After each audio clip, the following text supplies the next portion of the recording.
Good afternoon. Oh, hold on a second. Tracking. There we go. Good afternoon. Good afternoon. It is I, Almantas, former professor, current VTuber, old man who loves old things. How is everyone doing? How is everyone doing? I hope everyone is having a lovely time. They are probably going to not continue to have a lovely time once I get to the gameplay. But for this brief moment of yapping, I am hopeful that I can make your days a little bit better in these trying times. In these trying times, can I offer you some words of encouragement and possibly even enlightenment? Hello, hello, hello. But yes. As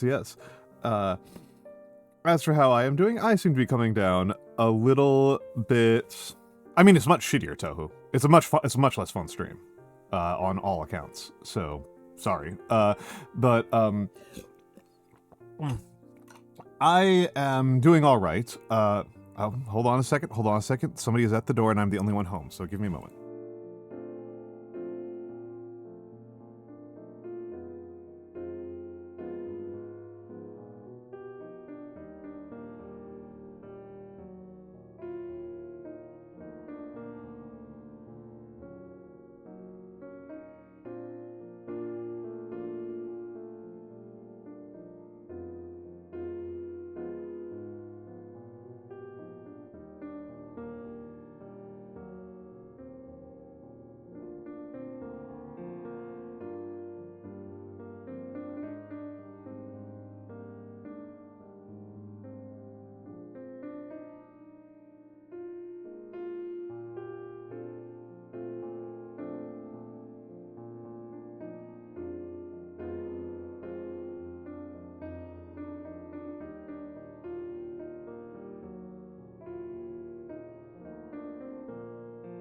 All right, I'm back. Oh, you don't need to see this. Whatever. I'm back.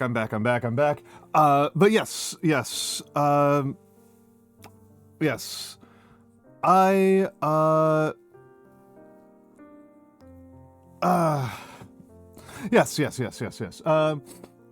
am, I think I'm coming down with something. I don't know if it comes across on mic. I don't know if it's something that you guys can tell or not. But I have my tonsils are a bit swollen and my tongue kind of hurts, which is usually a sign that I'm coming down with something. Only one of my tonsils, only the left tonsil. The right tonsil's fine. I don't know if it's infecting my pronunciation at all, or not. I cannot tell if it is affecting my pronunciation or not.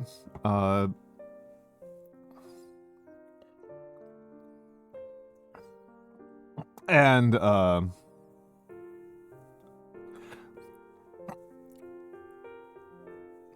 on a second. That's good to know. That's good to hear. Or bad to hear. I don't know. Genuinely can't tell. Like I said, I might objectively be coming down with something sick on the other side of the screen from you, which meant that I slept like 10 hours last night, which is a good sign.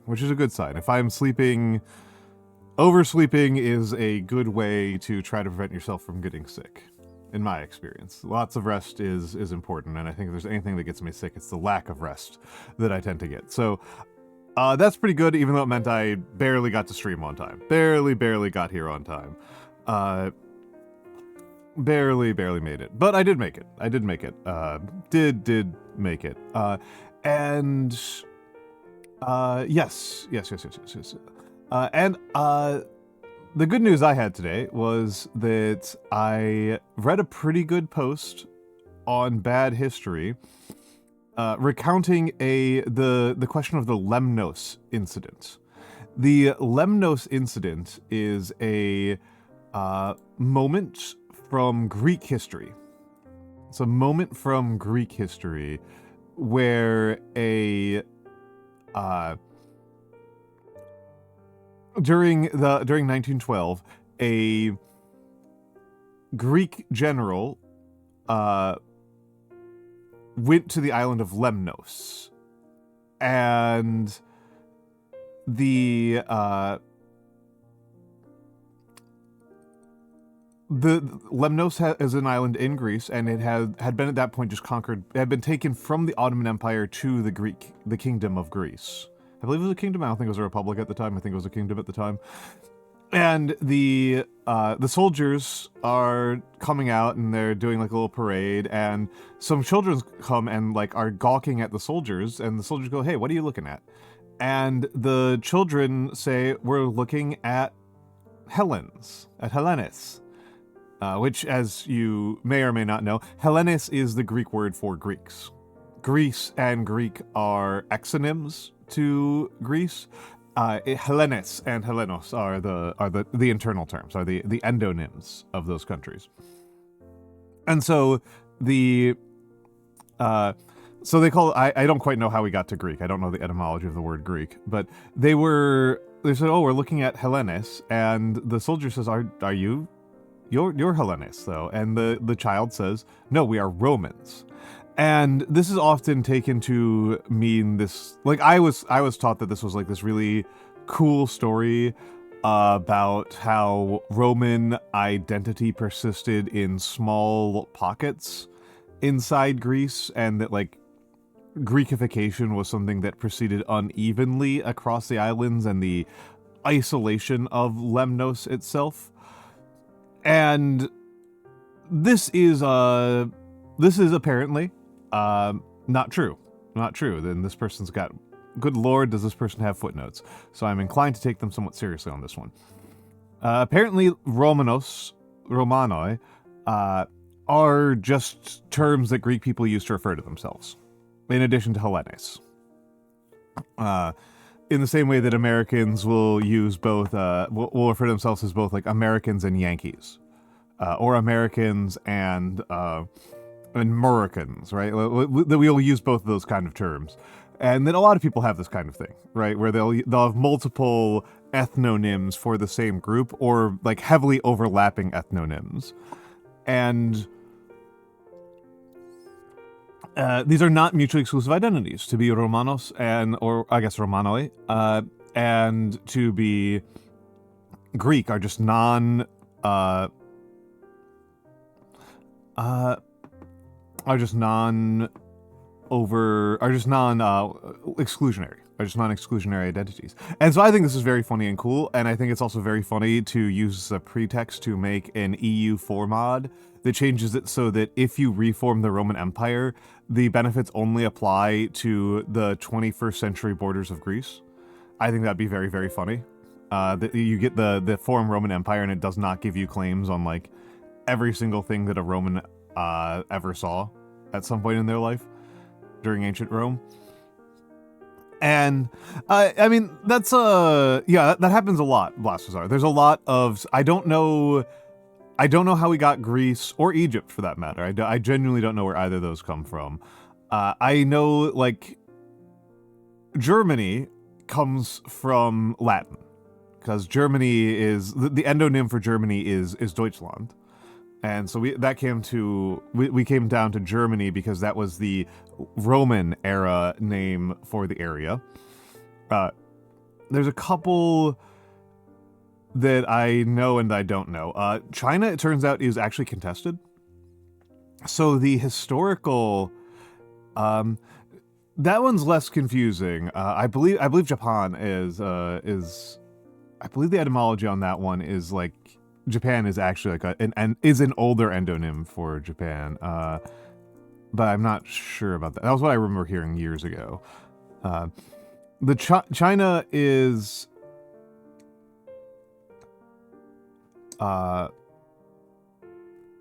okay. So it's just from the Chinese pronunciation. Japan comes from the Chinese pronunciation of the same characters, which is interesting.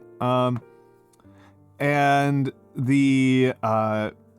that's kind of interesting. China, the general belief, the like 99% of people will tell you that China gets its name from the Qin dynasty, the first dynasty to unify China, back in the 220s BCE. And that's, I think, very credible and reasonable. There is a competing theory, which I don't take very seriously, that the name China came overland via another language, another Sinic language I forget which one it was, maybe like Yaru or something like that,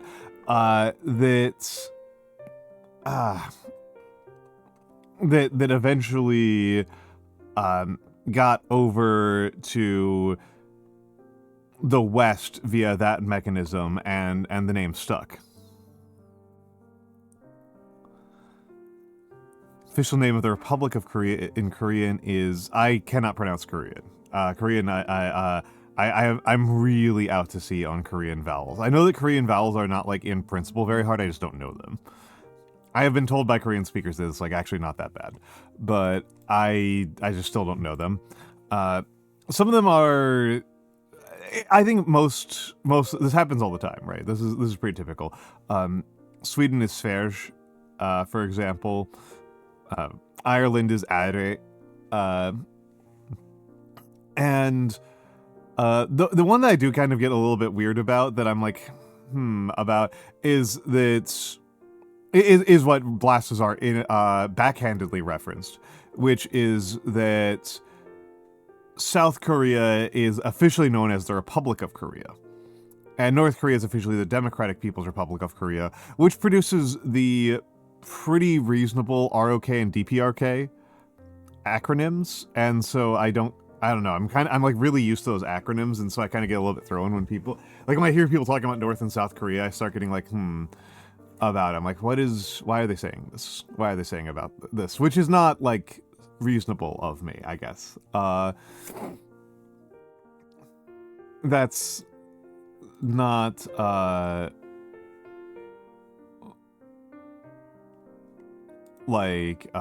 that's me being weird. But, you know, we've all got our ones that are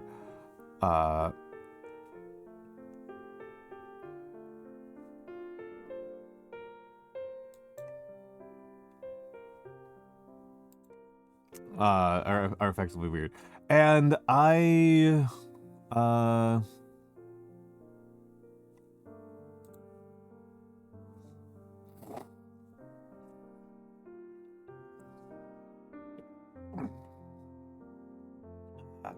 yeah, Corks, there we go. The Great Han People's Country, which is interesting, right? Because Han is also, you know, very famously the ethnonym for the majority ethnic group of the People's Republic of China, which, you know, derives itself from the Han River, and that's how we get the word Hanzi and Kanji are both derived from the Han River, which is where the Han Dynasty got its start from. And is not the dynasty that unified China. It is the dynasty that took over after the unification of China fell apart. And I don't think that they would generally consider Koreans to be Han people. I think they would actually have quite a bit of negative things to say about that. But then again, I guess sometimes things can have the same name in different places. And of course, the thing is like, this happens in every direction. I don't know what every country calls Americans.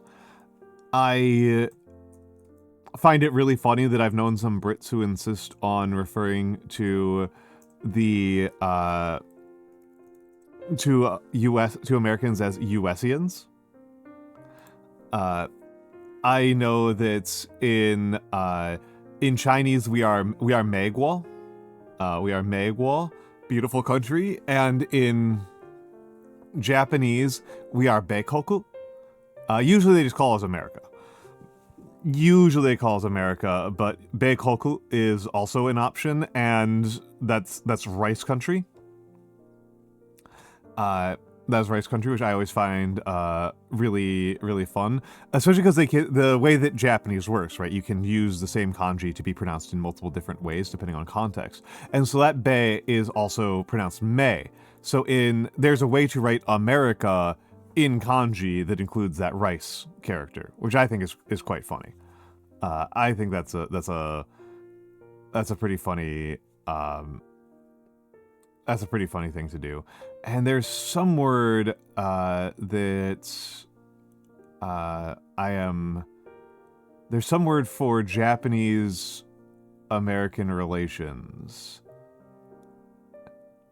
Taibei Konke. Taibei Konke. Yeah. Nuakmi. That's pretty good. That's pretty good. Vietnamese is a very intimidating language to me. It has like 7 tones. It has like 7 tones. Which is like, I could not handle Chinese I could not handle Putonghwa's 4 tones. That was too much for me. When people ask me how many languages I speak, it's like, well, I took Chinese for like a year or so, but like, also hello Zanjo, hello Zanjo. I haven't gotten like any of the hellos in, so don't worry about it. But I don't my knowledge of Chinese is extremely hampered by the fact that again, I am limited extremely badly by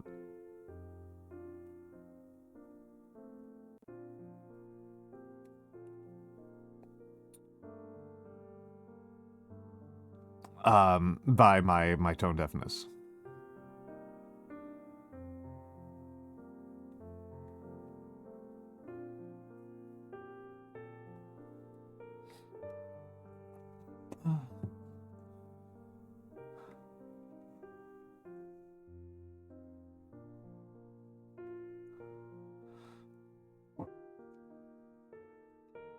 Stretchy. But yes.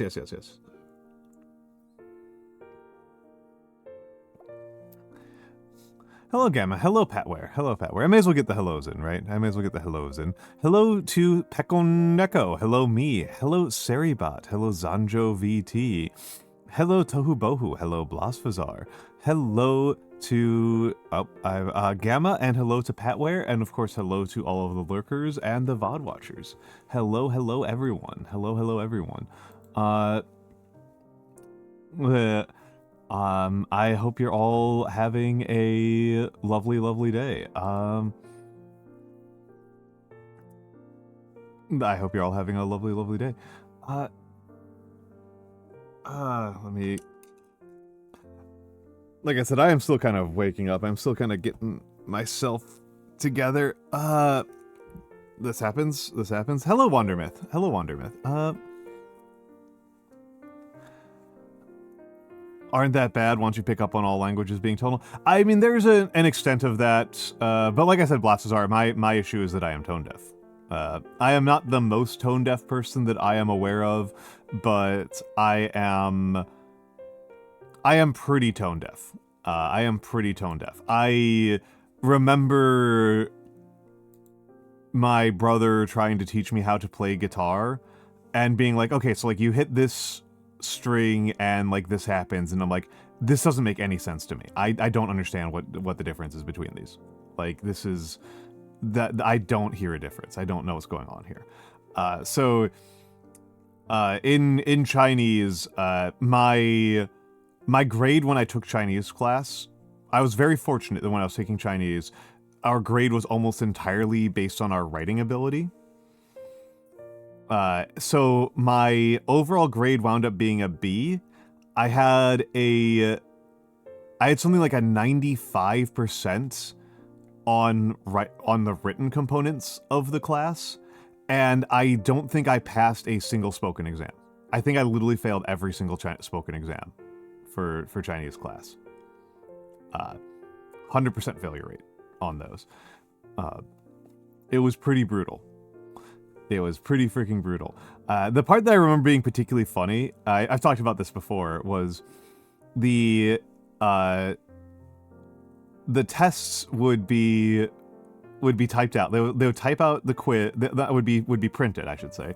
They would print out the quizzes and hand them to us. And the quizzes, would have questions in Chinese, and they would also have like, do the stroke order for this particular Hanzi and stuff like that. And they would be made in like 12-point font, right? Like 12-point Times New Roman, and it's Chinese, whatever the rendering in Windows is for that for Times New Roman for Hansa. And so it'd be in like 12-point font, right? And I would get it, and I would handwrite at my Hansa at that same scale. That required getting a like 0.5 millimeter lead mechanical pencil. It's like super tiny mechanical pencil in order for it to like actually work. And I was just doing this for like multiple semesters. And then like I finished like a test early and I handed it over, and the teacher's just like, time for a headache. And I'm like, what do you mean? And he looks at the rest of the class and he's like, this motherfucker writes all of his characters so tiny. Why do you write them so tiny? I'm like, well, I write them the same size as you do on the quiz. I thought that was like an intended guideline that they were supposed to write in the size of the font that the printout is coming on. And everybody just like stares at me like I am like the biggest asshole on the planet.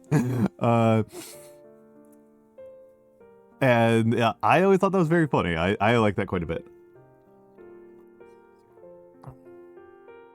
I like that quite a bit. Like I was an Arabic teacher said enunciate like I was native back when I said that's very different from me. I think I've talked about this a couple of times before on stream, that my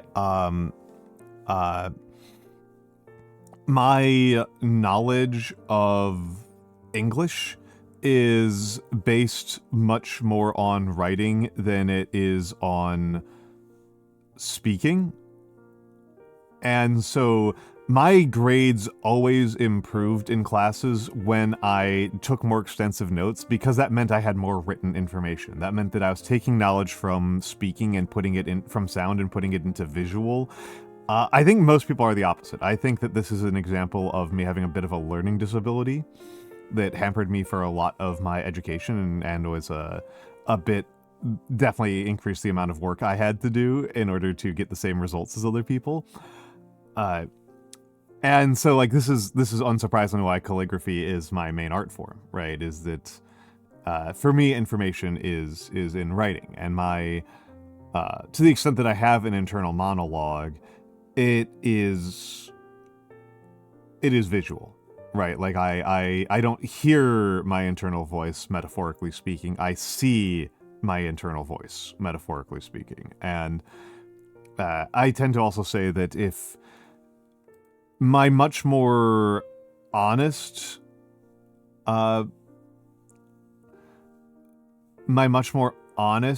voice is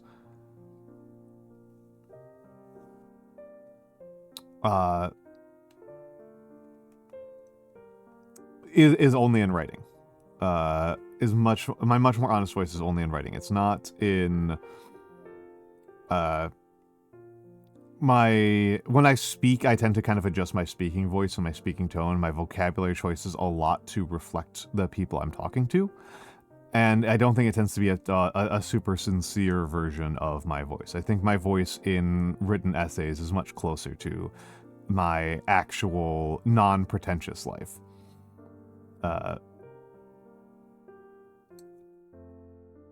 My less pretentious life.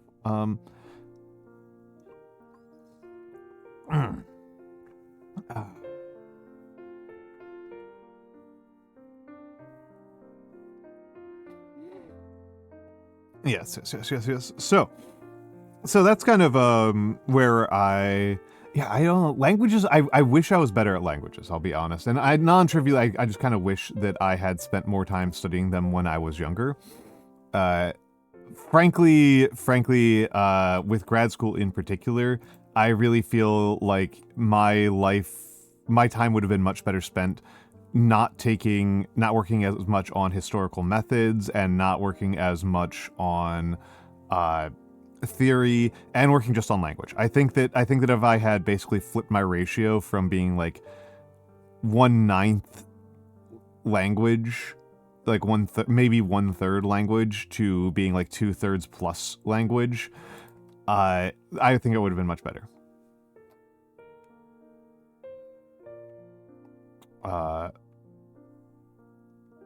I think that's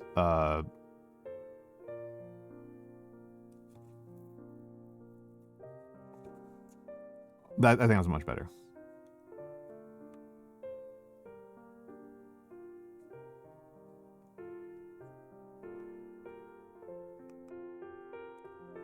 But there we go, right?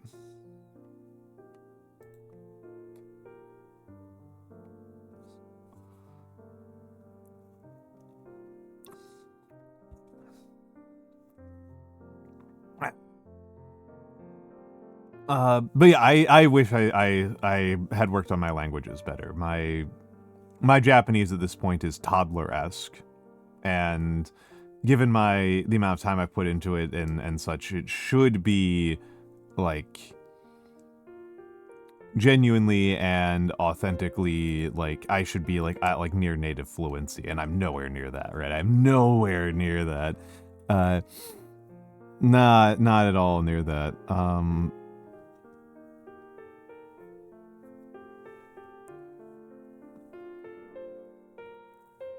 Not at all near that.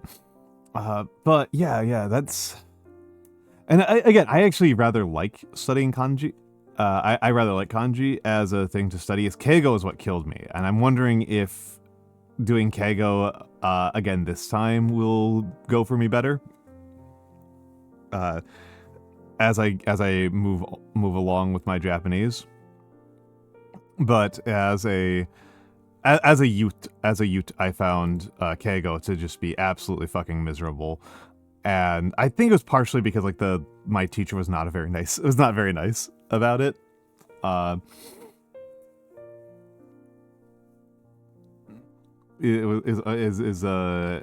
very nice about it. Whereas my with kanji are unremitting, right? Kanji cannot be mean. They cannot be nice. They can only be kanji. Yeah, and well, I'm not even working on vocabulary yet. I'm just working on like my proto vocabulary. I'm working on just like memorizing kanji and what they mean and how they fit together. So I'm at like 1200 kanji. I'm around 1200 kanji, and I think I'm gonna go for 2000 or so kanji before I even like put particular work into vocabulary.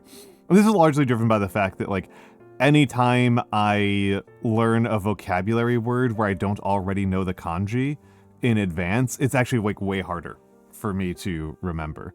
And I mean, that actually puts me ahead of where I was when I was actually studying Japanese, because I studied Japanese a much more normal way the first time. So I was usually around like 800 or so to 1000.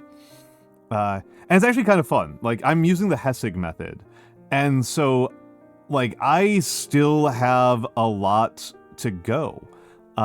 They haven't touched... The method is built around, like, learning one radical at a time. And so, yeah, you need about 2000 kanji before being fluent. Yep. And so, like, I'm learning one radical at a time, and that's gotten me up to, like, 1200 kanji. I checked, and my favorite radical doesn't show up until the 1400s. My favorite radical is thread, ito. I love the thread radical. I think the thread radical is gorgeous. My favorite kanji is probably kame, paper. I love the thread I love the thread radical a lot. Winter is another one that I love. Fuyu. I love winter. I love I like machine. I like the key in hikoki. That's another really good one. I just love the thread radical. It makes me very, very happy. And the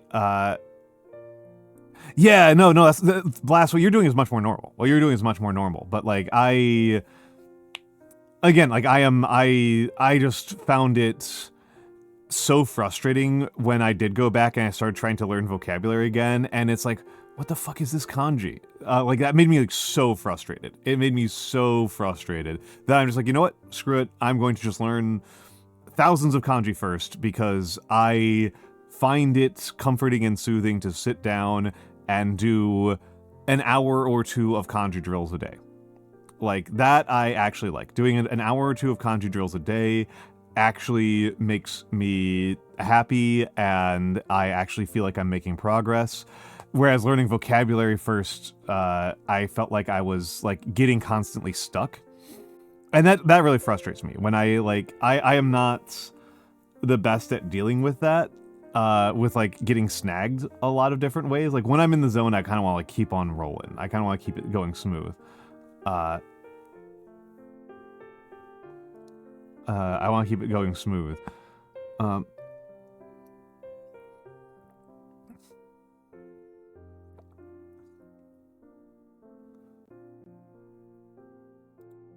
Yeah. So, I like kanji. I think they're actually kind of gorgeous. I actually learned Japanese calligraphy before I learned English calligraphy. And I am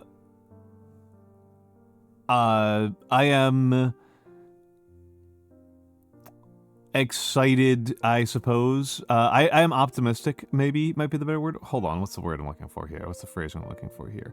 I would like to take some more serious and intensive courses on shoulder. That would be really cool, and I do wonder about... I might start doing some shoulder on stream. I've done it a little bit. I do them a little bit.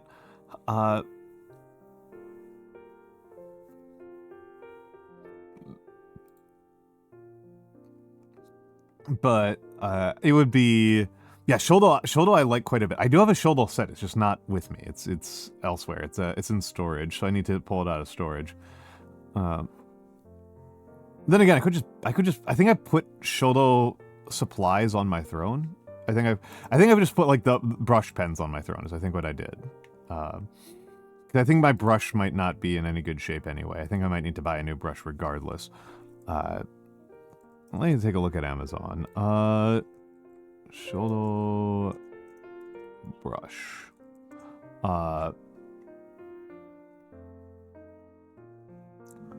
And materials. Stone and plastic. Those are not... Stone is not a material that you make a brush out of. That is not a thing that you make a brush out of. That is not reasonable at all. Because yeah, I only want to get if I can do so. I am actually no I'm not. I am only willing to do so with synthetic. I'm not going to use actual animal hair. That is not worth it. That is not worth it at all. I know that like people are like, oh yeah, you know, you got to work with sable, etc., etc., etc. No, I don't. I'm not into that. Sable or goat hair or whatever. I think no.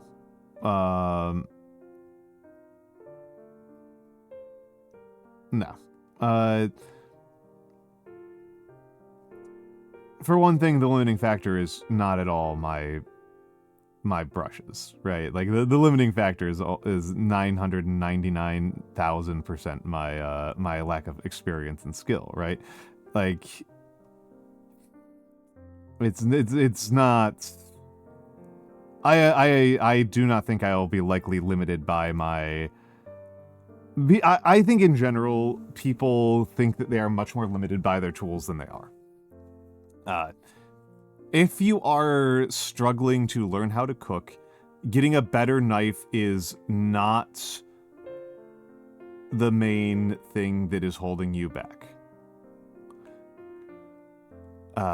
Gain sorts the one with stone. I think that is the Amazon algorithm declining in quality. I think that's the Amazon one declining in quality because the. Like that's I think that they got mixed up between the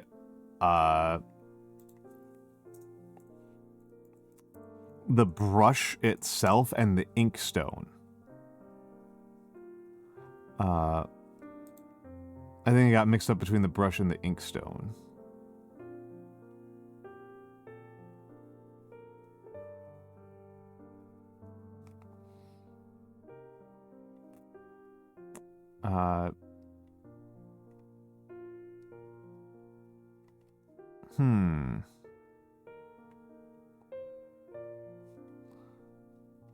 Well, I guess I will have to not use Amazon because Amazon, the Amazon search algorithm has declined in quality considerably. That's very frustrating. It is an annoyance, right? It is an annoyance that all of our search algorithms, which are like so critical for how we interface with the world, all seem to be declining in quality. Like, it is entirely possible that our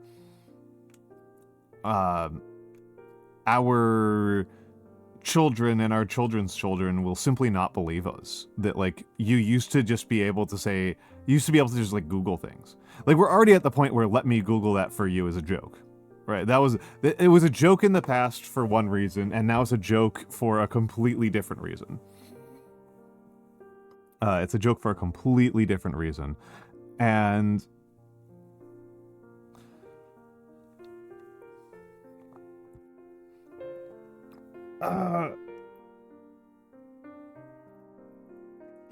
it's a completely, it is pretty amusing to me.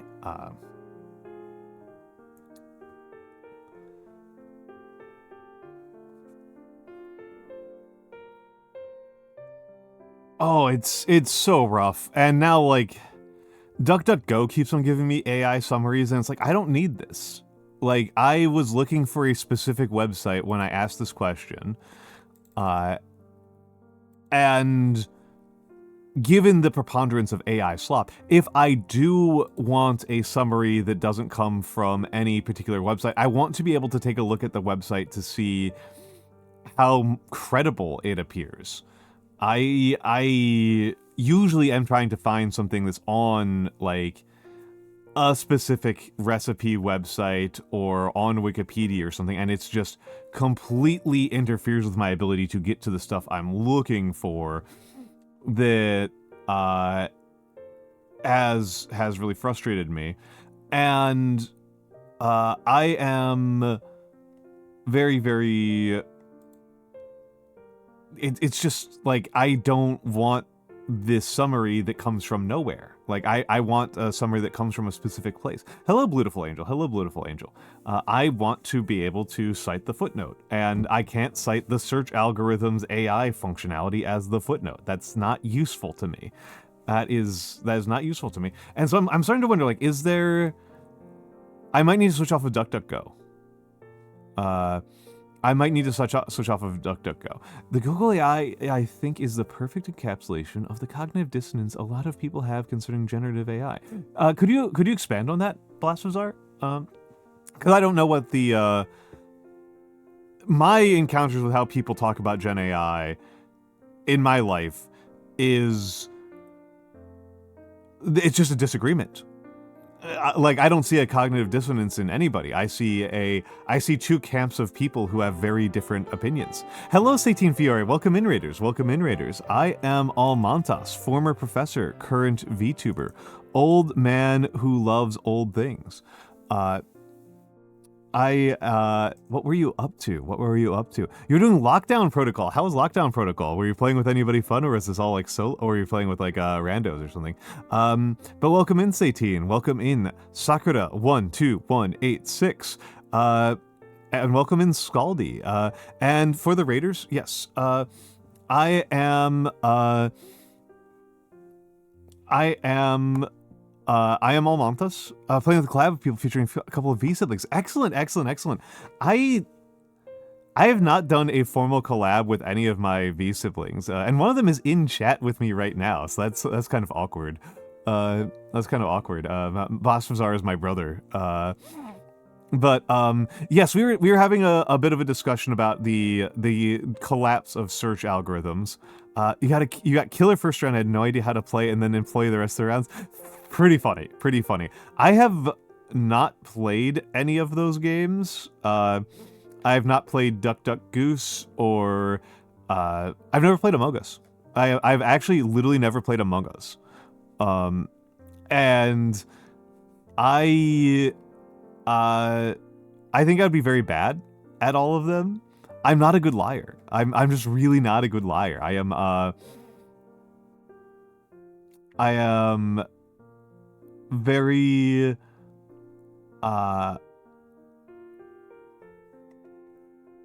you've never played Among Us?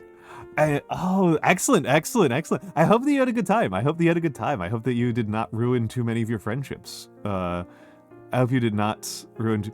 You played Among Us once in VR chat. That sounds like a funny way to play it, though. I kind of. My understanding is that when I looked at Lockdown Protocol, it did look like a significant difference. A significant element of it is the first-personness of it. That first person, as opposed to Among Us, does change it. You did in fact mauled saltily. Oh no! Oh no! And hello iPop. And hello iPop. But yeah, Satine. If you need to raid and run, feel free to do so. Otherwise, you know, today is part of my Dark Souls subathon. The no spoilers here, I am being very sincere about. I am playing Dark Souls, no spoilers. No spoilers. I am staggeringly awful at Dark Souls, and most of the joy of this has been watching me fail to understand even the most basic gameplay elements. Oh no, thank you, Satine. I mean, I appreciate the story, and I appreciate the amusement of that. I'm glad you had a really good time. It does sound like it stressed you the heck out. Oh no, and all the screaming, oh no. I mean, that's the content, right, though? That's the content, right? Is all the screaming. That's where the content is. But yes. So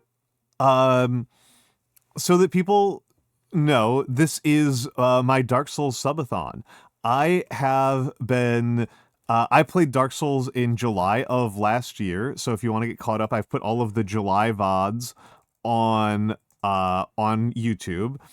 And then I have been playing all of March, and we are up to 277 subs.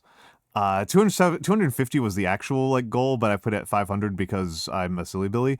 And we have already gotten the new model redeem. We have unlocked all 18 of the emotes that I had commissioned. The rest of these have not been done yet. I will do an ASMR stream.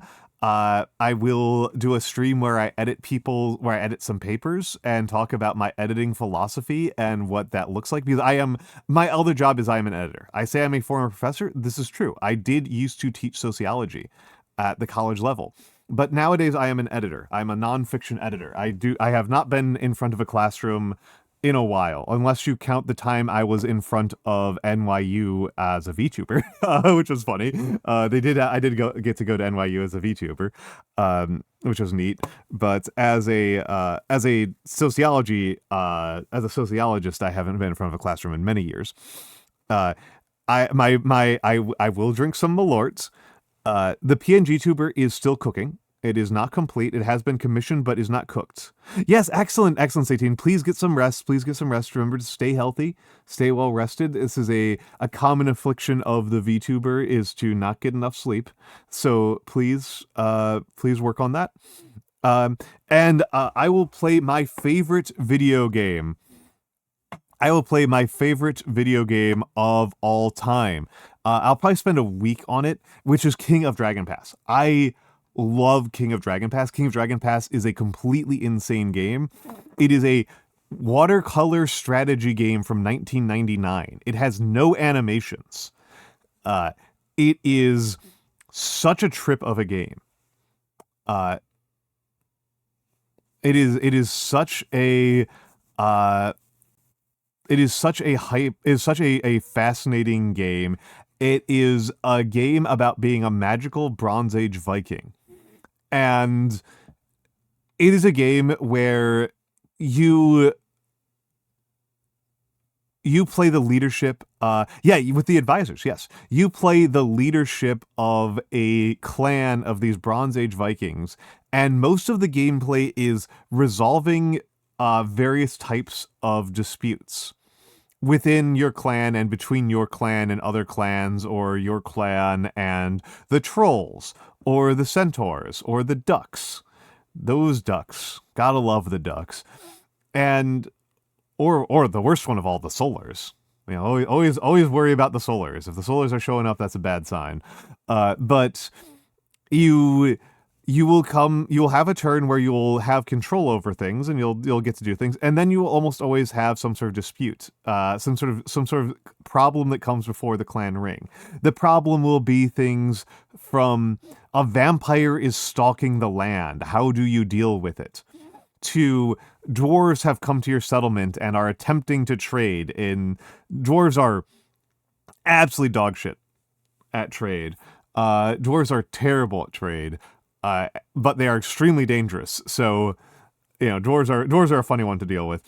And of course, some of my favorite ones: random bullshit between your own clanmates, such as divorce. That is one of my favorite ones. Is two people in your clan have gotten divorced. Divorce is common.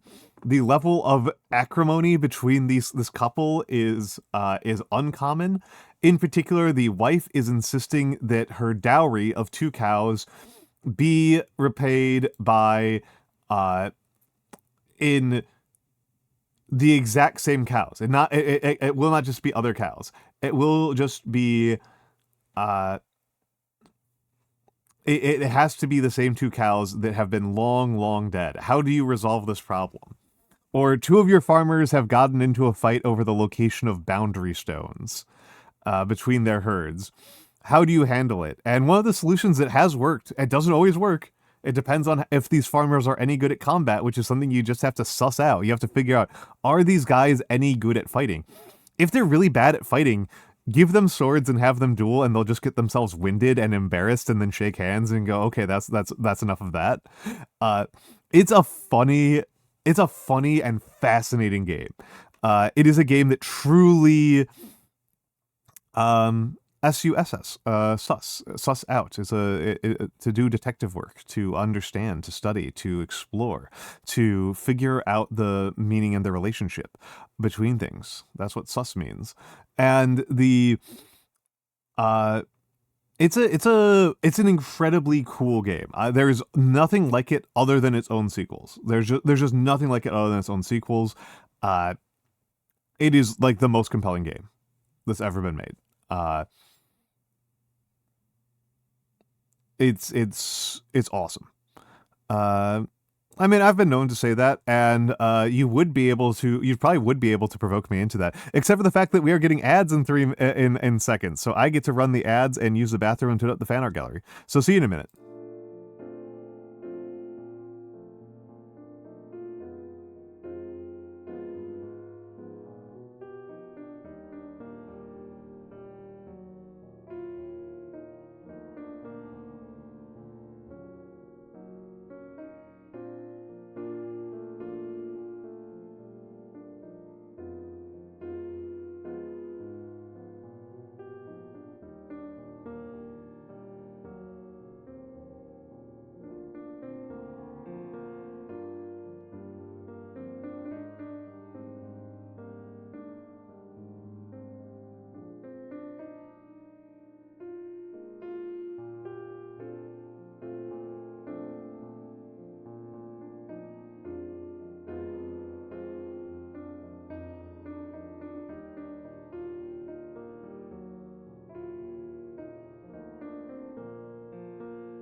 All right, I'm back. I didn't get the alert that the ads ended. That's annoying. Well, actually, let me check something here. I did get it once again. I got it inside Chatterino, but not inside Twitch. What is the deal with that? What is the deal with that? I don't have an answer for that. Very strange to me. Very strange to me. I guess it's kind of like another recommendation that I'm just gonna shill for a program that, as far as I know, is free. But this, I almost always hate to have additional software interfaces. I pretty much never like having additional software interfaces. I pretty much always want to have as few software interfaces as I can, and to have them be as simple and easy as I can. But Chatterino has been a genuine improvement. Chatterino has been a genuine, significant improvement to my ability to use Twitch, not just as a streamer, but as a but just like as a viewer. As a viewer, it's a huge improvement from a viewer perspective. So I do strongly recommend getting Chatterino. It's just really nice to be able to, because on Twitch you can't. There might be another method of doing this, but on Twitch itself you can't organize and sort the people that you're following. You just have this ribbon on the left side of whoever is live, and it just chooses like 10 of them seemingly at random among who you're following. Whereas in Chatterino, I can have a fixed order, so I can tell very quickly who among my friends, who among my comfort raid targets, who among my favorite people to watch is online, and I can change the order that they're in, so that makes it a lot easier for me to keep track of that. It makes it just a lot smoother for me to know who is live than any other method that I've been able to find. If I want to know if Iris is live, and she is, I can just see it right now. It's just instantaneous. I don't have to go through a bunch of menus on Twitch's website that are all kind of unreliable. And then also, like, Chatterino has better emoji integration and lets me it's more reliable, is like the craziest thing. I changed the tags. I'm not doing anything different, Mura. I just changed the tags. That should have happened. I was honestly kind of I don't think so, Mura. I'm not planning on doing anything differently than what I normally do on these streams. I am because I do talk about alcohol and drugs on stream, and I don't want to get in trouble. I don't talk about them very much, but it does come up. I know that does bother you, Mura, so and nobody's brought it up right now, but like we've had discussions about, we've had frequent discussions about favorite types of beer, and that's alcohol discussion. That's alcohol discussion, and so yeah, I have put on all the content warnings. I also got told that it's possible that if you tag enough things in your content warnings, it won't play ads. Which, if that's true, I want to know if that's true. I really want to know if having a million content warnings causes me to not have ads, because if it does, then I'm going to do that all the time, because that's very funny. That rules. If true, huge if true. I did tell me that I played ads on my side, and I don't know if anybody who is currently here got ads. Also, I'm sorry, did I say hello to you, Kayakuma? It's really good to see you. It's good to see you. But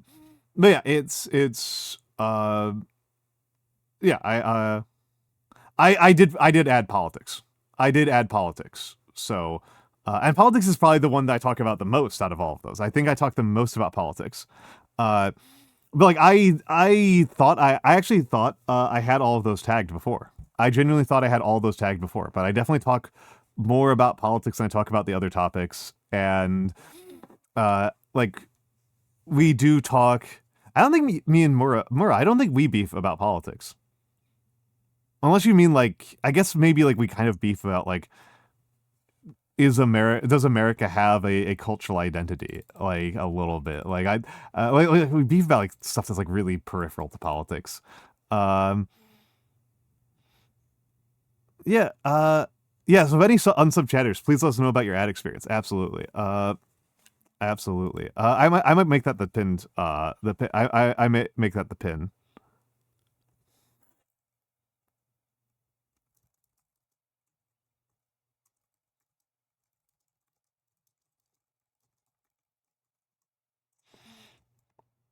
There we go. I would have pinned yours iPop, but it would have been truncated to just something to explore at least, which would have been confusing for people. Uh, you gotta, for the pins, you really gotta have the real information in the first like 3 words. Unfortunately, uh, you don't get any. I was gonna keep yapping. No, there shouldn't be, Tayu. There shouldn't be. There should be ads in 48 minutes. But Tayu, I am testing something. I am testing if having every single goddamn content warning that they that Twitch has. I have heard rumors. I have heard rumors that having every single content warning on the planet, or even just a politics warning, will de-advertise your stream. And that would be very funny. Scaldy, I think it non-trivially depends on who you follow. Most of the people I follow use pre-rolls, not mid-rolls.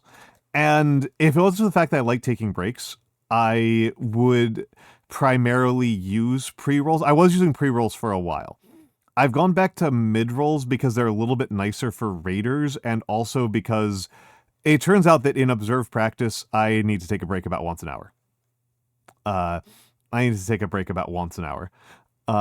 Yeah. I mean, the thing is, like realistically, I should have always had that on there. I thought I had them enabled. It's possible that they get disabled every stream and you have to manually enable them every single stream, which is annoying as hell. But like, I don't, none of the topics that are on their content classification guideline are, all of them, literally every single one of them except for gambling comes up all the time.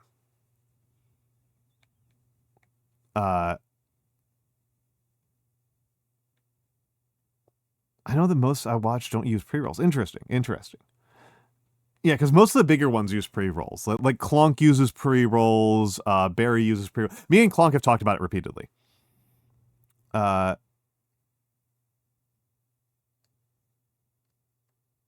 ads? Yeah. Caillou, it's actually there's actually significant disagreement about that. There's actually huge disagreement about that. Because the thing is, like, pre-rolls are worse for raiders is the biggest thing.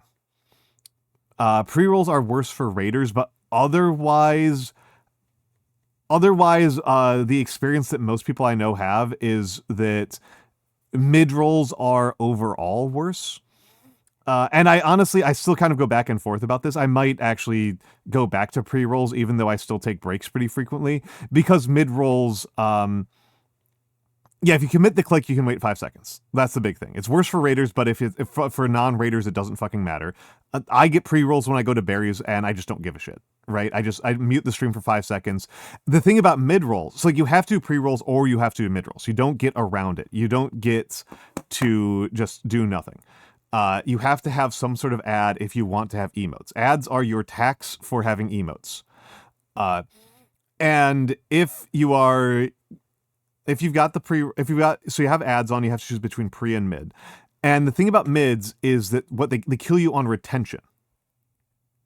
That's the thing, Bug. Me and Bug both like to take breaks. Me and Bug like to take breaks because Bug needs to stretch, I need to use the bathroom.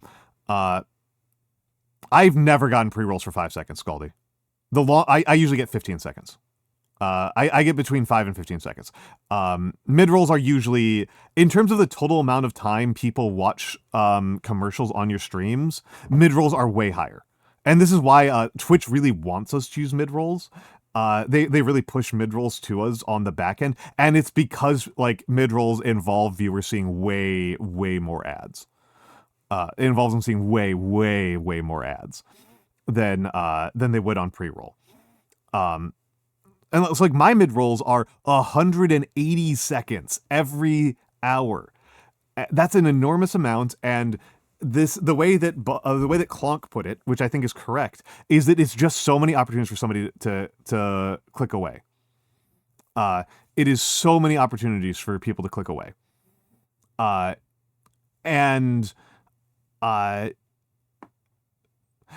Mura, the ad timer starts at 1 minute.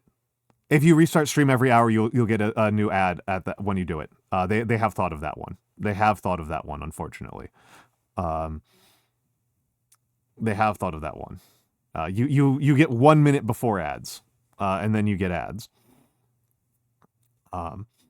And so I am testing out to see if doing enough horrible content labeling will stop ads. That would be extremely funny if just saying that this is a sexually themed stream, which, I mean, it is on here. I am looking at, I got the TOS open.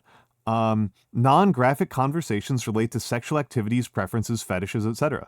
That happens. I mean, I can go to Barry and I might get a 15-second one right now. Like the last time I watched Barry, I got a 15-second pre-roll.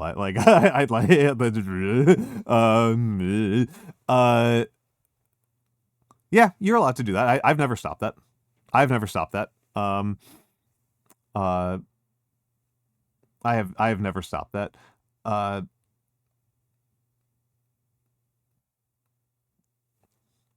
Sorry, Mura. Some people are attracted to men. I am sorry that you had to find out this way, Mura. That some people do find men sexually attractive. Yeah, it doesn't have to be daddy issues. Some of them are people who are my age and older. If somebody's older than me and they're attracted to another old, if an old woman or an old man is attracted to an old man, that's not daddy issues. That's just normal. I don't know what to say. That's just normal. That's just normal. I'm pretty sure Kirill thinks I'm hot, and he's just a gay dude. Like, he's just a gay dude who's like not that much younger than me. I don't think.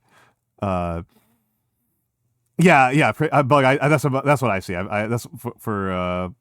No, he's probably asleep. He's a sleeper at work. Leave him alone. But no, like if somebody, you're allowed to sexualize me. I've said this a million times. One of the first questions on my first Q&A was like, "Can I draw NSFW of you?" And I said, "Yeah, absolutely. I don't mind. That's fine. That's fine. I'm not myself a particularly sexual person, but like, I don't really care. Yeah, the dance emote. Yeah, yep. That's actually. Yeah, I'll use if somebody asks like why. Murray, you don't respect me for anything. You don't respect anything about me. Like whatever. I didn't. No loss there. You know.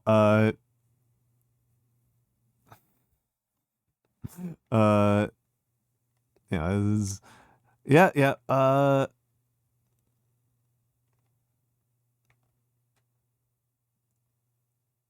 Yep. That one was definitely you. And it's a good one. It's a really good one. But yeah, I am really genuinely curious. I am really genuinely curious as to how this affects my ads, because if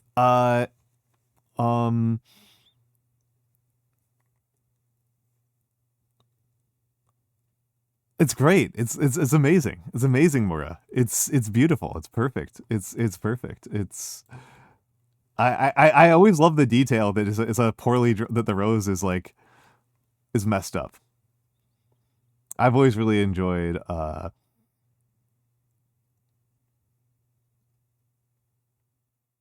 I've really enjoyed that. I think it's very funny.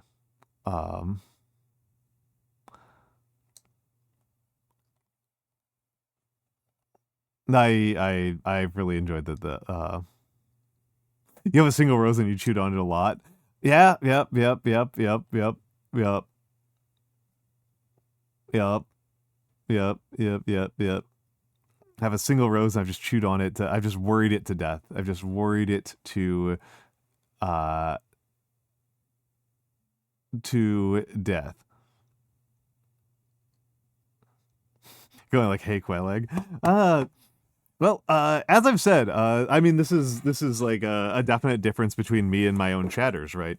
Is that, like, I look at quail egg and I am just like, hey, I think this person needs medical attention. Like, I think that this spider needs medical attention. I am so distracted by that. I am so distracted by that. I cannot sexualize quail egg. Which again, like, I don't think that's all that unusual for me. I'm nice butt hair physics. I mean, that's important for tarantulas. As Goliath told us, that's important as a tarantula defense mechanism, right? Like the tarantulas need the big, well articulated hairs in order to tell when things are sneaking up on them from behind, right? Oh hell yeah. She's too human. I was actually really surprised. I was actually really surprised, Mura, that you were sexualizing Nico. Or Nito, whatever his name is. That surprised me. That really surprised me. I just thought, yeah, Nito. I was surprised by that. Because I always assumed Nito was masculine. Not into men. Okay, fair enough. Because that was my response. Like I thought, I mean, Nito is a skeleton or a series of skeletons, which is not necessarily masculine, but I guess it's because, but like Americans really associate terminal O sounds with masculinity, and I don't know this for a fact. I guess I would have to talk to more Australians and English to figure out if they have a similar association. I kind of assumed it was because of Mexico.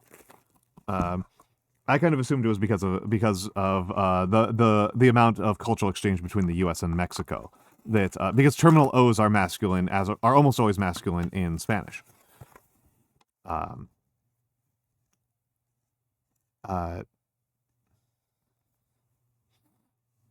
Oh man, I have not bought any Dockies once in my life, in no small part because I don't like know what use case I would have for a Dockie. I don't know when or how I would use a Dockie because it's just like that's yeah, I don't collect merch like at all. I collect very, very little merch. I collect very, very, very little merch. So I just don't think about it. I have a heating blanket. I'm good on Dockies. I thought Dockies were supposed to be like, I thought the purpose of Dockies wasn't for like heating. It was for like comfort. That they're supposed to be like a bit of a variation on like other big pillows. I thought that was the purpose of Dockies. I thought they were just supposed to be a big pillow. Yeah, it's a hugging pillow. That's what I thought. And it's just not like I'm a back sleeper. Oh man. Oh boy. I was gonna show you guys something on handcam, but my handcam's dead. My handcam is dead. It's also covered in dust. I haven't touched this in a few weeks. You're an awful stomach sleeper. Last night Dindins was a hit. Excellent. Be a floating sleeper. I actually like sleeping in hammocks quite a bit. If when the weather gets warmer, I'll probably bring out the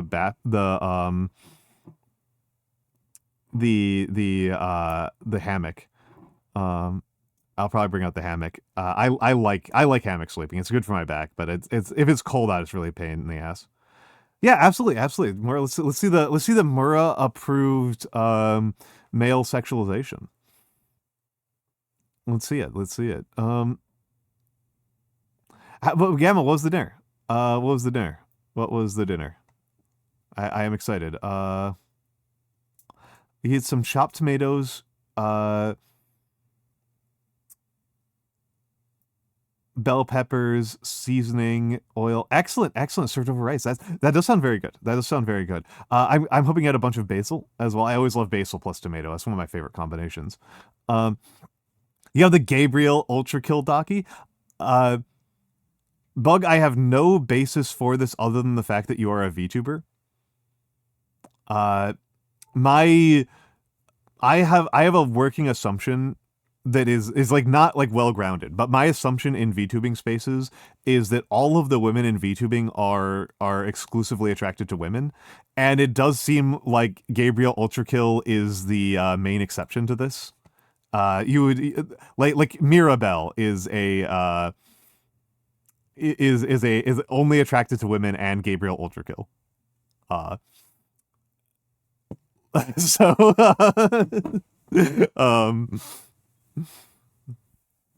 apparently Mirabelle was a Seiso streamer up until she played Ultrakill, and then she like couldn't stop herself from thirsting over Gabriel, and now she's just not. She's just not a Seiso streamer at all. She's an extremely horny streamer. She's an extremely horny streamer. But she used to be a Seiso streamer. I am going to share this, Mura. I am going to share this, Mura. Are you okay with that? With me sharing this one that you think is hot? Because I think it's pretty funny. I think this is a funny choice. That sounds like consent to me. I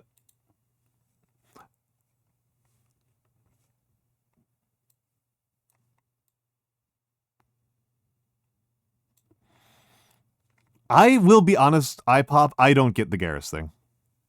I don't get the Garrus thing. I know that a lot of people are into Garrus, but like I guess it shows the limitations of my weak male brain. That like all when I see Garrus, all I think is fascist. Like I can't think of Garrus as anything other than a fascist. That's all I can think of him as. Like, and that's a kind of insurmountable problem for me. That's kind of like a real turnoff for me.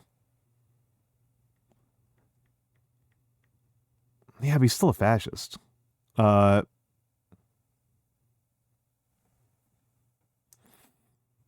mean, Sans Undertale, Sans. I understand. I understand people being horny for Sans. That makes perfect sense to me. That makes perfect sense to me. That no conflict from me.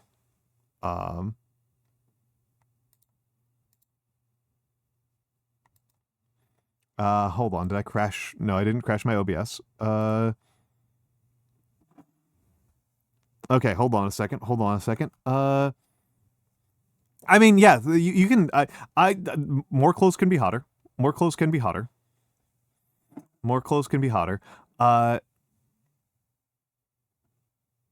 Like I said, I mean, to me, like being a turbo cop is like a turbo is like a complete deal breaker. Like, but also I want to share something. Because I'm stalling on because I'm stalling.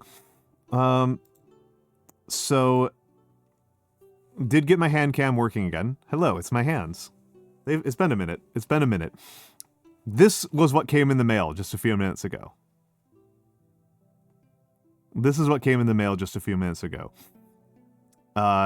This was very well reviewed. This was very, very well reviewed. I don't generally like Tabasco because I find them too vinegary. But I actually have never had Scorpion. I've had Jolokia a lot. I've had a lot of Naga. Not Naga, Ghost. I've had a lot of Ghost Pepper.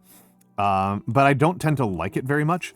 But this is This is so fresh. I want to be clear here. This is so fresh. I literally just tore off the plastic wrapping just a few seconds ago. So I'm going to test this out. I'm going to test this out right now.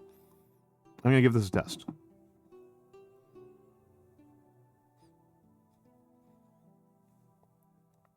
Smells like Tabasco sauce.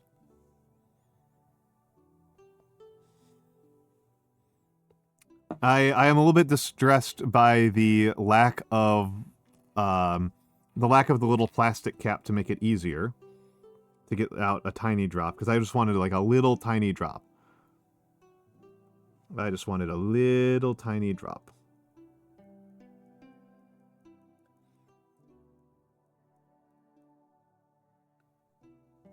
That's more than I wanted. That's more than I wanted, and I was being very, very careful.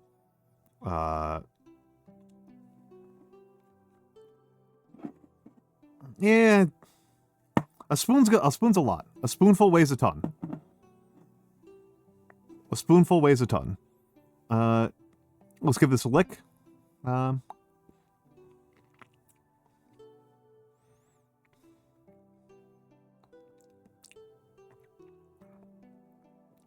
That's hot. That is hot. That is authentically hot. I like it. I like it. I like it. That was good, though. That's authentically pretty spicy. That was authentically pretty spicy. Definitely tastier than regular Tabasco. Oh, I don't. Hi, Nate. Hi, Nate. I don't like ghost pepper. I don't like the ghost pepper flavor. I think it's really chemical. I think ghost pepper is like really, really chemical. It's got too, like in the upper mid notes, it's like way too strong. It's like overwhelming in the upper mid notes. I don't like it. This is my first time having scorpion. Any source of scorpion pepper. I've never gotten my hands on just like a scorpion pepper. I like this. I genuinely like this. I don't love it. I've had hot sauces and peppers that I like more. I am pretty annoyed that I think my favorite pepper in terms of spicy pepper in terms of flavor is Arbals. And Arbals are not that spicy, but they do have like this wonderful earthy fruity flavor. But I do kind of like fruity and floral flavors a lot. If you listen to me talk about whiskey, it's kind of obvious I like fruity floral flavors quite a bit. But yeah, my dad's into jalokias, into ghost peppers. And yeah, stripped to the bone. Yeah, Murray's still thirsty for a skeleton. Ghost and Carolina Reaper. I don't know if I don't think I've had Carolina Reapers in isolation. I've had ghost pepper in isolation a lot, and I find it really chemical. I want to try. I do want to try some I've not had 7 pots. I've not had 7 pots. But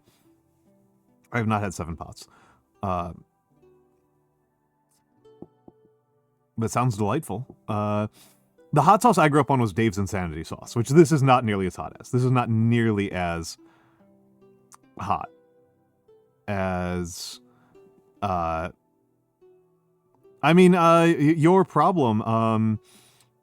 I mean, do you also have a thing for Gabriel Ultrakill, Mura? That's my questions. Do you also have a thing for Gabriel Ultrakill?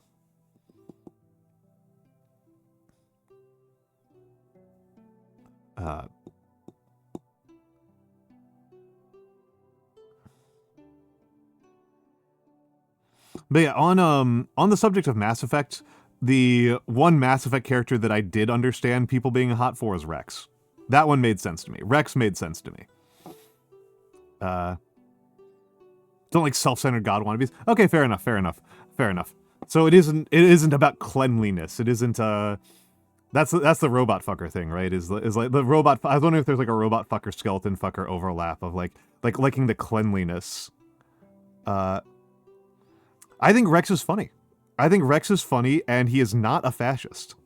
Rex is funny, and he is not a vicious little fascist. Like, you know. So that makes up a lot of it. Shepherd. One of my favorite things I ever saw was before the game actually came out. There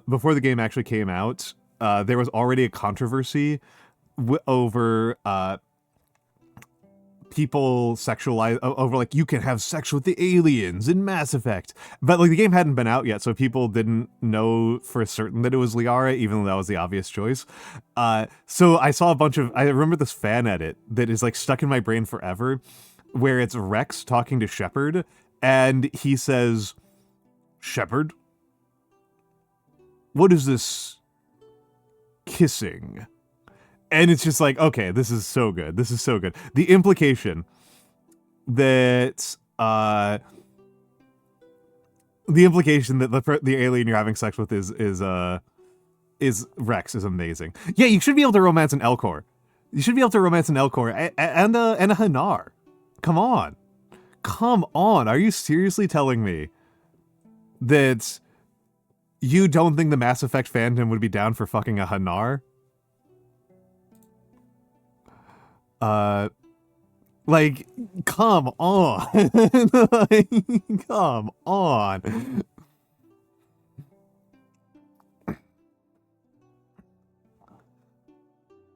It doesn't just have to be the Mass Effect. That's like a common one. People, the tentacle bros, they missed out on the tentacle bros. Let me get this out of the way because the camera is actually so low that it's in the way of my screen. Aroused. see, that's so good, Nate. That's so good. That's so freaking good. That's so freaking good. The Elcor going, aroused? Are you enjoy this? Like, that's so good. Nate. Oh my god, that's so good. Oh, I love that. What a miss from the Mass Effect devs. What a miss. What cowards. Relieved, was it good for you? What about anxious? Was it good for you? I think anxious, was it good for you, is also a good variation of the same theme.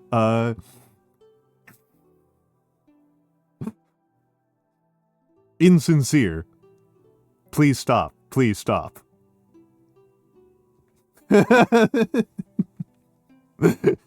I'll write that one down so that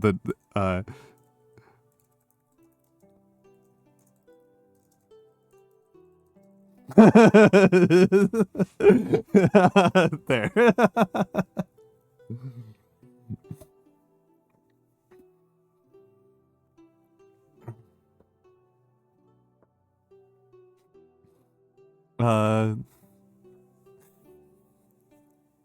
Oh my god.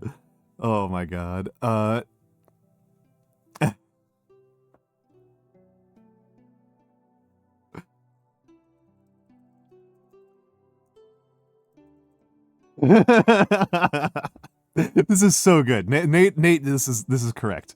Nate is completely correct. The Elcor not being a romanceable option is a complete failure on the Mass Effect team to understand what they made.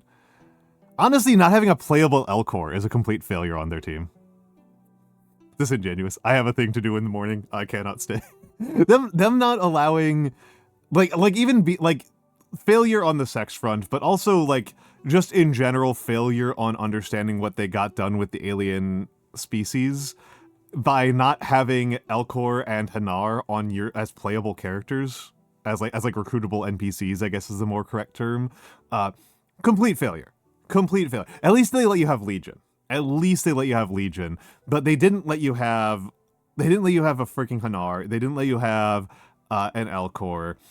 I forget the names of all the other weird species in the series. The Hanar really stand by me. Like, the Hanar are by far the most memorable characters. You can have a freaking Prothean.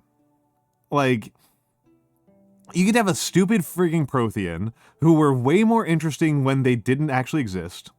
Oh, hello, Just Jane. Hello, Just Jane. So here's what happened, Just Jane, is that when I did an audit on the death counter, it turns out that I had died 1,337 times, which is one of the funniest possible numbers of deaths to have. I made a new save in order to preserve that one in Amber.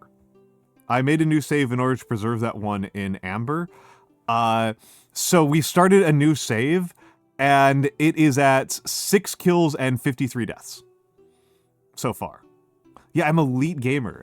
I have to stop at the elite. It's too, like, the next funny numbers are like 8008, which is so far off in the future. And I might have missed it. Like, I only caught elite by accident. I thought I ended the day at 1320 deaths.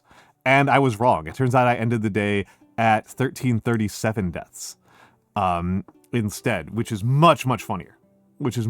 Yeah, 42,069 deaths was, that was a possibility for the number of deaths I might have before I beat the game. That was a possibility.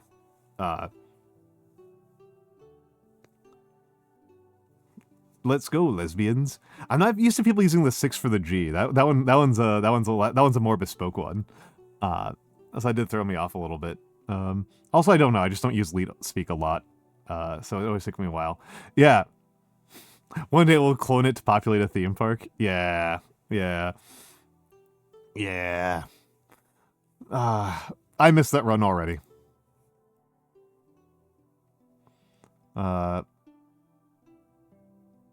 There are many levels of lead. Fair enough.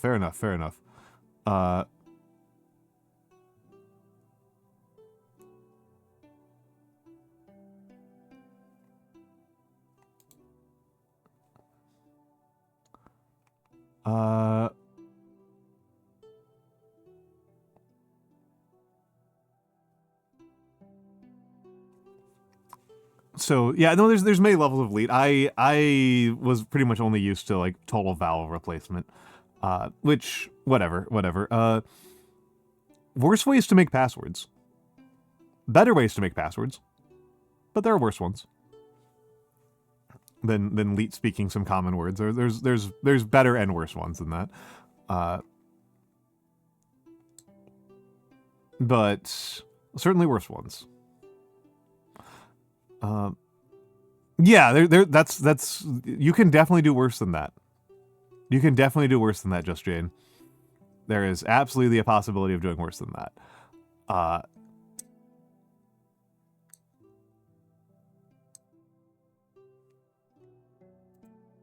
Absolutely a possibility of doing substantially worse than that. But yeah. No, we're on the precipice of greatness here.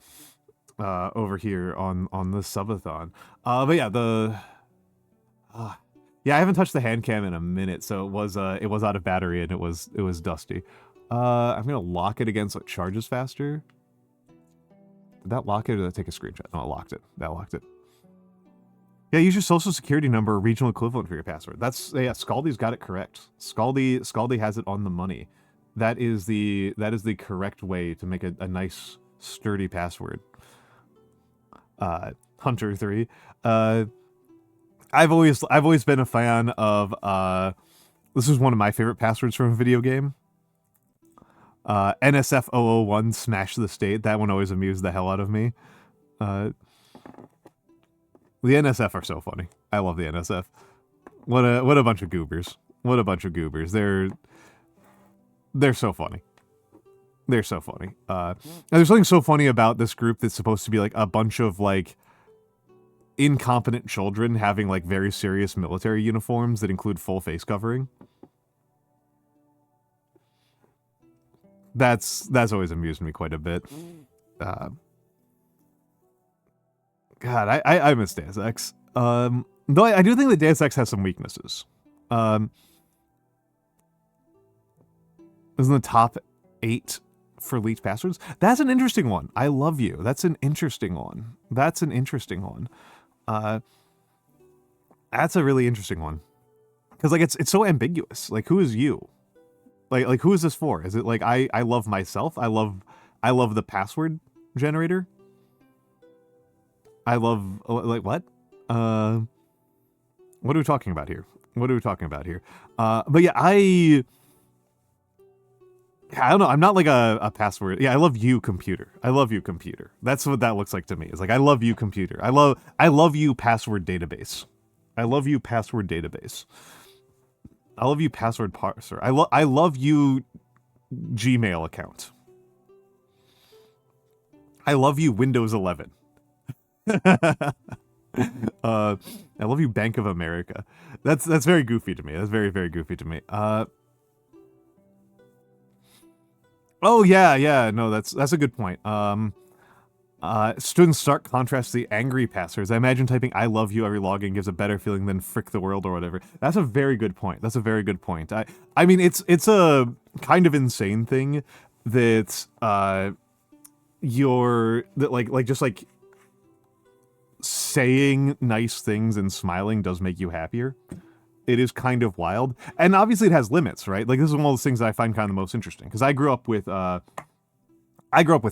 right? I am from like a family of like people who were hippies back in the 19th century, in the 17th century, blah blah blah. Like these people have always been like peace, love, and weed type of people going back centuries, and so like toxic positivity was more of a thing I grew up with than like excessive negativity. Like I definitely grew up with much more toxic positivity in my life than other emotional issues, and so like I'm deeply familiar with how that goes too far. I am deeply familiar with how that goes too far, and less familiar with how that with the situations where people are just like making themselves angry all the time for the sake of making themselves angry. I see it in my fellow men all the time. Men constantly are just like making themselves angry for the sake of being angry, but it was less of like a thing in my household. There's a bit of a running commentary in my family that my father, if my father is swearing, it's because something very minor happened. Like he like stubs his toe and he like swears up a storm. But like when something really bad happens, he just goes, "Oh." Like he's gonna have a heart attack and he's just gonna go, "Ooh." He's just gonna go, that's not great. When he like very Midwestern of him. Very, very Midwestern of him that he has such like under reactions to like really bad situations and overreactions to very minor situations. It's a charm point of his. It's definitely a charm point of his. It's definitely a charm point. I think it's funny. I think it's pretty funny. I think it is pretty funny. I kind of want more hot sauce. I mean, I do the same thing. Like the stuff that makes me like really mad is like relatively mild. Yeah, cursing and yelling can actually reduce the pain response. That was a Mythbusters. That they did. Was they tested like they had people, they had the Mythbusters hold their hands in ice water, which does become painful quite quickly, and they would swear or not swear in response to what's going on, and I think that's pretty amusing.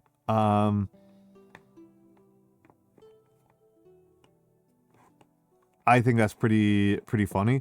Oh no, myth confirmed. They uniformly, I don't know if they uniformly, but they did report that subjectively it hurt less when they were swearing. Subjectively it felt better when they were swearing. And the thing is, like, on that myth, I think something that was not actually a main part of the myth was actually more interesting than the myth they tested, which was that when which was that sound editing was like, if people were swearing on screen, they had to bleep it out, and they also had to cover the mouth of the person screaming in order to, because like it was a public access show. You're not allowed to say like fuck, shit, damn, etc. You're not allowed to do those things. You have to bleep them out, and you also have to cover the person's mouth in order to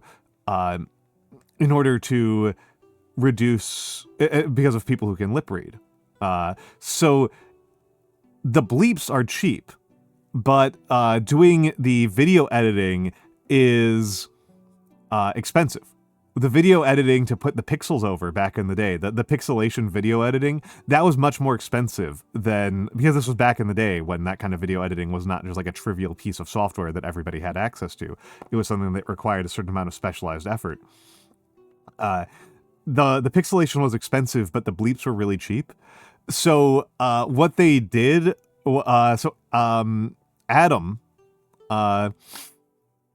Adam made a prop that was like, it looked like an orc lower jaw, like a mechanical orc lower jaw, that covered, like you would wear like a headset and then it had like a piece of plastic that went around your mouth, like a couple inches off of your mouth. So it didn't like block or interfere anything. It blocked light. It didn't block any like feeling or sensation on you. And I just thought it was a very, very funny prop. Let me see if I can find it.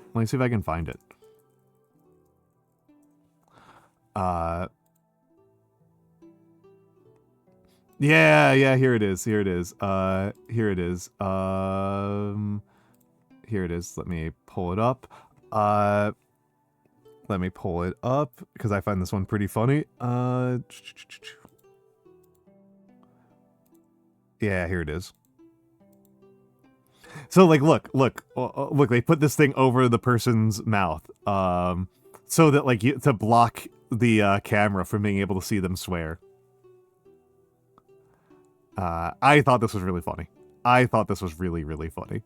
I thought this was a delightful prop. I was a big fan of it. I was a big fan of this prop. I may as well leave it up for a second. Why not? Why not? And that's like a difference now, right? Like it's very, yeah, it looks like a jigsaw thing. To me, it reminded me of orcs. It reminded me of 40K orcs. Because I've never actually seen Saw. I've never seen any of the Saw films. The Saw films are entirely abstract to me. The main way that they exist is the, what do you call it? There's a Twitter account that's Jigsaw. There's a Jigsaw Twitter account that I thought was really funny back in the day. I think it might be dead. I think it may have like run out of juice a long time ago.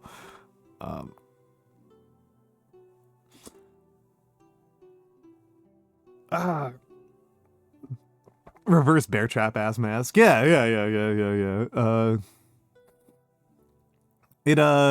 It protects you from collisions. It protects your jaw from collisions.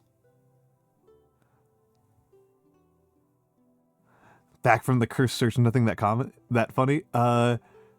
Yeah. Nice. I mean, you can take Murray, you write it down. You can copy paste this stuff. I'm not gonna write a goddamn fan fiction. Not because I have any trouble with fan fiction, but because I have trouble with fiction. I don't write fiction. I've written so little fiction in my life. I've probably written less than 5 pages of fiction in my life. I don't write fiction. I don't know how to write fiction. Fiction's really hard. Fiction's really, really hard.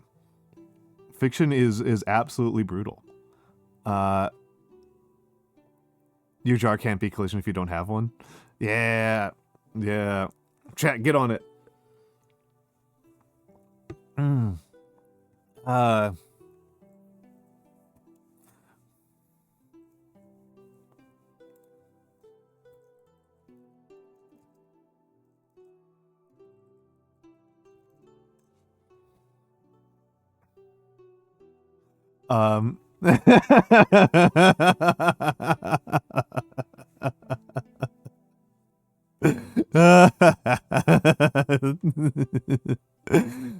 I don't know.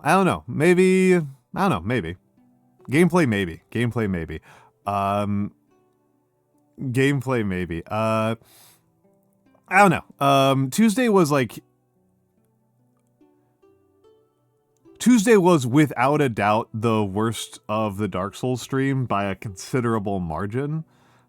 And so I'll probably play some today, but like, I don't know. I'm wondering if I might just be done. I am wondering if that might just be the end of things. If I may have just completed it. So I'm stalling because I'm not actually looking forward to Dark Souls. But yeah. Maybe we'll get to the gameplay after the ad break. Maybe we'll get to gameplay after the ad break, maybe. I don't know. Maybe not. Maybe not.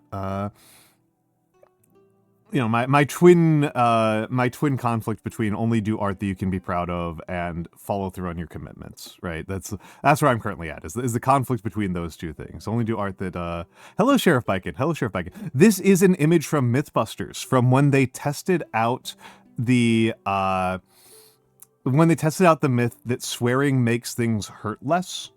That was the myth in question, was swearing makes things hurt less. Makes pain lesser. And so back when Mythbusters was airing, they didn't have access to the same kind of cheap video editing software that we do today. And so according to the people who are making Mythbusters, according to Adam Savage at least, bleeping out sounds was expensive, but was cheap. The sound bleeps were really cheap, but doing the video editing was kind of expensive.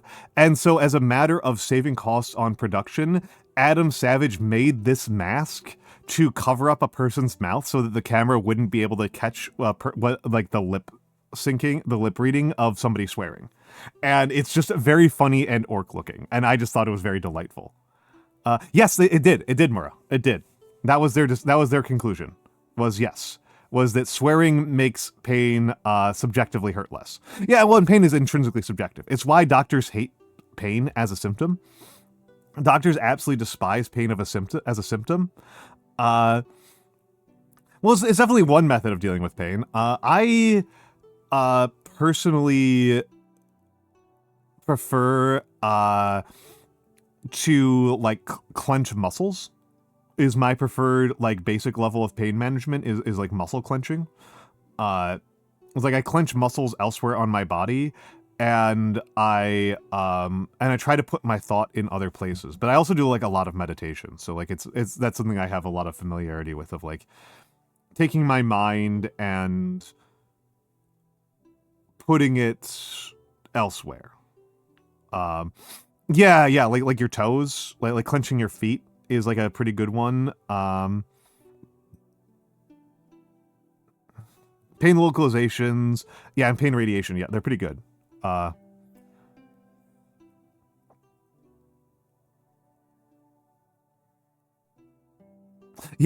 but it took me a second to figure out what the heck you were talking about. The Peter on the floor thing. I was like, what is he talking about? The Peter Yamcha pose. The Family Guy Yamcha pose. That makes sense. That makes sense to me. I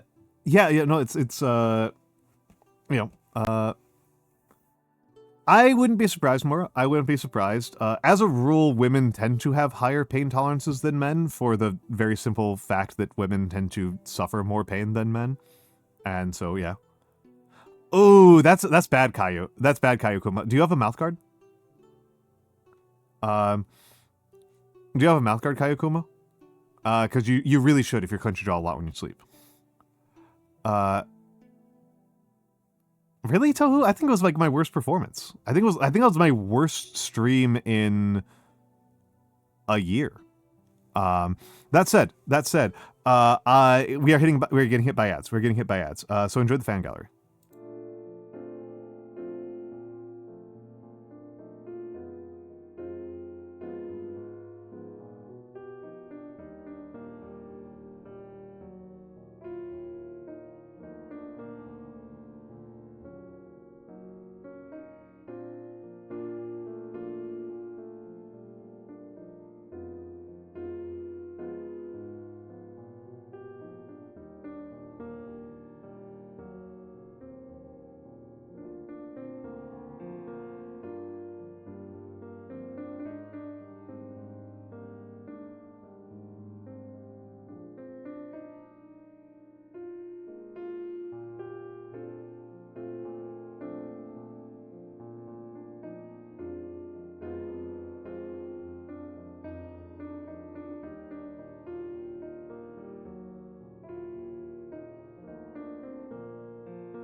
And I'm back. And, oh, okay. It said the ads have abated, but it also says I've got ads for 15 more seconds.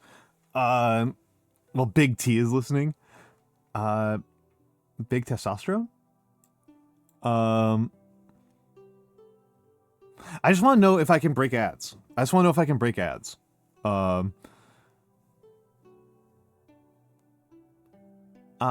tell you, I've been streaming for less than 2 years, but my worst previous stream was, I think, over a year ago.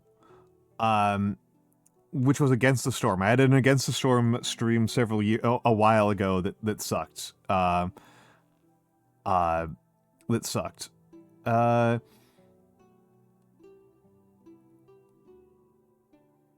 Savior Q got ads. Boo! Boo! Just Jane, I actually really like Against the Storm. What I have found over the years is that how much I enjoy a game and how much I enjoy streaming a game are actually very different. So, like, I enjoy streaming Europa Universalis 4 a lot more than I enjoy playing it. I enjoy, there's a lot of games, it's more often that, like, there's a game I really enjoy and then it turns out it's not actually very fun to stream. That's much more common than the other way around. In no small part because, like, I don't really test out, like, I don't really, like, play a game and I'm like, this wasn't very fun, but it might be fun to stream. Like, I don't do that very often, which is probably a weakness on my side, that I'm not thinking like that. But I thought Against the Storm would be really fun to stream, and it just wasn't. It just wasn't really all that fun to stream. It's just like too many things are happening in Against the Storm at once. It's too much time pressure. And that seems to be like, for my streaming style, for the way that I stream, I think it's better to, well, Mora, it's not actually, well, this is the thing, Mora, is that, like, it's not quite that linear. It's alinear. It's not, like, Europa Universalis 4 is a game I just flat out don't enjoy playing, but I do enjoy, I enjoy streaming it more. And a lot of the thing with EU4, EU4 is like the most remarkable one for me on this front, is that EU4 is a very slow-paced game, and when I'm playing it on my own, I get bored a lot. But while I'm streaming it and I'm interacting with chat and I'm worrying about my performance, that's enough additional stress on the game that it's actually really fun. For me, it's like there's this kind of narrow, like, streaming adds an additional level of stress and time management to whatever I'm already doing, that for games that are at a good level of stress for me on their own, they sometimes tip over into being unfun, and it sometimes pulls up games that are not stressful enough for me into being, like, enough stress and ADHD management that I do enjoy them. That's kind of what I'm getting at. So, like, Against the Storm went over too far, and, like, Europa Universalis got, like, lifted up into being more fun. I don't know if there's any games that I've played that I actually hated that I played on stream and then liked. I don't know, like, if that's ever really happened. There are definitely games that I've liked a lot that I didn't really enjoy streaming. I don't particularly like streaming Warframe. I like Warframe a lot. I've played about 3,200 hours of Warframe. It's my most played game by Steam hours. I enjoy Warframe a lot, but I don't really like to stream it very much because it's like, it uses up, like, all of my attention, and it's kind of hard for me to keep interacting with chat in an intelligent manner. So, like, that's like a low, that's like, that one, I haven't done Warframe on stream in a long time. I like doing Warframe collabs. I really do like doing Warframe collabs. Yeah, that's the thing. That's the thing, Tohu, is that, like, I have really severe ADHD. So, hello, Nando. Hello, Nando.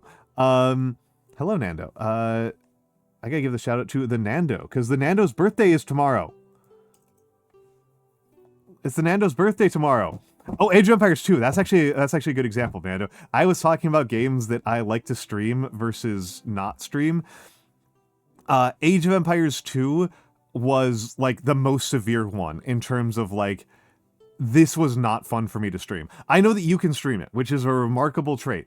And I have enjoyed streaming casting with you. That's actually some of my favorite streams that I've done, Nando, were streaming simulcasts with you of Age of Empires 2. That was super fun. That was super duper fun. But actually just playing it and trying to talk to chat was a miserable experience. I was so unhappy whenever I've done Age of Empires 2 on stream. Even if I'm enjoying Age of Empires 2 in general, but like mixing Age of Empires 2 with streaming is just like, it completely breaks my brain. It completely breaks my brain. I can't do it. I would love to, Nando. I would love to. I know we're not doing that tomorrow. I will be on Nando's tomorrow.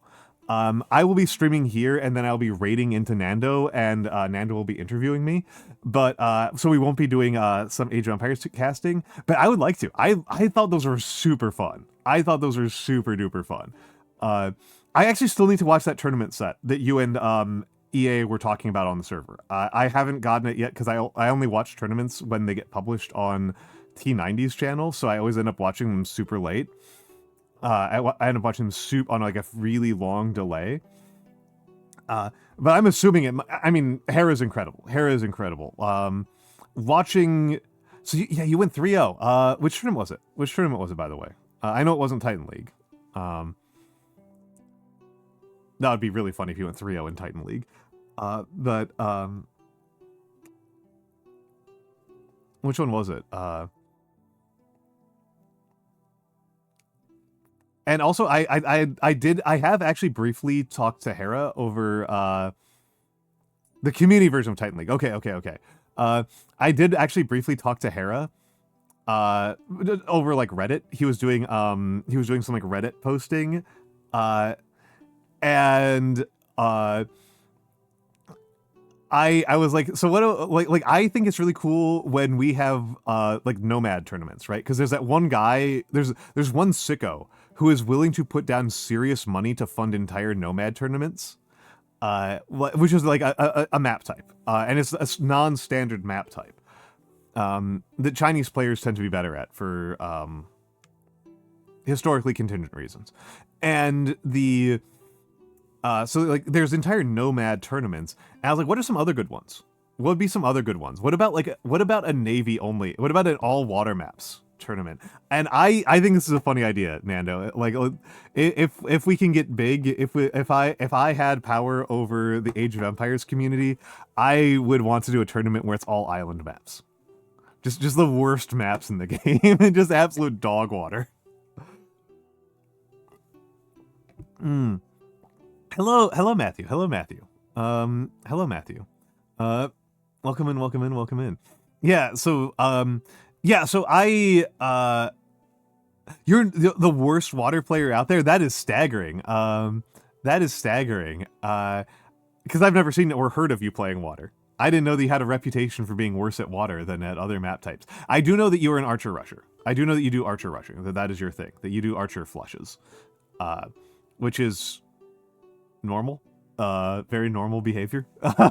Tells me very little about your character. Tells me very little about Nando's character and psychology, that he's an archer rusher. You won a 3-0 without building a single archery range. Wow, that is a fake out. Okay, never mind.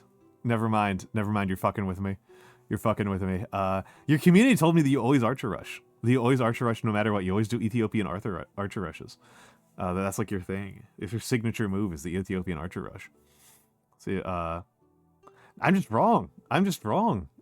I am misinformed. I have been misled. I have been mislaid. Now you're adapting and evolving. Okay. I haven't touched Age of Empires in a minute. Because the last time I streamed Age of Empires, I found it so frustrating that I just uninstalled, and I haven't touched it since then. I just haven't touched it since then. But yeah, there's a Warframe, as mentioned, Warframe as a viewer, it just looks like disco. Like, and this is why the Warframe viewing community is like so isolated and separated from the rest of us.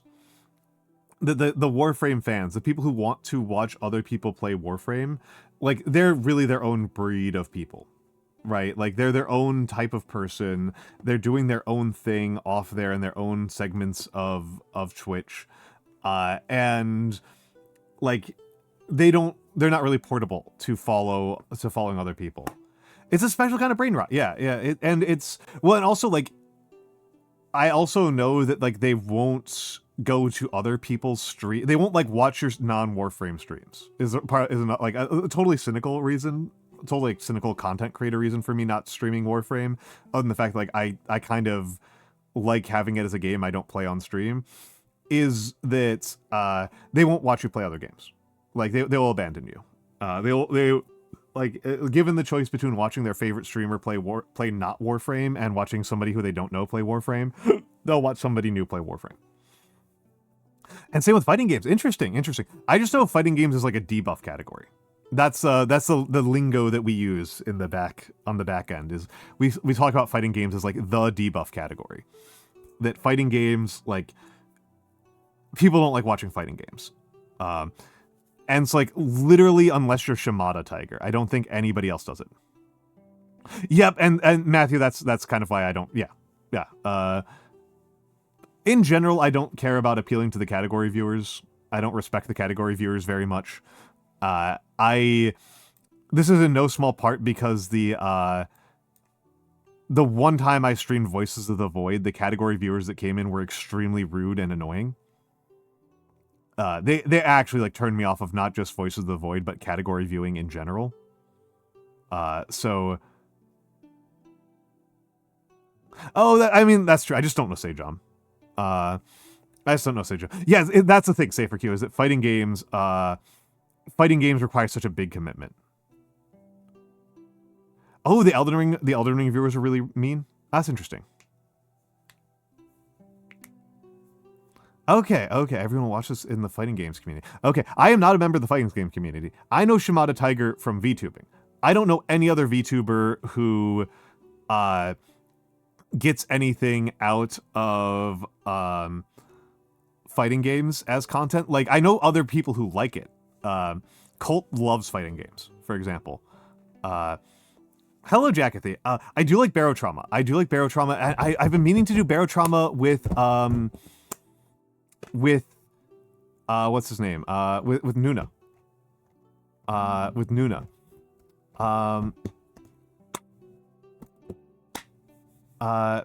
Yeah, Cabal has been dipping his toes into Tekken.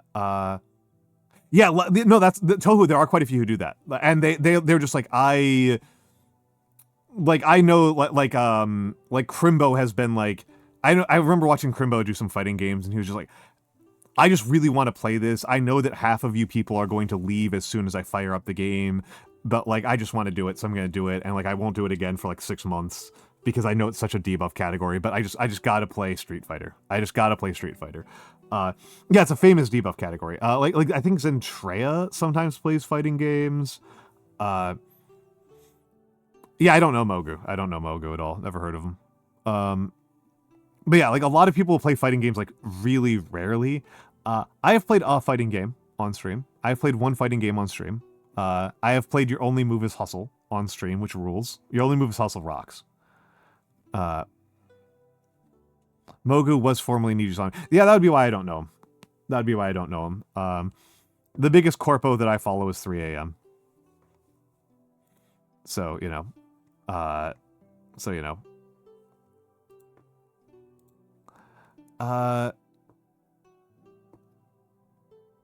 They don't have it as their main content. That's pretty reasonable. That's pretty reasonable. I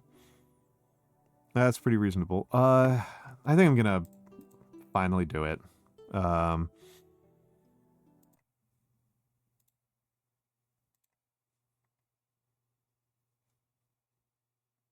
Just as like side content. Yeah, that makes sense to me. Interesting about Corone. Corone is like among corpos, like one of the ones that I've seen the most of. And that's just because she's like been at this for forever. And the only gaming content I can ever remember her doing is when she was playing Super Mario Brothers, and if she said anything in Japanese, she would kill herself. That's like the one piece of her gaming content I particularly remember.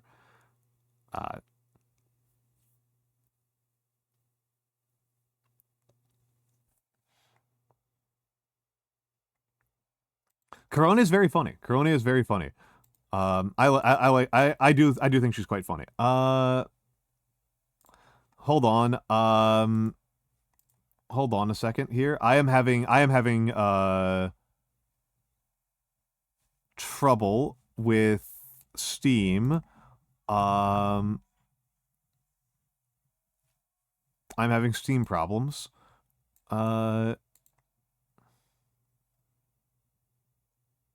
I've never thought about fighting games as collab content. Yeah, I'm having yeah, Dark Souls is crashing. Yeah. I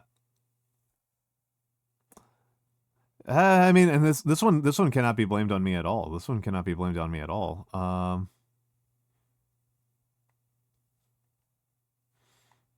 Oh, this time it looks like it's booting. This time it looks like it's booting.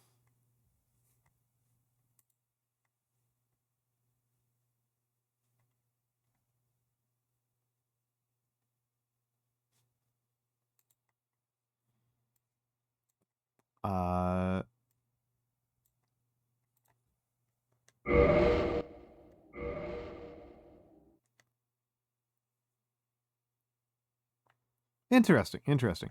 I will tell you that if you are trying to convince me to get into fighting games, I think you will be disappointed.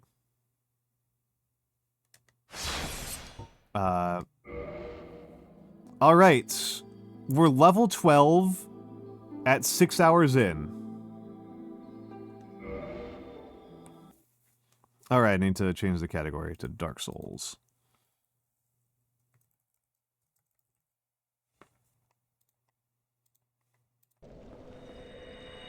Oh, okay. Yeah, unfortunately. Let me check something here. Okay, I do still have the Crest of Artorias.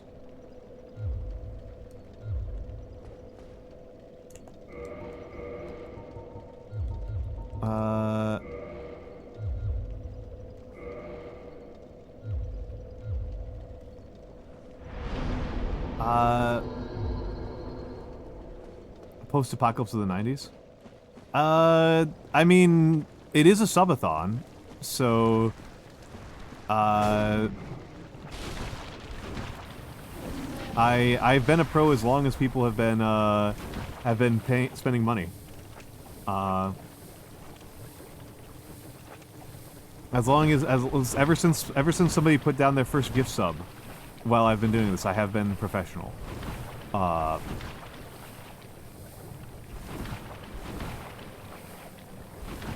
Professional streamer, former professor. Yeah, as I say, now I am anime online for money. Now I'm anime online for money. That's sort of true. I do sort of make some money off of this.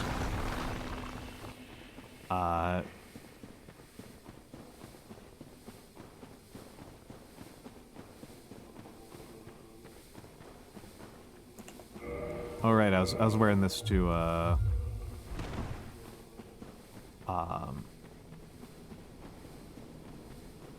so we hadn't gone down the big spider hole. Thank you for the sock. Thank you for the sock. We haven't gone down the big spider hole. Turns out more anime. Yeah. I added a little icon for the sock Mantas. I added a little icon for the sock Mantas.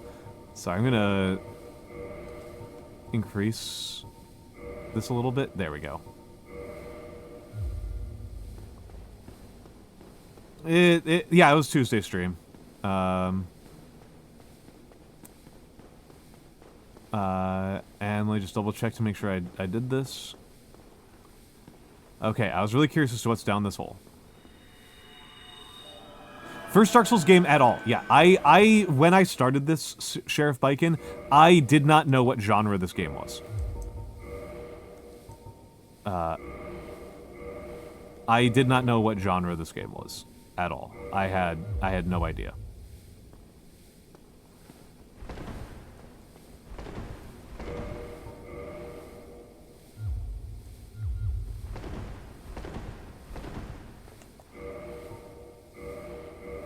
Yeah, and now I'm dubious on whether or not I'm going to make it any further.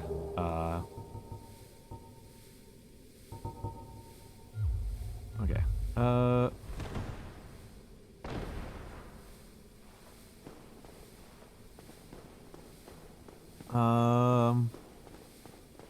Yeah, Sheriff Bikin, if you want to, like, I would recommend watching the VODs. I would recommend watching my VODs. I posted, 4 of them have already been uploaded to YouTube. The other one should still be live on my Twitch. But yeah, I recommend watching those if, they're, like, you are seeing much declined quality, right now. Oh, that's why I took all the damage, okay. Let's see what you got for me down here.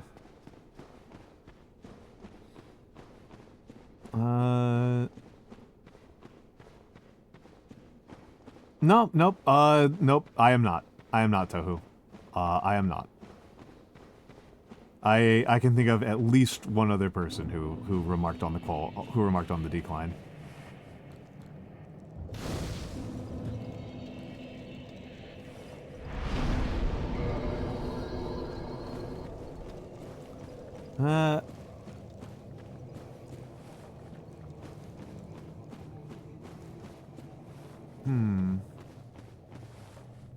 This must be searingly bright for you guys, because I'm playing the game darker than what you guys are seeing. I turned up the gamma inside OBS for you guys, and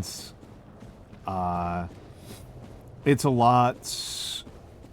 Like this is like eye-searingly bright for me. So this must be like really miserable for you guys. I apologize.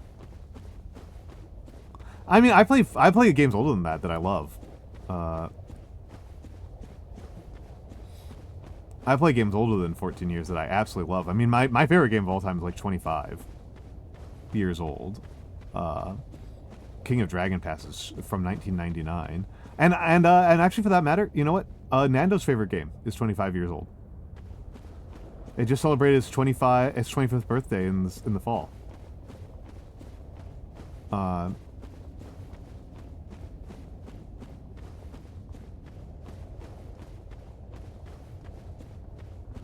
Like and Armored Core, the Armored Core series holds up. I've been replaying the Armored Cores, and Armored Core 1 is just still phenomenal. Yeah, a lot of Age of Empires 2 players are younger than the game now, which is pretty funny. And of course, like I mean, yeah, now you're actually getting suffering. Now there's actual suffering.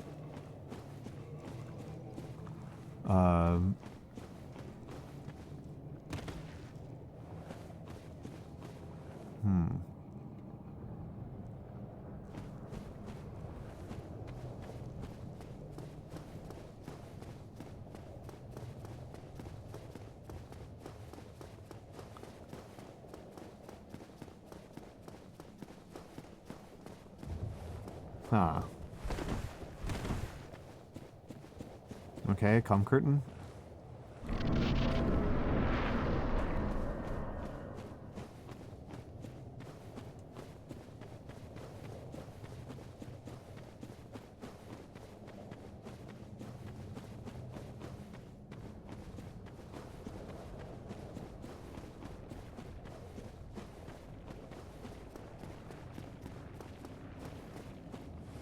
Trying to figure out if I'm taking damage from the heat. If I'm just like continuously taking damage. I should be, right? Like, being this close to an open lava flow, like, it will kill you.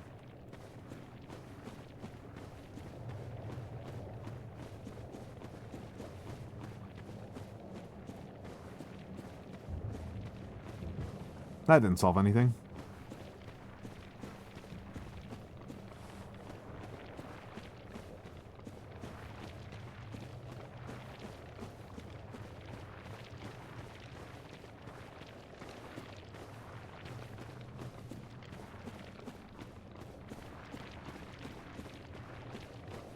Alright, carry on.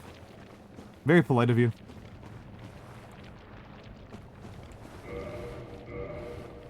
I have a suspicion he's going to not take kindly to me stealing this. Yep. Okay. Let's see if we can get out of here.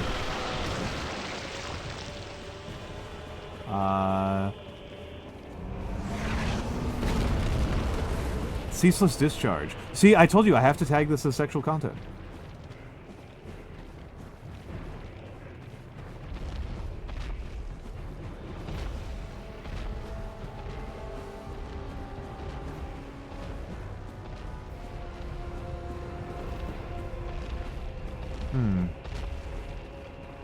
I suspect I can't go across that.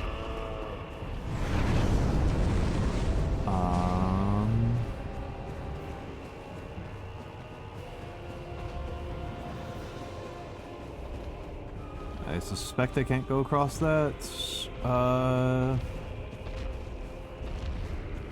Yep. Oh, hello. Hello, hello.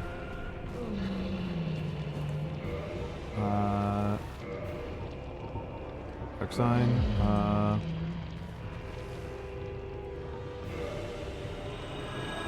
See ya.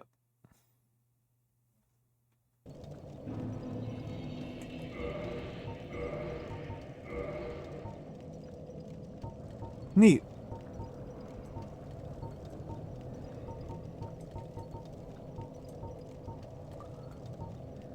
Oh, that's a lot of defense. That's a lot of defense, wow. And it's lighter.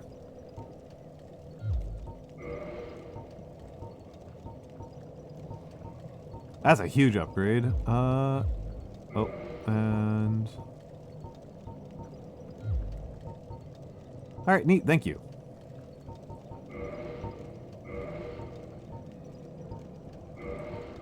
Let's take a look.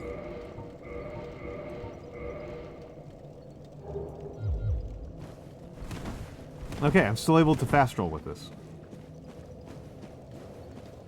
Alright, Nando, have a good time, have a good time. Thank you for being Nando. Thank you for being Nando.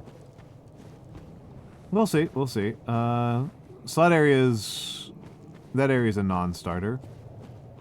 That area is a non-starter.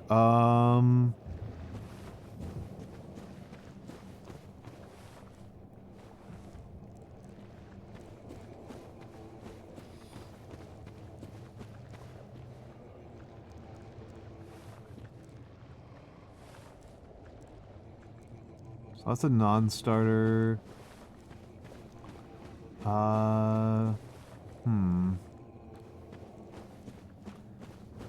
It is now a Nandover. Alright.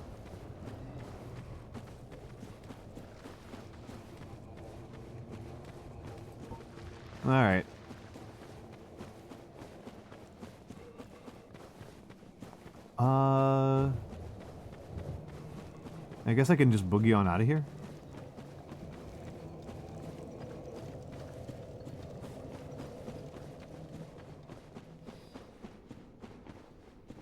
I assume that I am assuming I've already rung the bell here. A little bit disappointing. A little bit disappointing. That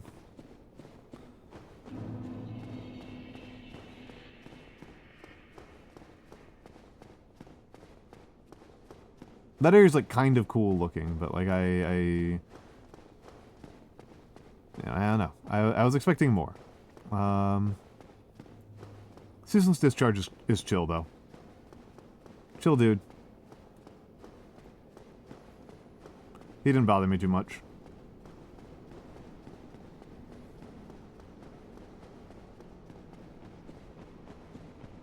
So, but yeah, I hope Saf isn't here. I'm worried if Saf hears this. Saf, are you here? Lady Saffron. Ceaseless discharge? I thought he was a chill dude. Lady Saffron, I heard that J.M. Blatt was overrated. Okay, she's not here. But yeah, I pop understanding the reference. I finally read the second Baru Cormorant book, and didn't like it. Like, the first one I thought was fine, but the second one I just, like, I was just like, what is this about?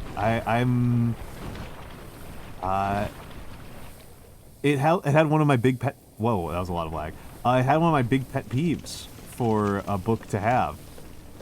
Oh, AMD had a driver timeouts.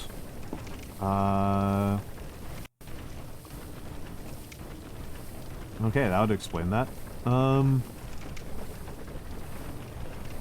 But yeah, I was, hello, Tayamisi. Hello, Tayamisi.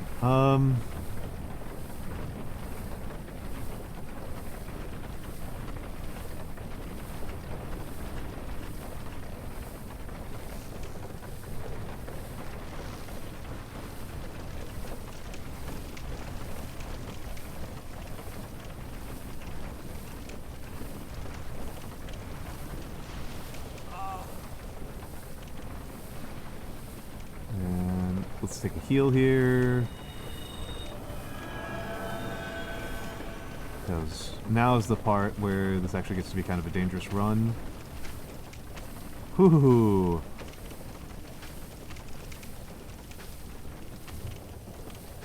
Captions make me dirty? Nice. What did they think was dirty? Was it the Tayomitsu? Or the ceaseless discharge, which is already kind of a gross thing to say. Hello, Wise. Hello, Wise. Hello, Wise. How you doing? How you doing, my friend? Hold on. There we go. Susan's discharge. Okay, okay. Nope, ceaseless discharge. Recovering from dental. That is always pricey. Recovering from dental is always pricey.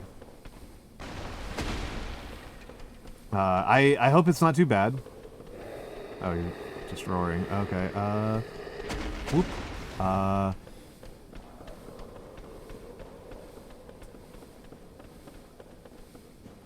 I am... Military insurance, that's true. That's true. You do have that military insurance. You do got that military insurance. I was more worried about, like, the physical elements of recovery when I asked that.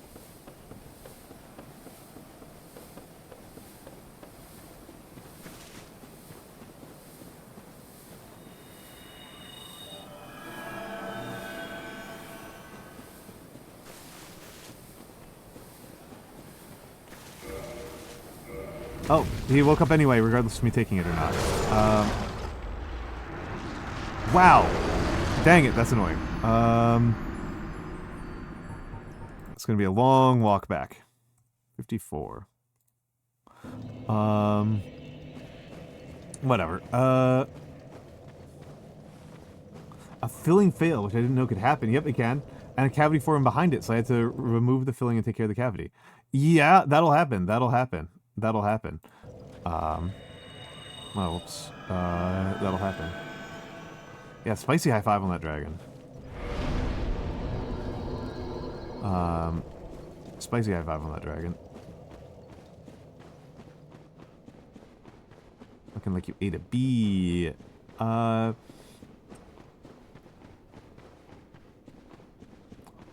that's actually not, that's not super bad. That's just, that's basically just a drill and a filling, right? I was really... Multiple people in my server have had wisdom teeth extractions recently, and they're having horror stories. They're having, like, the worst time. Whereas I got my wisdom teeth out when I was, like, 13. Like, I got my wisdom teeth out super young. I was, like, 13 or 14. I was super young. And it was fine. It was fine. I'm just, like, genuinely... I think that my dentist approach at the time, which was to remove your wisdom teeth as soon as it's safe to do so, is just like the right way to go. Like, if it does not, if your jaw is not like definitely big enough to hold your wisdom teeth, just like get those things the fuck out of here. Cause that stitch ain't it, yeah. Oh.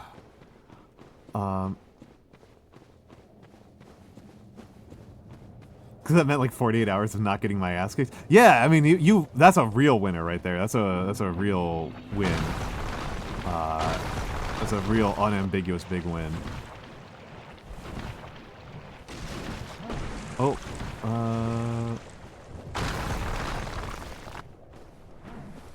ow.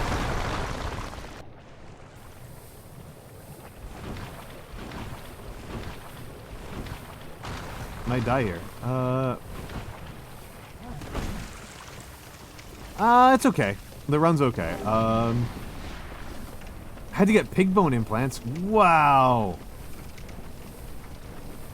Wow, that sucks. That is dreadful. I am sorry, Taimutsu. Okay, hold on.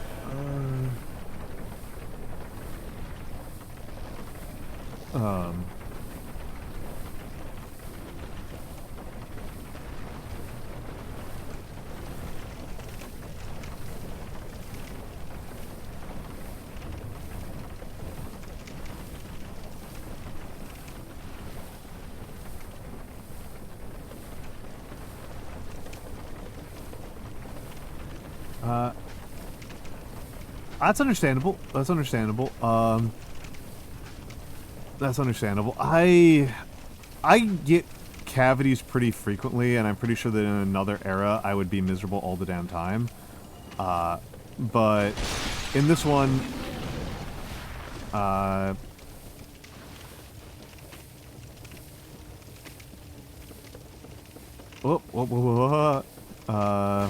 almost Looney Tunes myself there.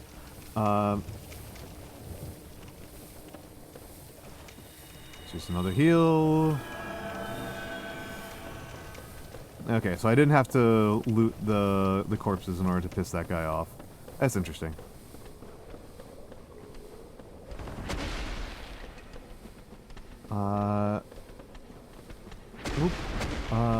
There we go. And let the stamina recover. It was odd, wasn't needed from a cavity. Yeah, that is unpleasant. Man is... And hey, we're earning our gore tag. We're earning the gore tag today.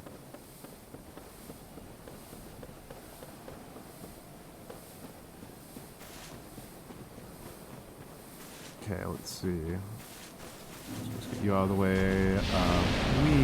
Okay. Okay, actually useless, and I die.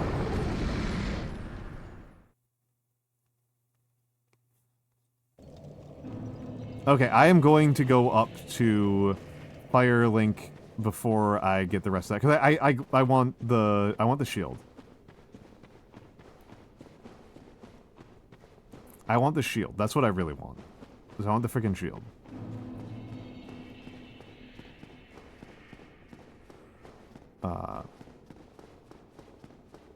I want that flippin' shield.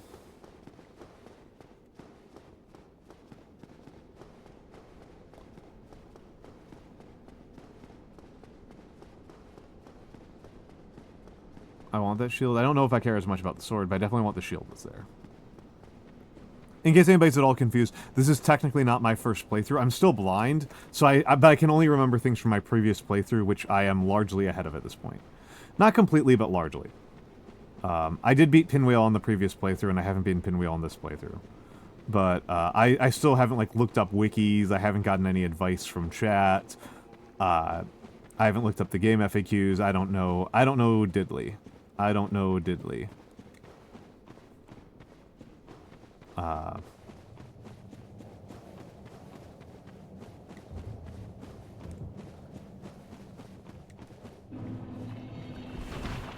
Yeah, oh my goodness.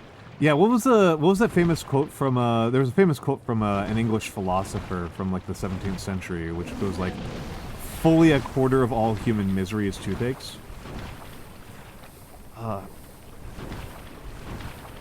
I might have to take some painkillers. Because I've got this swollen tonsil's really getting to me. When I get up on the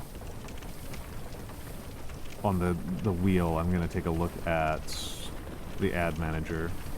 Oh, okay. Okay, never mind. Oh, I'm dead. I'm dead.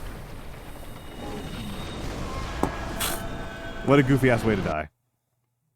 55.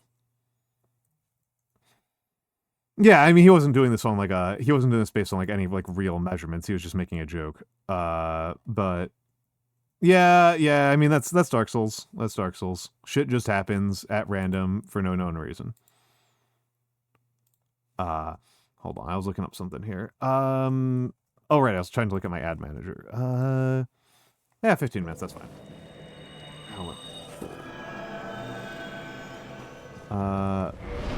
At least once I've done that and punched an NPC.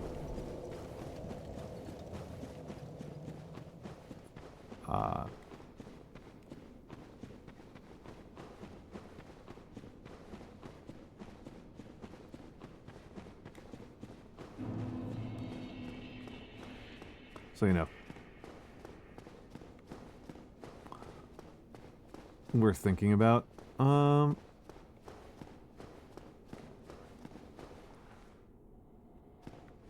Cool vista.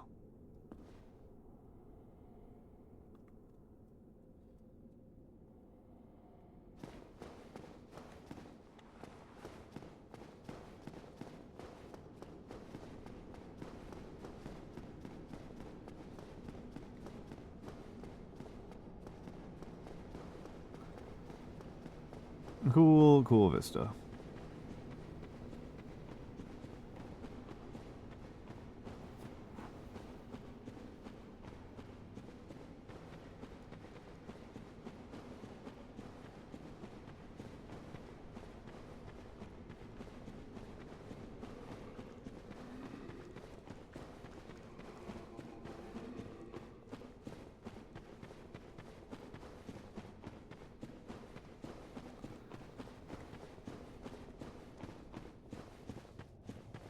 I could do the Blight Town tour again. I think I took Master Key, Mura.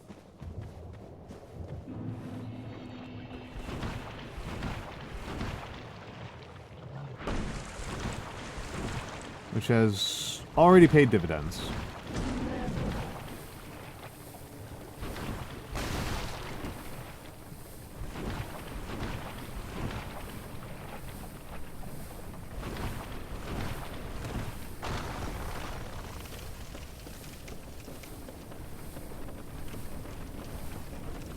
Yeah, I think these clothes are kind of funny, but it's mostly because they've got a lot of resistances.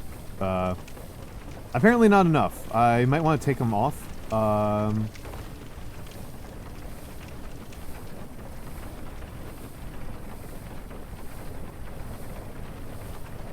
a while I was doing pants no shirt.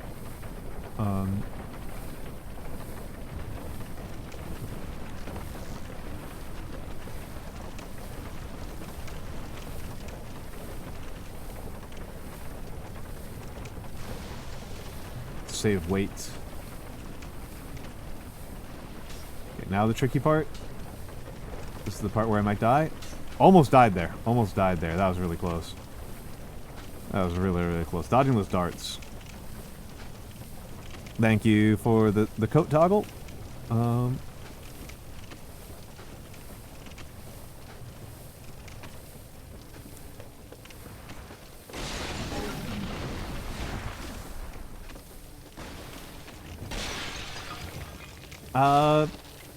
I am sorry, Mura. So the big things that I did last run that I haven't done this run are, I haven't gotten to the Tomb of Giants yet. I haven't gotten to Tomb of Giants yet, and I haven't gotten to, And I haven't gotten past the bridge, which I'm confused by. Because, like, on my previous playthrough, I got past the bridge. This time, in order for me to get into... I think I got into the parish from this way. From the Valley of the Drakes. I think I went, I think I beat the Taurus Demon, and then, oh no, and I used the Master Key to go down to, I used the Master Key to go to Darkroot Basin, and then I went from Darkroot Basin to Valley of... I went from Darkroot Basin up through the back route of the tower to get to Undead Parish.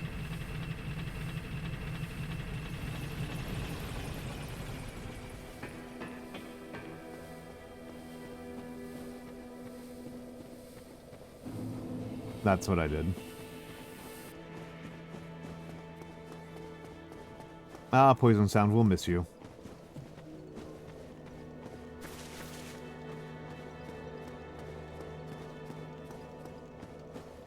Okay. I have actually covered up my souls against that. Okay.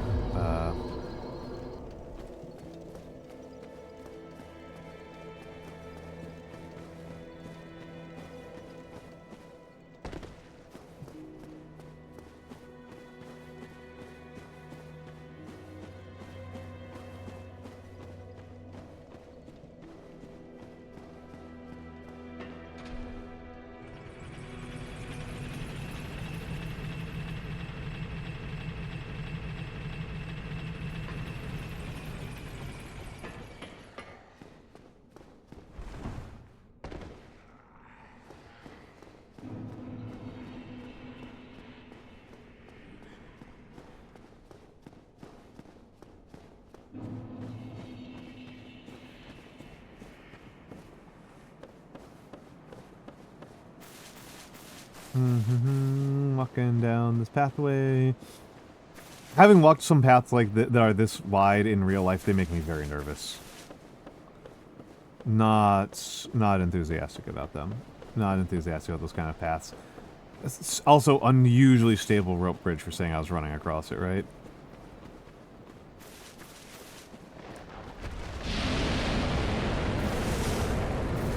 Huh, where's my,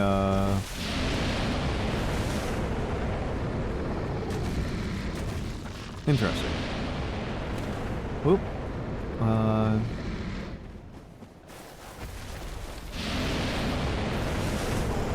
Ow. No, not what I cared about. Dang it. I am 0 for 2. But yeah, this run I've beaten Taurus Demon and Quellig. I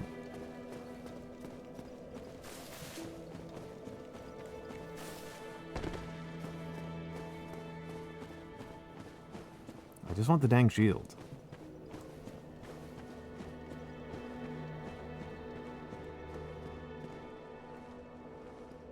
I don't care about the rest of this junk.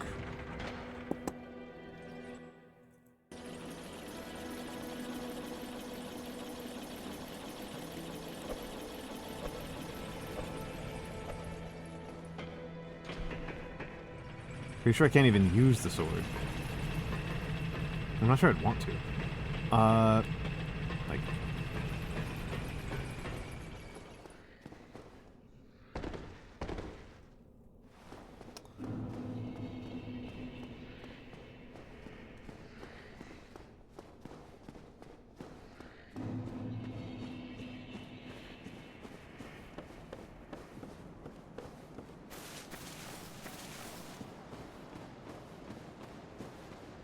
There's my 0 souls over there. That's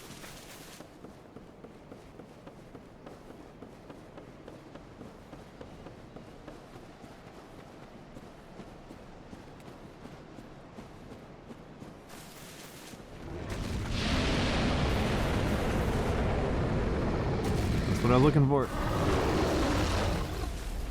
Oh, and that time he doesn't manage to kill me.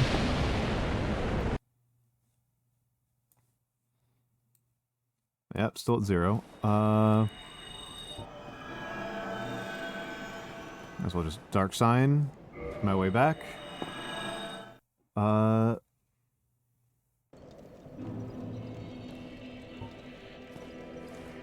Put you away. No, I want the dark sign.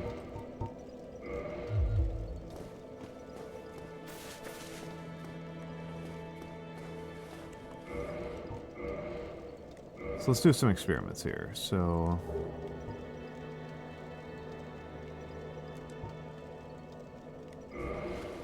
okay, so the server I can't use because I don't have enough dexterity. Okay, that's... whatever.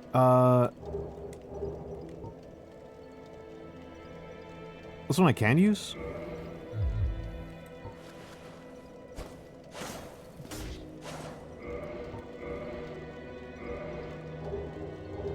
$80 compared to 91 for the mace, so it's... I guess it's also got... is that 80 of something else? High quality weapon with a powerful blessing. Well, so how's it compare on weight?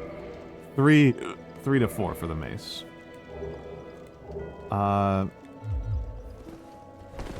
Okay, so this is the fat roll.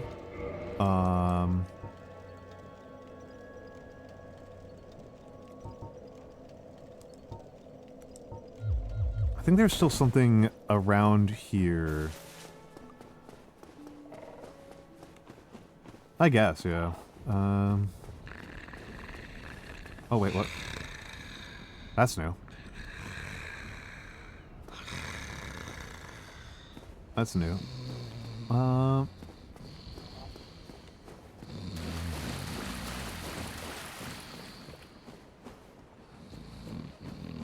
So weird onomatopoeia for sleeping, for snoring. Was that you? Guess not. We have done Asylum, Taurus, and Quelleg. That's where we're at.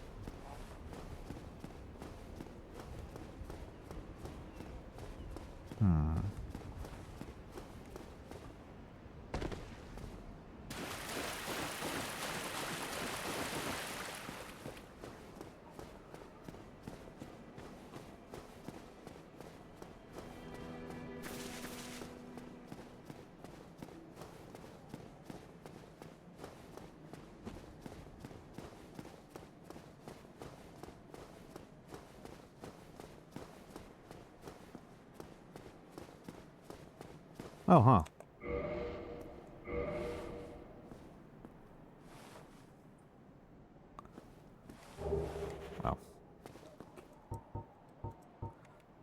Oh. We just,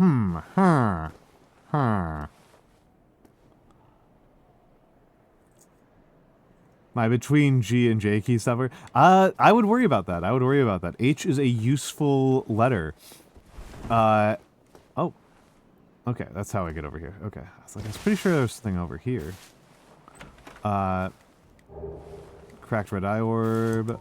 Not useful. I mean, that sounds like you might be able to deal with that by cleaning.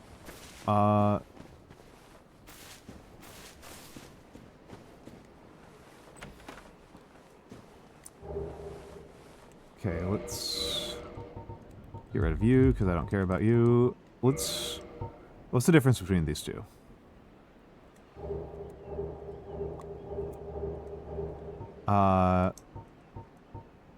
Okay, so this one's slightly better? I don't know what Magi just means.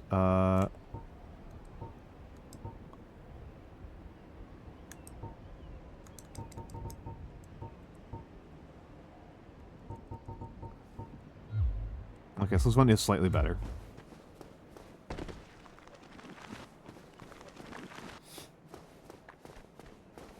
I mean, and there is always the real goofball option. Tohu. There's a real goofball option here. which is to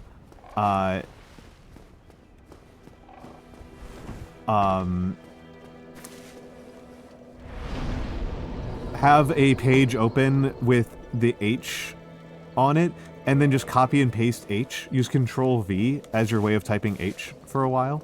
I've done stuff like that before when like I was trying to save money and I had like a busted keyboard. What, you haven't done that before?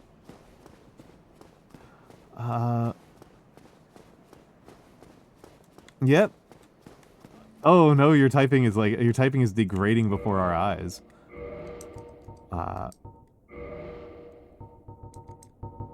Yeah, I think you've got a dirty keyboard.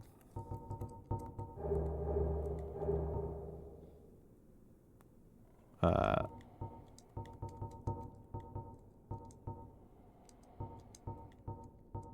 think you got a dirty keyboard.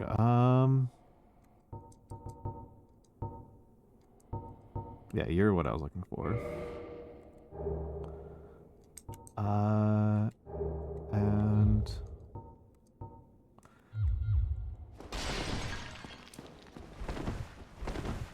Okay. Yeah, I rang one bell.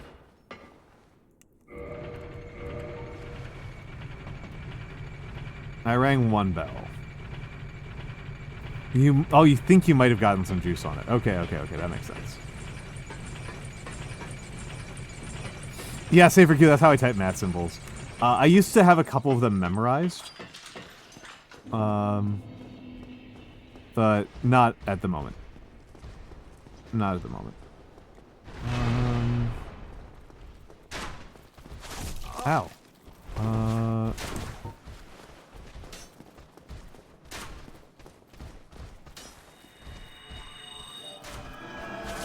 Ow. Oh, geez. Okay, ads.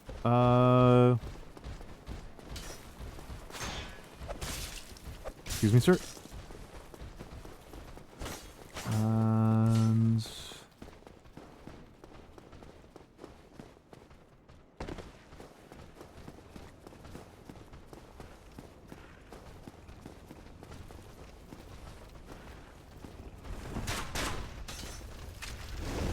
Ow. Okay. This is probably not the simplest route to do this. I'm trying to get over here. Nope, it wasn't, and now we're in ads. I'm gonna put the fan art, I'm gonna use the bathroom, I'll be back in a few seconds.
I'm back. I don't know. I mean, 6 of one, half a dozen of another. That annoys me. Also, Mura, go to bed. Don't ruin your sleep schedule over my stream. Like, that's ridiculous. Like, it's flattering, I guess. More flattering when it's a better stream, but, no, just go to bed. Just go to bed.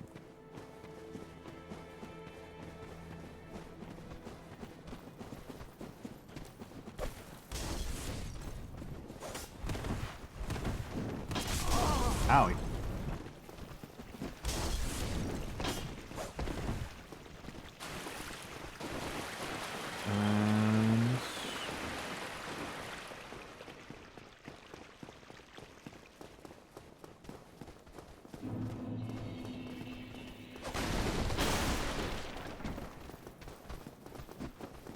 Let's see.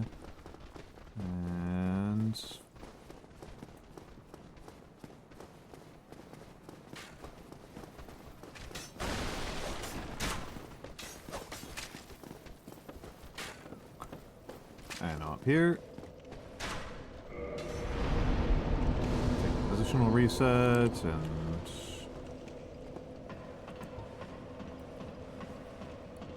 okay. Just want to get past the wyvern.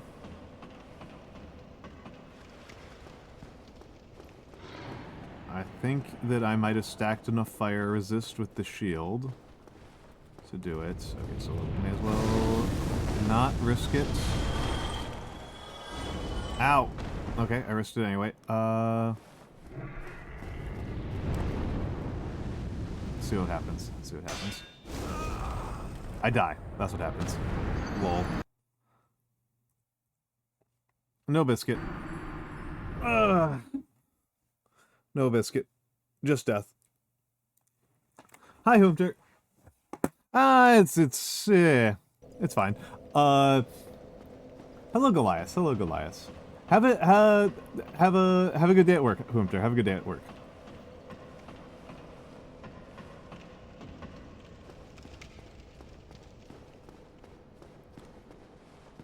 You just like her because she kills me.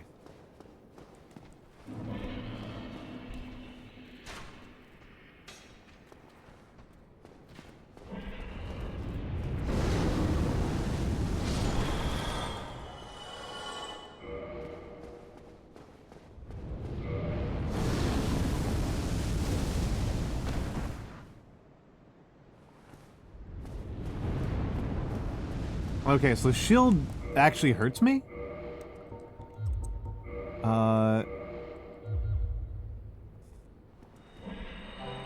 Oh, Gwendalf! Gwendalf! Welcome in, Raiders. Welcome in, Raiders. Hello, hello, hello. I am Almantas, former professor, current VTuber, old man who loves old things.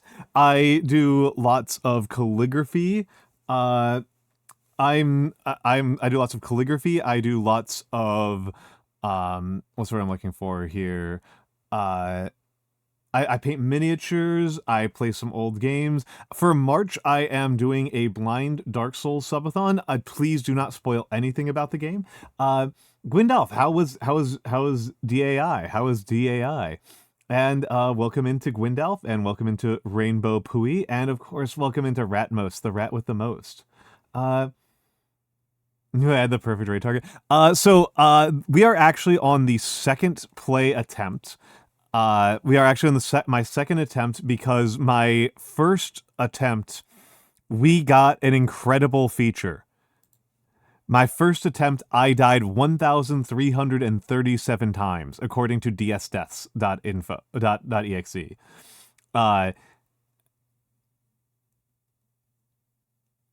Nope, DAI.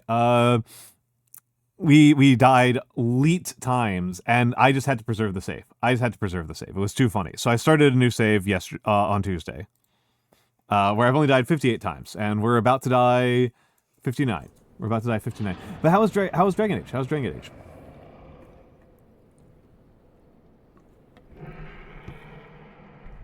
Yeah, Mura here is a huge Dragon Age and, in general, BioWare fan.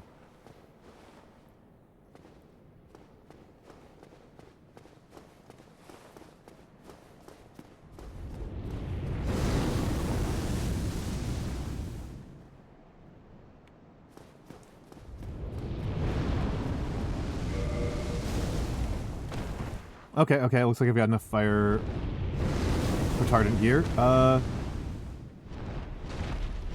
No, no, no. Extremely not. Extremely not. That was like my, 8. Okay, okay. That was like number 8 or 9 or something like that. No, no, no, no. I once died... I died to Quellig over 300 times. I did to Quellig over 300 times. I think I'll be beating the game next stream. Okay, excellent, excellent, excellent. Yeah, I got my bows in, the most important part. The most important part of this game.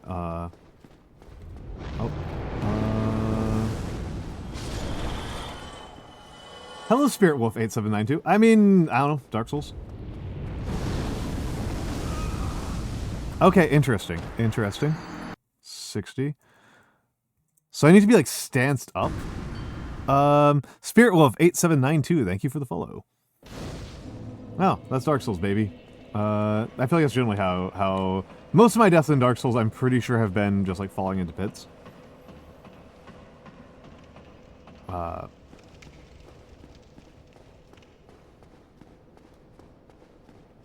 Mura, you've watched me play this game for 80 hours. Ow.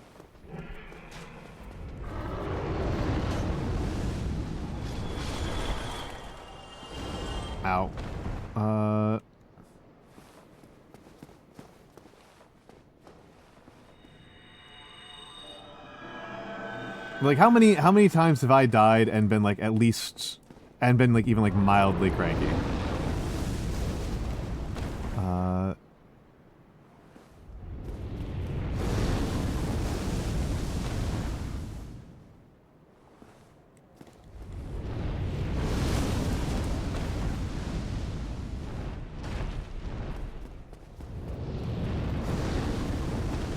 Whereas how many times have I died and just been about it?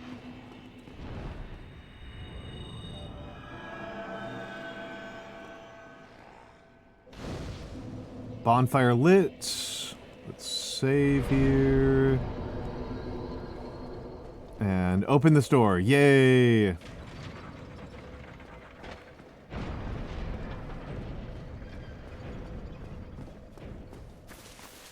Is there anything back here other than some guys chilling? Just some guys chilling. No need to bother them.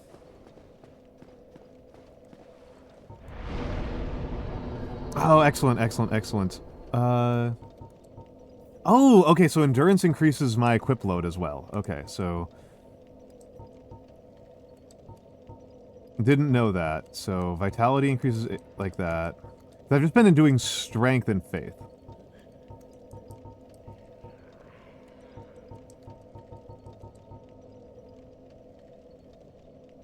I mean, running is 90% of what I do.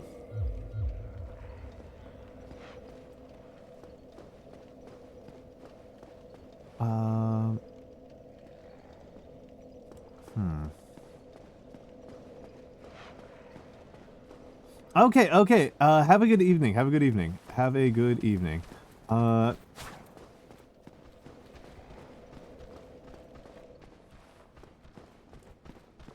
You fell asleep, Peko Neko? Oh, no. Oh. Ow. Ow. Ow. You've started rice? Good. Good. Good. Rice is a good choice. Rice is a good choice. Have a good night, Gwendalf.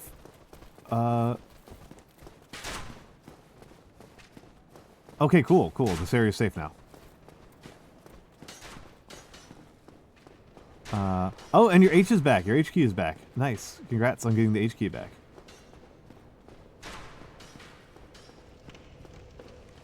Oh.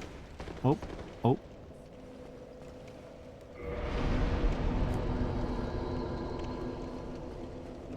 Tohu briefly lost access to his H key, so he is celebrating the return of the H.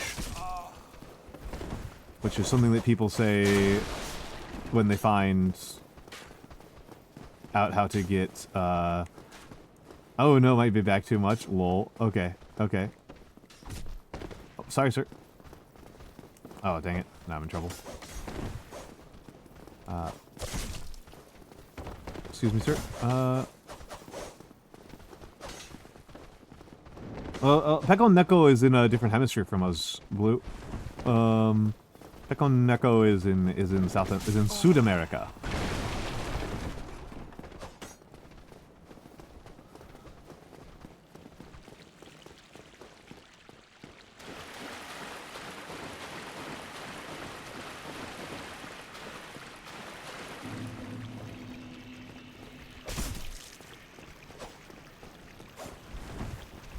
That's true, that's true, that's true. SUD, South America.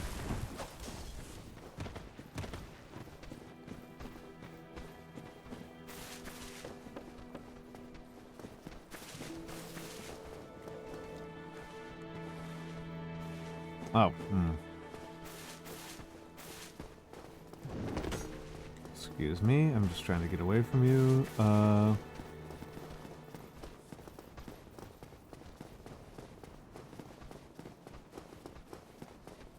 SUD America, right? Isn't that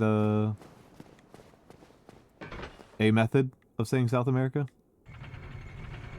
SUV America?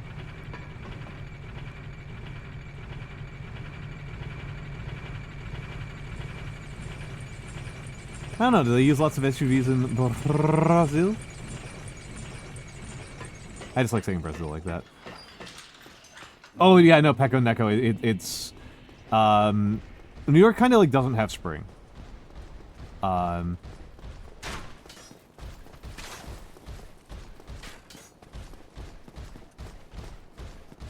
We just like don't have spring here. It's like it just kind of like alternates between like winter weather and summer weather every other week.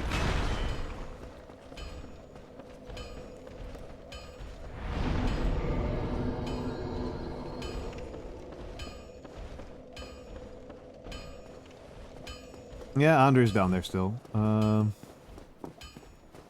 What's up, Mara? What's up? I can see that. I can see that. Still closed. Still closed. All right.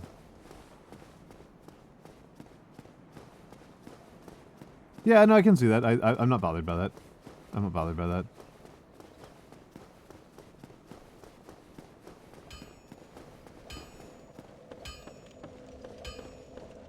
Still closed. Still closed.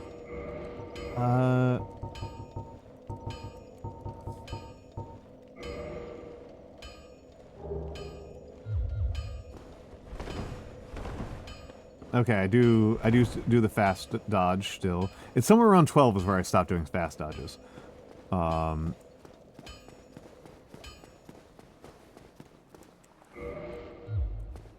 So let's see. I don't want to deal with you at all, buddy. Ow. Ow. Ow. Yeah, no, he is rarin'. He is rarin'. Ow.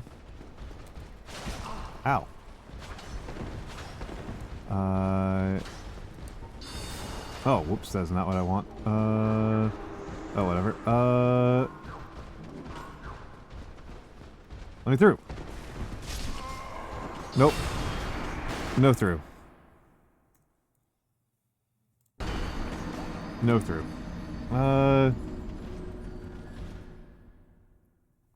And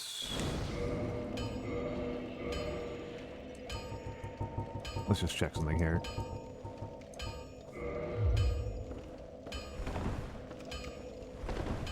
That looks like it's still a fast roll.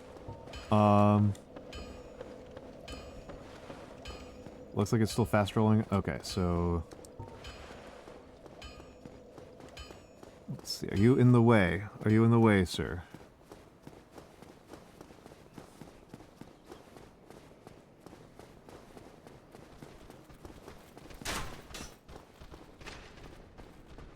Nope. You are coming for me, but you're not in the way.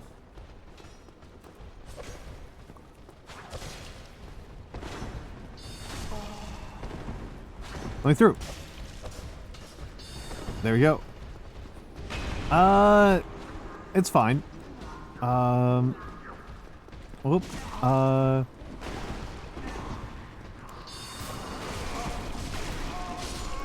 There we go. It's fine. Punch your way through Walmart. Yeah, exactly. Exactamento.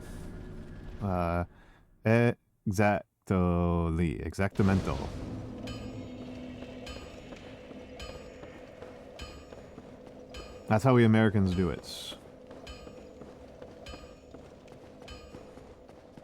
And we, you know, we're very polite. Americans are very polite. We all say, excuse me, sorry, apologies. As we punch our way through the Walmart. Punch, punch, punch. Admittedly, at this point in our country's history, you know, we just use guns. Right, like I don't know how much, like, I don't know how many fist fights we actually have. Oh, not what I meant to do.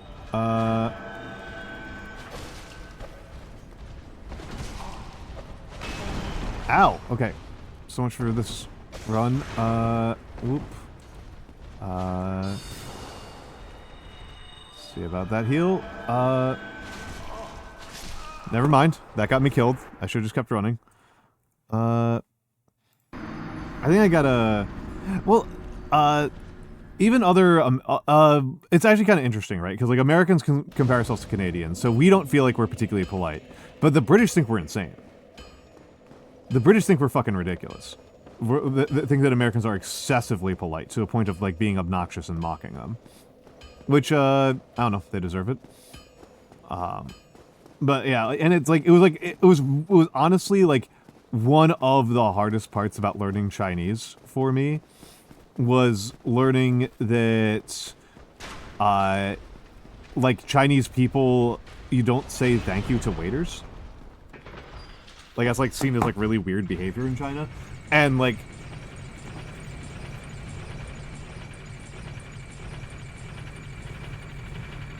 Like, I remember that being, like, a real struggle for me studying Chinese. It was, like role-play scenarios where we were supposed to be, like, in restaurants and stuff, and it was just, like, so rude to waitstaff. I was just like, holy shit, like, I can't handle this. This is a safer, easier boss run. Japanese, you're relatively polite to the waitstaff. I don't know about Korean at all. Well, I mean, that's... If you tip in the UK, you're insane. Like... That's like an America special.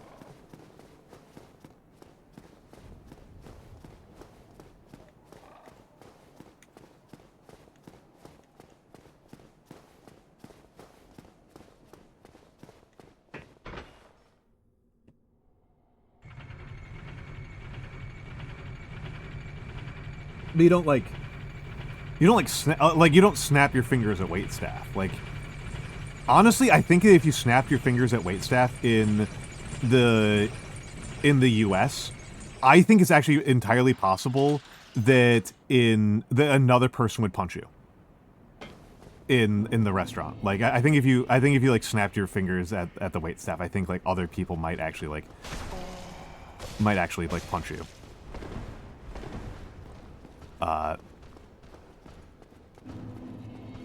Retrieval. Come on, there we go. Ow! I think I'm dead.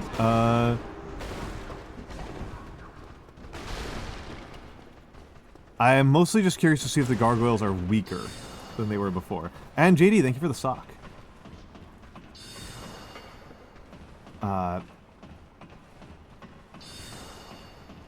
Setting his fucking Arizona and everyone says howdy? That rocks. That rocks, Muro.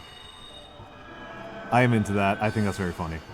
Okay, I'm gonna see if this, like, maybe if ringing the one bell, like, caused the bell gargoyles to, like, weaken in some way. Okay, actual first bell gargoyle fight. Maybe, like, only one bell gargoyle will get summoned. Because, like, that's what fucked me up, right? Is, like, I absolutely cannot handle fighting the two of them at the same time.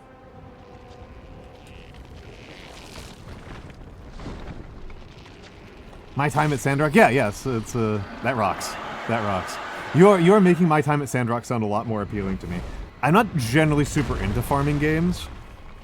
My big thing is like like the one fighting game I've really played is I don't know how much that did. Ow.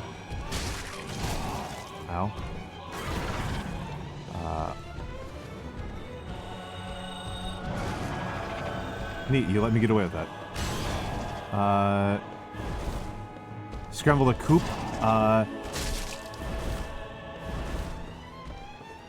Whoop. Okay, put that message away. It's really annoying.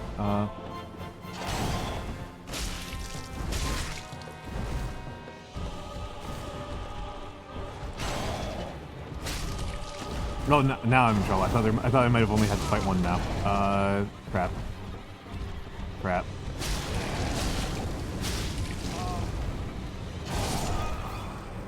Yep, still don't think I can do that. Still don't think I can do it.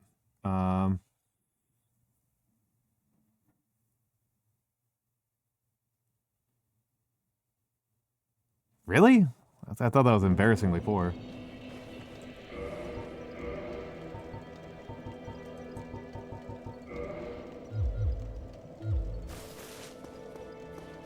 All of your equipment gets buried in sand every night? That's funny. That's funny.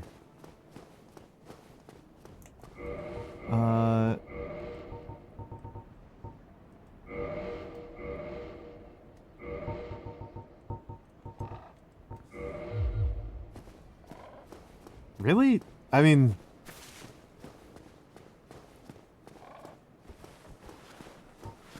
Eh.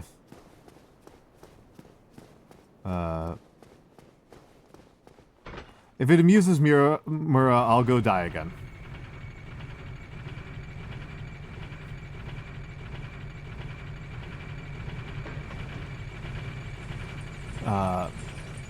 I take praise on some things pretty easily, but like I'm...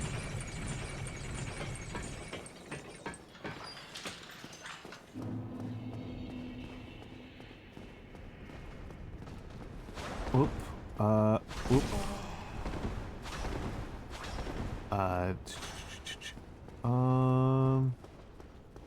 And sprint across here.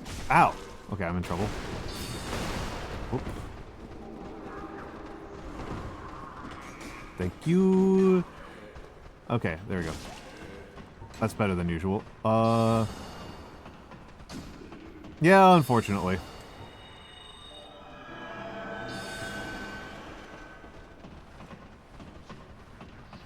Also, welcome in Xanadu. Welcome in Xanadu. Welcome in Xanadu.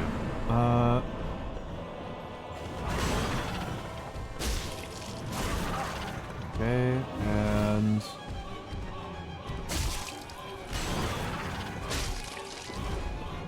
it's going okay. It's going okay. I got a lot of sleep. Enough so that I couldn't really, like, have a real meal today. But that happens. Ow. Okay. Oh, crap, I think I'm dead.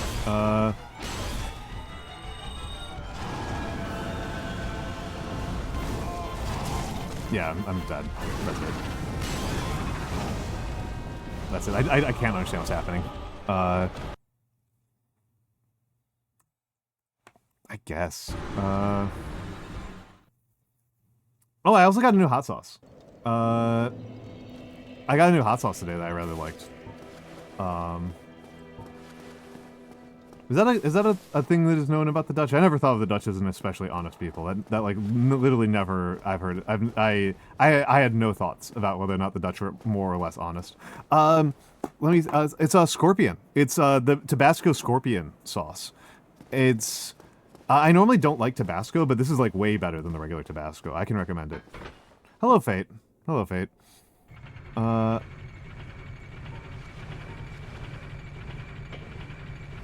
I mean, that was kind of the joke about New York being repurchased by the Netherlands.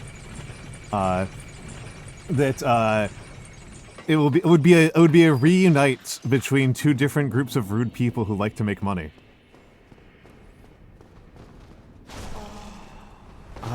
Whoop. I just genuinely do not have very many stereotypes about the Dutch. The closest thing I have to a Dutch stereotype at this point in my life is I am really surprised by how many Dutch people are VTubers. I feel like the Dutch are quite overrepresented among the VTubers.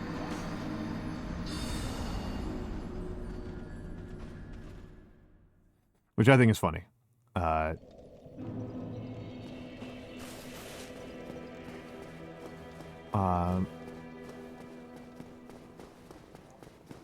think that's a like the two overrepresented groups among VTubers are. I feel like so it should probably be like, for one thing, there's only like 6 million of you Goliaths. My city is twice the size of your country, and I know twice as many Dutch VTubers as I know New York City VTubers, despite living here.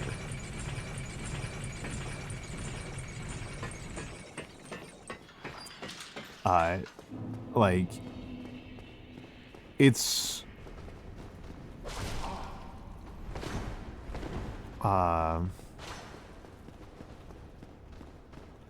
yeah, yeah, right? Like... Oop, oop.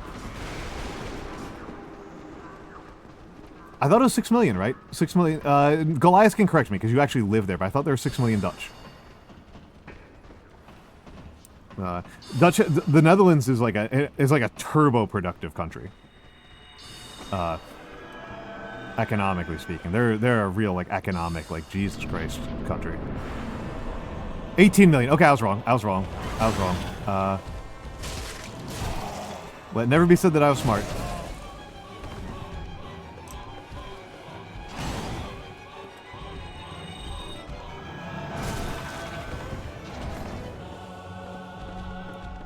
But still, like, I live in New York, and I know more people who VTube from the Netherlands. And it's worth saying, do you know how many people I've met from the Netherlands before I started VTubing? 1.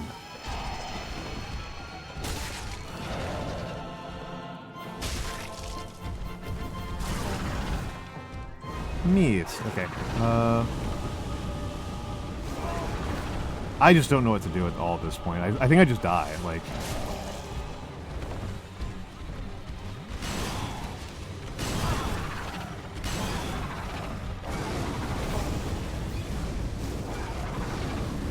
Yep. I'm always surprised when the people like Goliath has been saying like, "Oh, you're getting pretty close." It's like it's like 100% chance of death. Like, I don't even understand what I'm looking at on the screen. Felt as close as any other attempt I've done.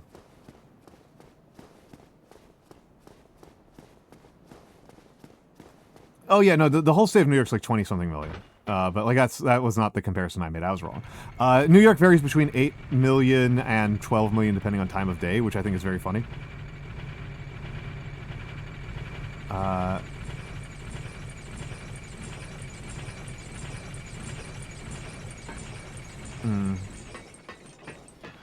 I mean, whatever. I mean, winning isn't really the point. Yep. No, our when there's always like an interesting thing that different cities have over like how much do you count, like, how do you count the greater metropolitan area? Ow. Oh, I might make it.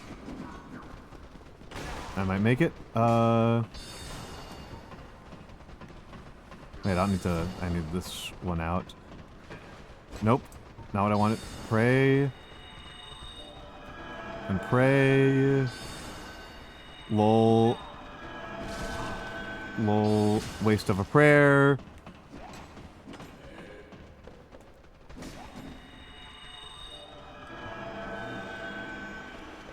Okay, I need to stop trying to pray like mid-fight, because it just gets me killed. Admittedly, like, showing up seems to get me killed, so, like, I don't know.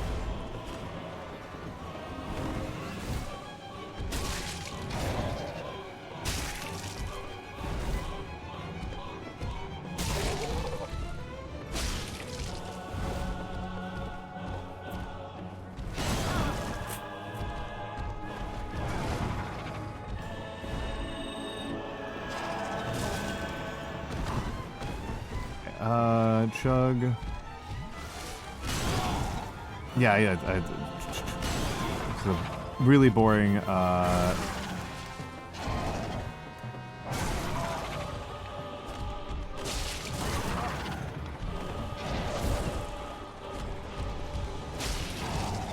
now the fight's over.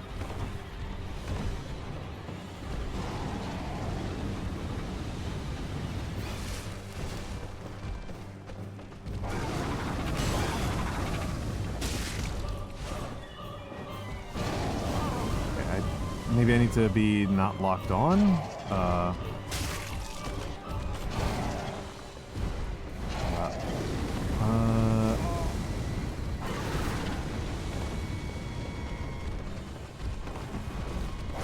Just run over to. Nope. Okay. Yeah, I feel like I am.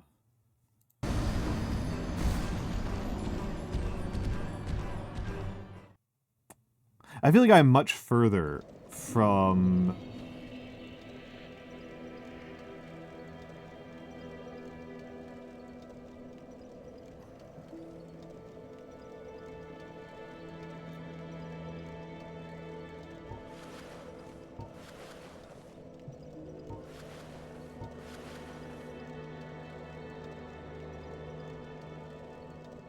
I'm just here scratching my head. I feel like I am like...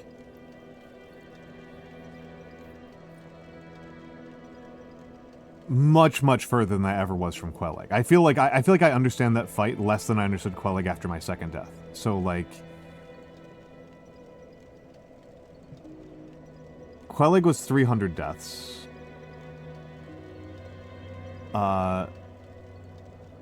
So 2,000 deaths maybe is what I think.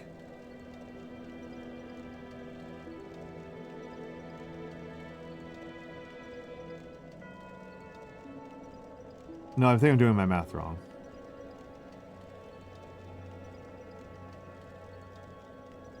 $1,200 deaths, maybe? 1,200, 1,400 deaths, somewhere in there. Might be like a reasonable projection. I don't feel like I am. I feel like I'm just confused. It is all blank up here.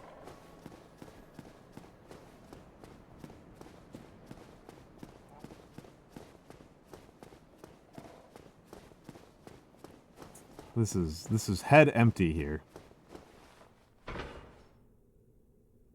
I mean, of course I could just get lucky, right? Like that has been known to happen where like I don't feel that way at all, Fate. I feel pretty defeated.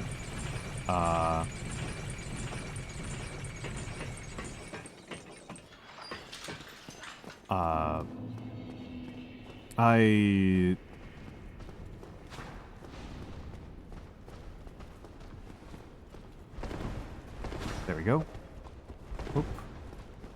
Okay, that was my best fight against that guy so far. Ow. Ow.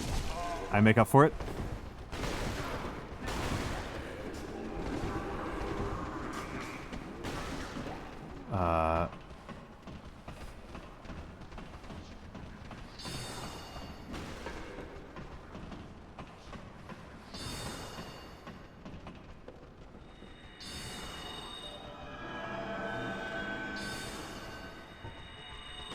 Okay, gotta get through the doorway.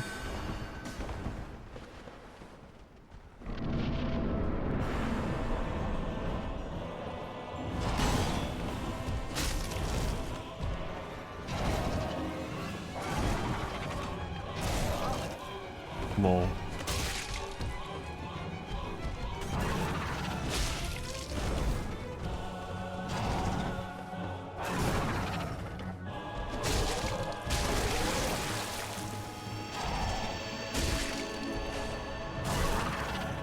Oh, now I'm in trouble.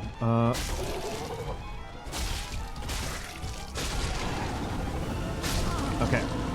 Okay. Cool. 69 deaths! 69 deaths! 69 deaths! Screenshot it, folks. Screenshot it. Something actually decent happened. 69 deaths.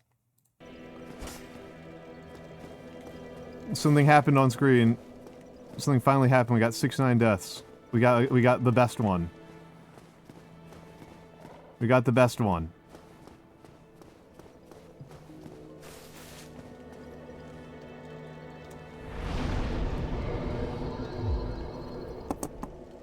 We got the best one. I think I might actually use one of the break tokens now. Because I am really feeling demoralized. I think is the word I'm looking for here. So I think I might take a break. Let's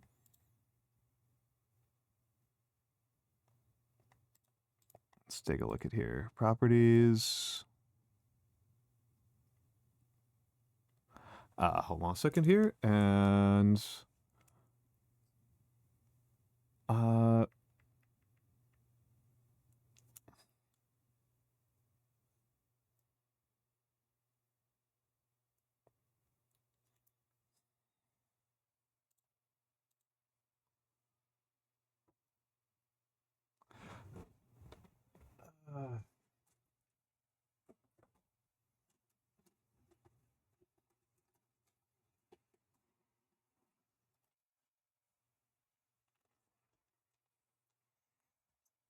sorry for the default face. I am grabbing some supplies.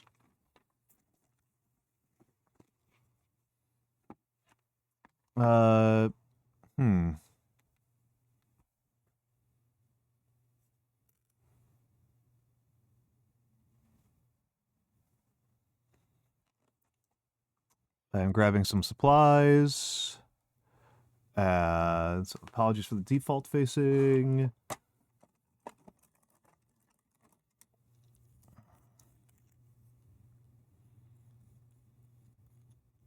Oh yeah, that's still inked up. Huh.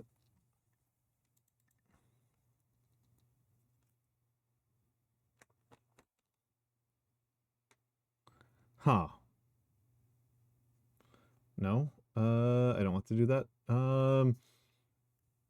Why are you like this, droid cam? iPhone. Genuinely, I think my least favorite piece of tech that I own. My iPhone. And camera's a little bit smudged. That made it worse.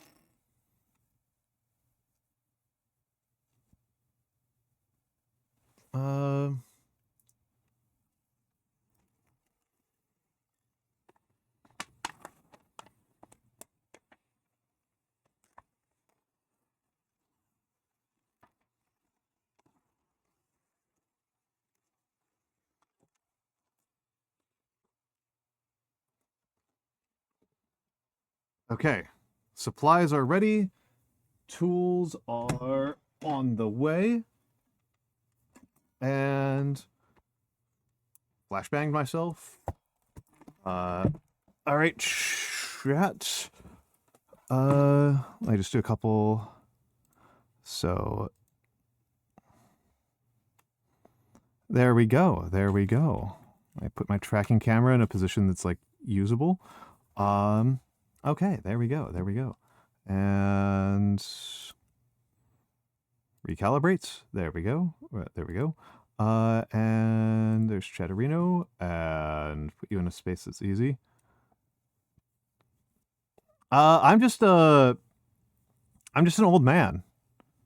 I'm just an old man. I am just an old man. I don't have any official animal thing. People talk about me as an owl or a moth all the time, and that's fine. But, like, officially I'm just an owl. I'm just an old man, sorry. Officially I'm just an old man. I didn't have a particular plan. I was just going to do... I'm just going to use Just Jane's break token right now. So let me grab the break det and remove that.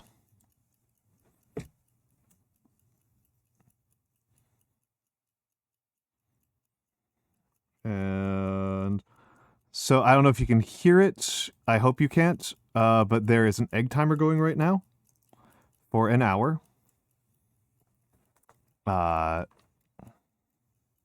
An owled man, yeah.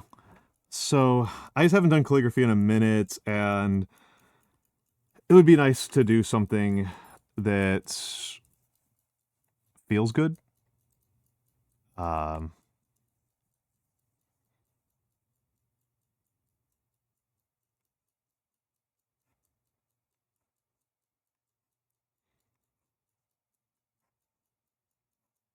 So I'm just gonna start off with some practice strokes. And actually, hold on, let me yeah, it turns out that if you never smoke and you moisturize, you wind up looking a lot younger than your age. I also, when I was working with chemicals, I was always very careful to use gloves. I was very, very careful to use gloves. That also made a huge difference, I think. Sunblock helps. Sunblock definitely helps. Yeah. I don't actually end up using a ton of sunblock, but that's mostly because a combination of I don't go outside very often, and even during like hot weather, I pretty much always wear long sleeves and long pants. I just like being covered up. I just like being covered up.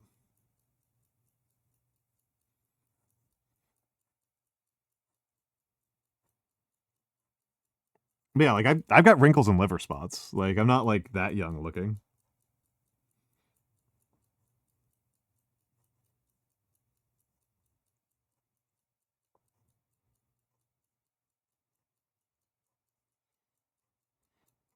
I do also have some genetic blessing. I'm not gonna lie. I was lucky.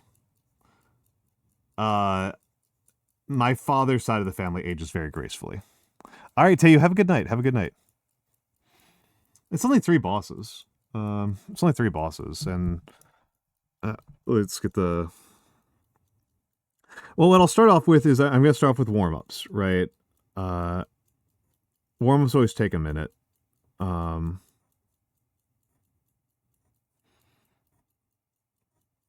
I'm just making sure the pen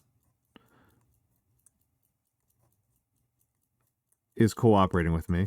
And you can see that I've actually been doing a pretty poor job, even just in my warm-ups. You can see like a lot of I'm not lifting up straight, right? Like very simple drills are important. Yeah, have a good night, Tayo. Have a good night, Tayo.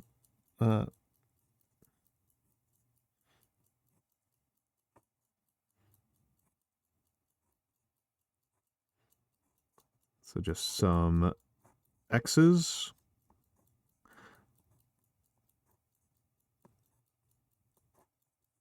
Yeah, I'm not lifting up quite straight.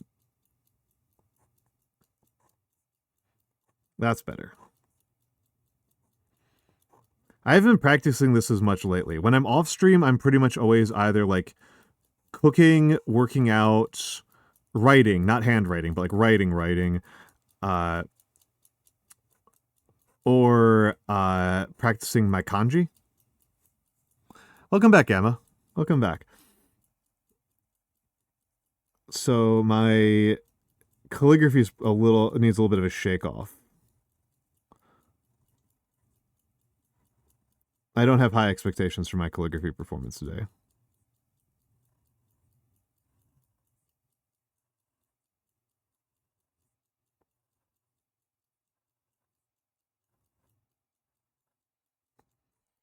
All right, so let's just start in on the important. Let's just start off on like some more sentences, right? Some pangrams. Uh,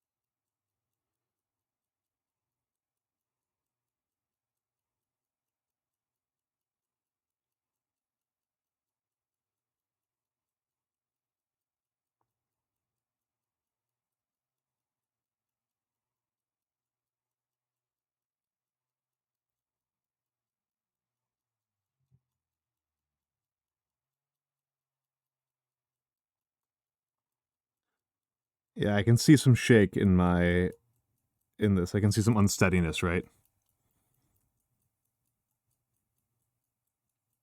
Oh, Dutch are widely overrepresented on the internet in general. Okay, that's fair. That's fair. That's fair.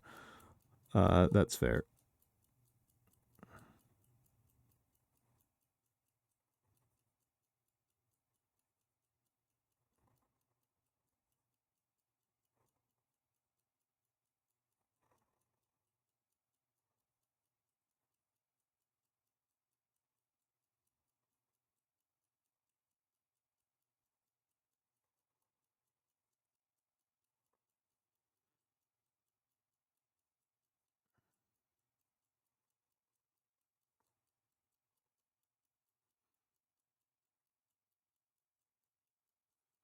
They must be running in very different circles than I do, because it wasn't until I was in VTuber. Like, again, I met one Dutch person before I became a VTuber, ever, in my entire life. Uh, the Dutch do not often come to the United States as tourists. I'm not looking directly into it, but it kind of does. I'm not looking directly into it. I'm looking at it through like 2 layers of paper, right? Like, yeah, I mean, the ring light I use for this above me, the ring light that I use for keeping my face tracking is actually worse. The price we pay for art.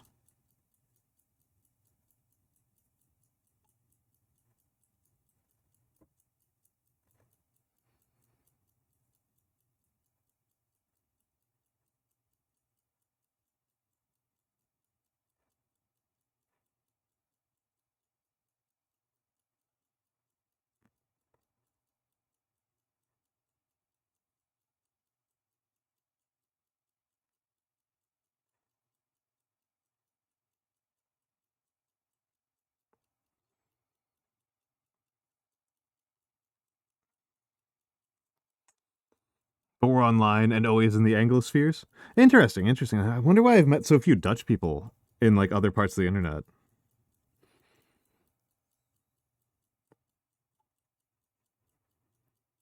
Do the Dutch tend to congregate in like particular parts of the internet?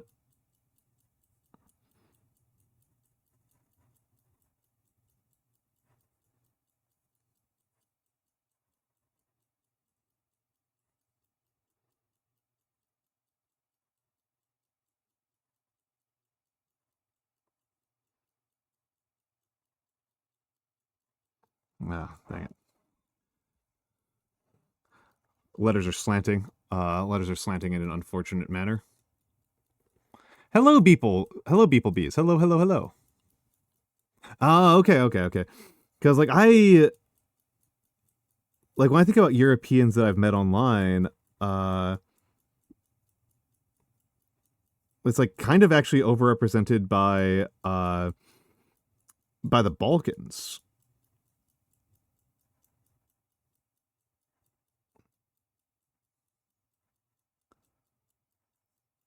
But I'm not really in on so much on the science sides of the internet.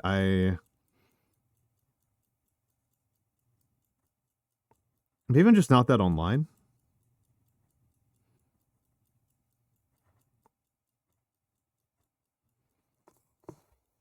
Maybe I just touch grass too much. You will find another Chilean in the wild. Feel any Chilean insults. Amazing, amazing, amazing.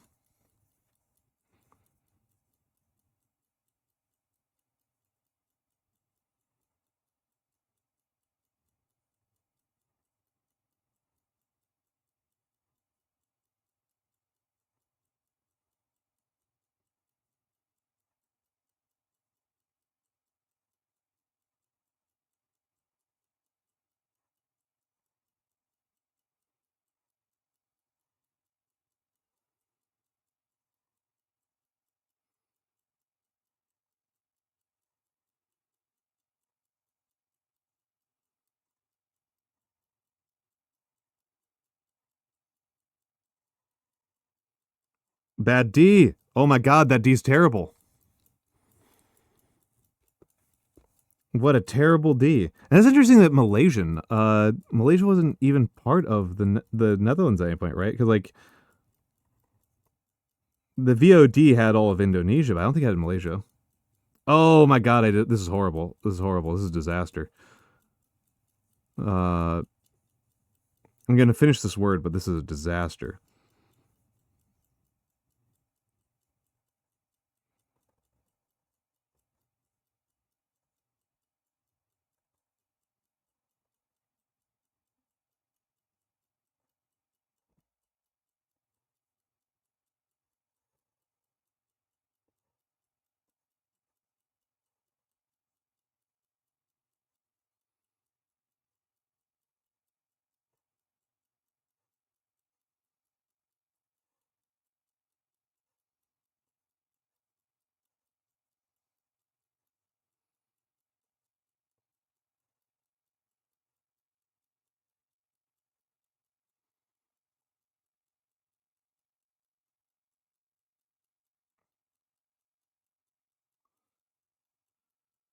Uh,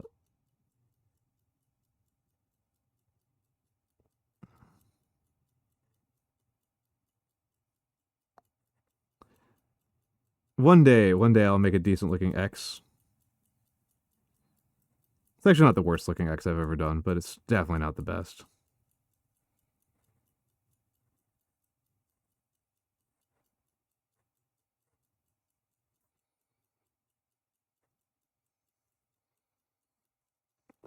All right, hold on. Hmm.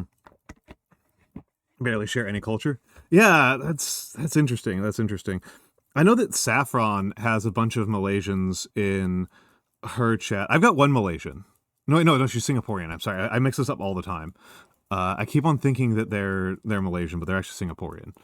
I know a couple of Singaporean VTubers.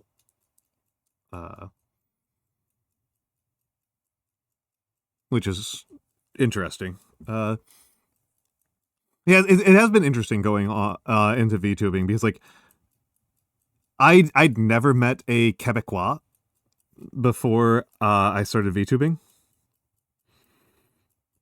and now I know like a half a dozen.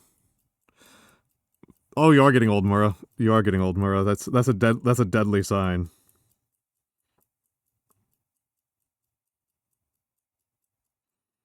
Even I'm not old enough to laugh at the Avengers.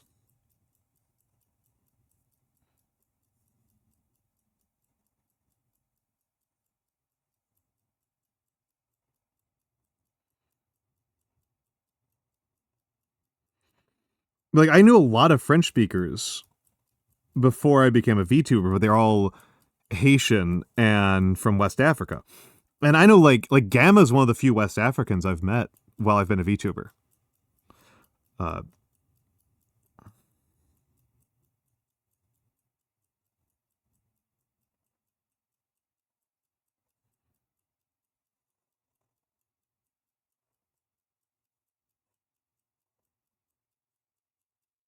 Good B, good B. That's a good B right there. That one I can be happy with.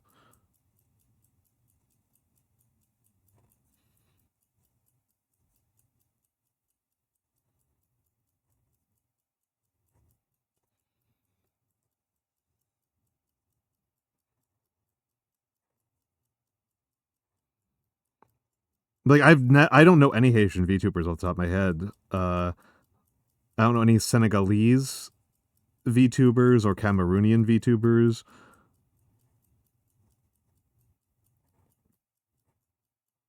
Or Ivorian.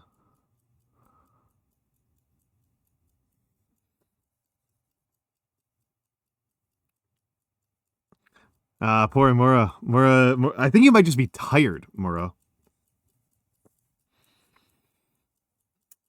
That sounds more like you're having sleep exhaustion. You should be in bed, falling asleep instead of listening to an old man ramble about non-statistical demographic observations.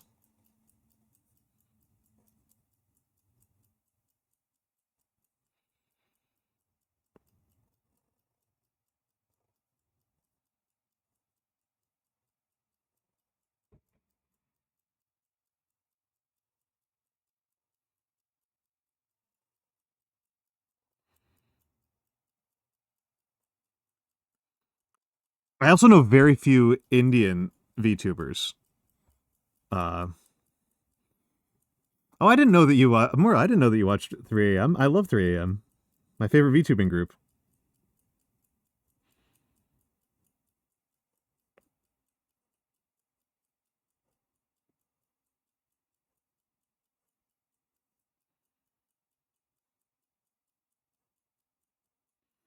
But yeah, despite the fact that I live in New York, I've never met a Quebecois person in real life.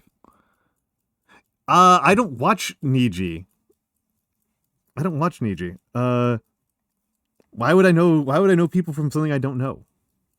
All right. Anyway, it's ads. I'm going to be back. I will add 3 minutes back onto the timer, but I'm going to use the bathroom.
Hello, hello, hello. Hello goblins. Hello goblins.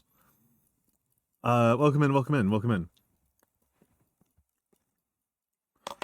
All right. So who are some of the Quebecois VTubers I know? So first and foremost, right?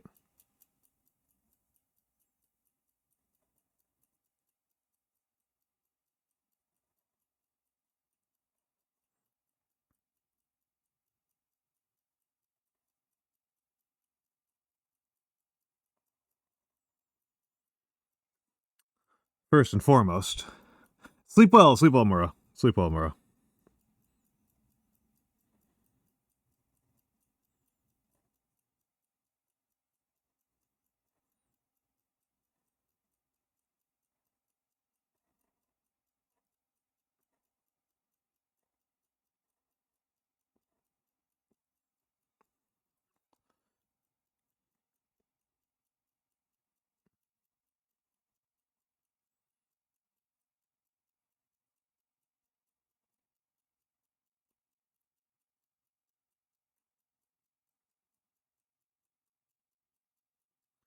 Kari, who I think has one of the most like clever and amusing names out of any VTuber.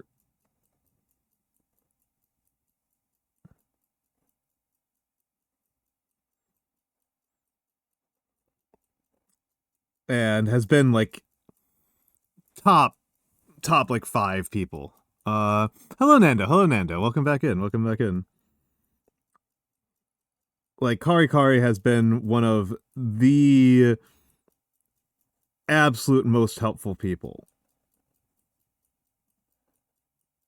Uh in my entire VTubing career. She has been such a boon knowing Kari. Uh what an incredible woman. What an incredible woman. I'm so grateful I know Kari.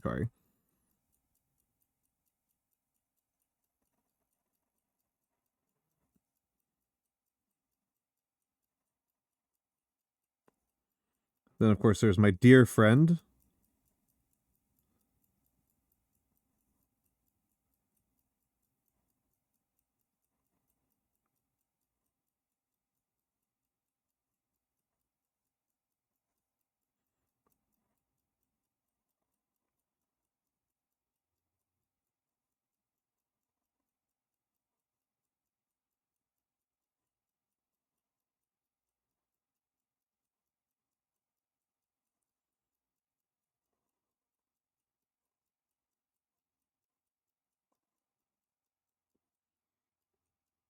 Oh, this is a Pilot's Parallel 2.4 millimeter.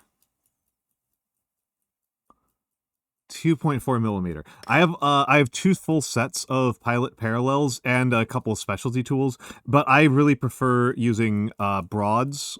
I like using broads, and I like using 2.4 to 3.8 millimeters. I do have a 6 mil and a 1.5. I really don't like the 1.5. The 1.5 is really messy to work with.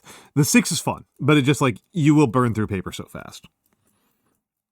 Those are what I use for calligraphy.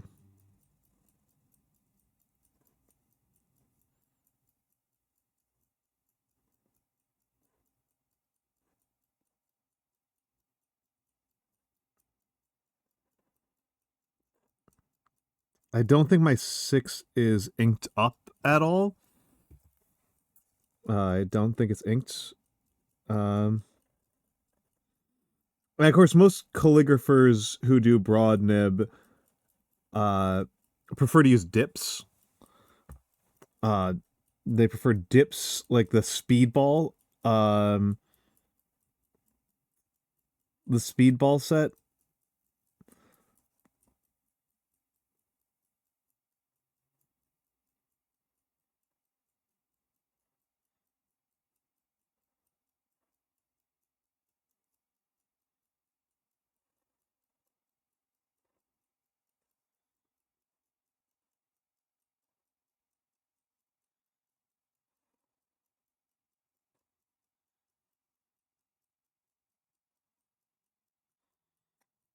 but I like using fountain pens.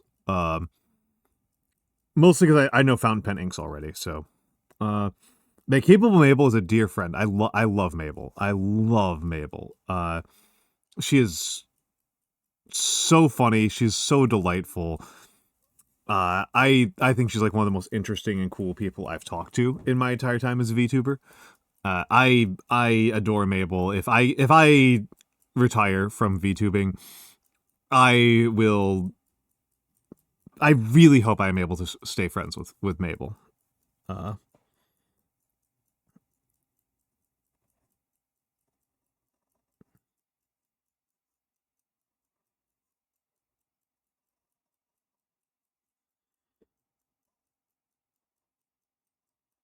and since Nando is here, it's good that Nando's here and he gets to see me write the VTuber that he knows the best.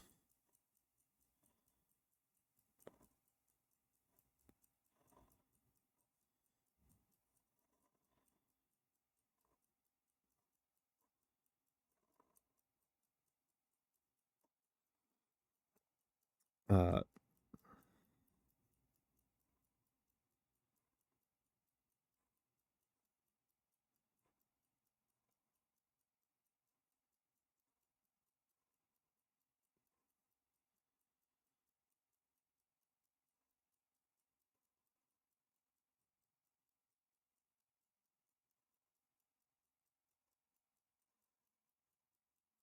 well, that's pretty good right there. That's pretty good right there. Capital P is usually a somewhat challenging letter for me. I think I did okay there. Not great. I did forget once. I did forget once. Uh,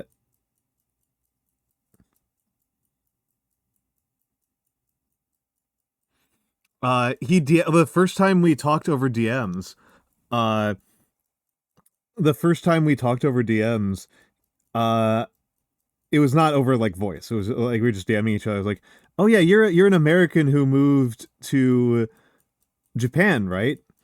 And he said, "I am very much a French Canadian." And then I shouted back in all caps, "Oh right, the poutine," because he keeps on posting about poutine. Uh, no, his name is very clever. His name is very very clever. Uh, for people who don't understand, so let me finish writing his name out, and then I'll explain what the pun is. Uh, but it is a pun.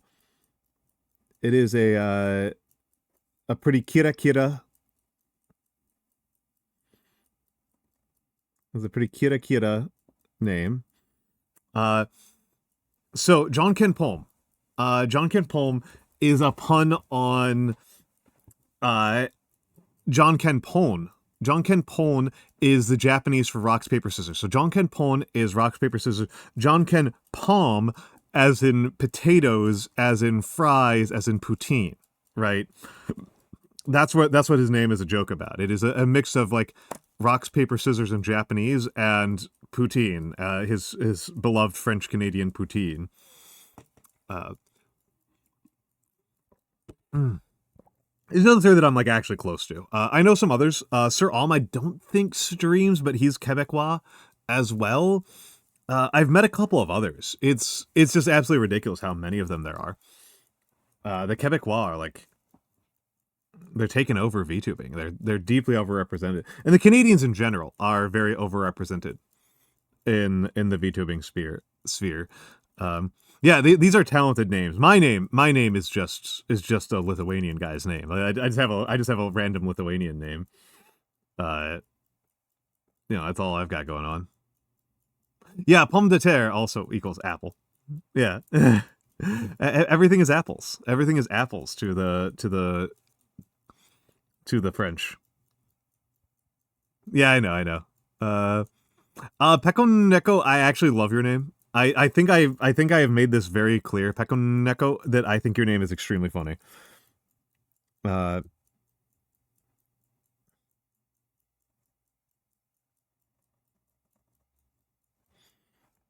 I'm a big fan of Pekon Neko.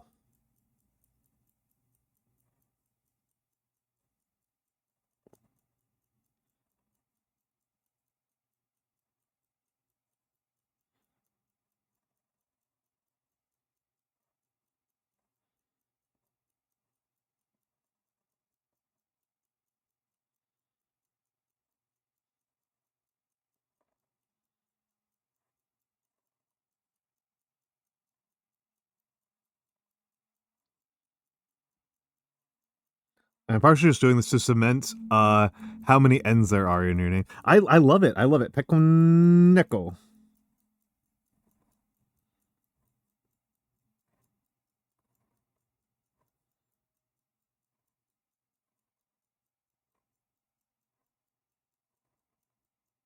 These are bad N's, though. I am doing a bad job on your name, Pekoneko.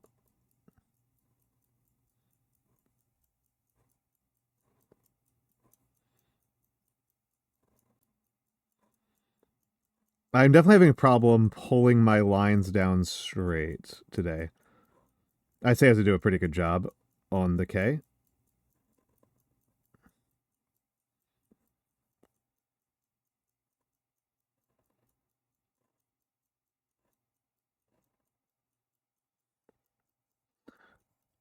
Let's do a better one.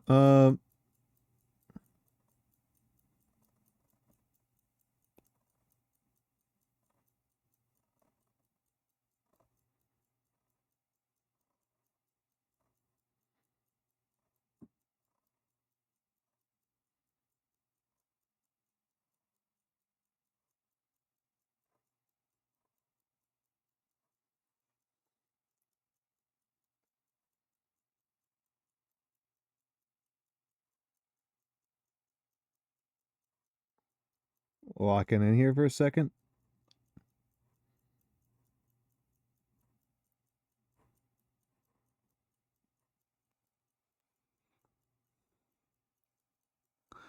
Yeah. No, we're cooking right here.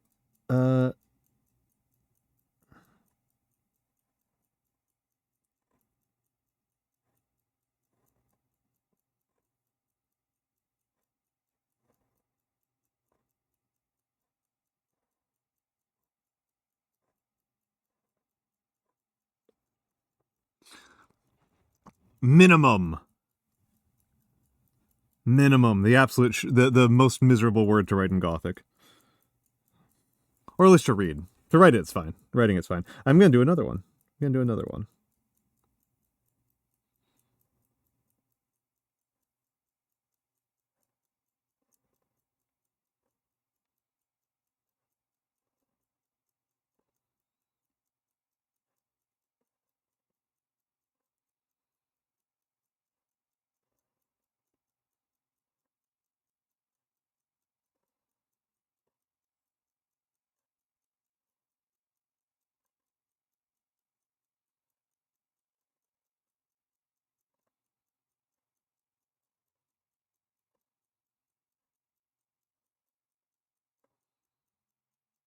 That's a really good M.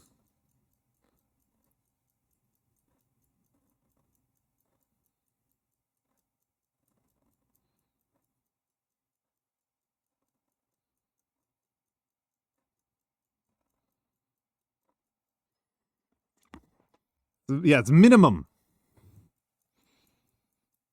Nope, that's minimum, not minimum. I mean, I can show you. Let's adjust this a little bit. Actually, no, I don't need to adjust this. I'm burning through this paper really fast. So I may as well get like a little bit more use out of it. We're only half an hour in to the calligraphy, so so a thing that's kind of worth saying is that like even writing a W as a distinct letter is an imposition of modern English onto a medieval script.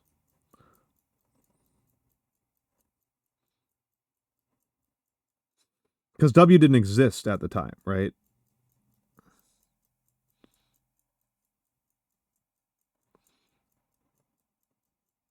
W is a modern invention. The medievals didn't have W's.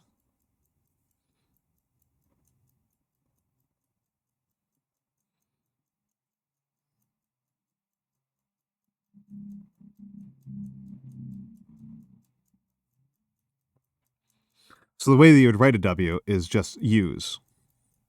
W was only added to the Portuguese alphabet in 2009.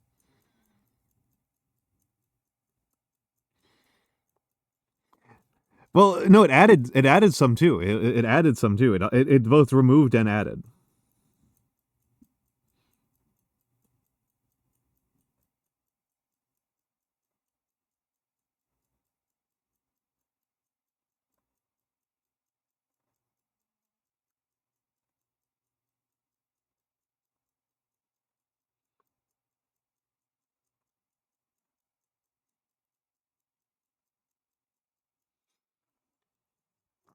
Uh, oh, the long S is fun. The long S is fun. I like the long S. I like the long S, and I do that one in calligraphy sometimes. I don't use I usually kind of leave it off, uh, but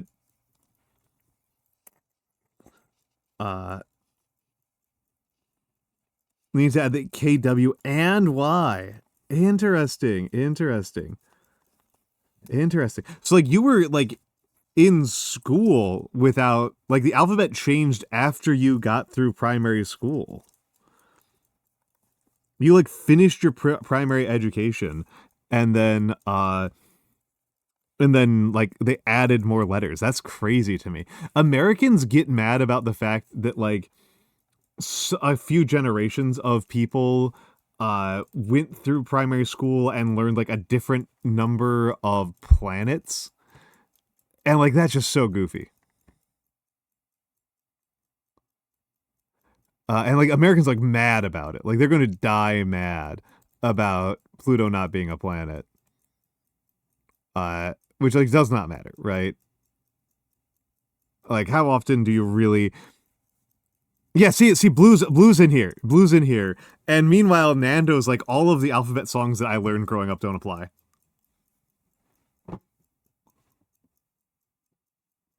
I mean, if we did change it, I never got told about it, Scaldy. A B C D E F G H I J K L M N O P Q R S T U V W X Y and Z.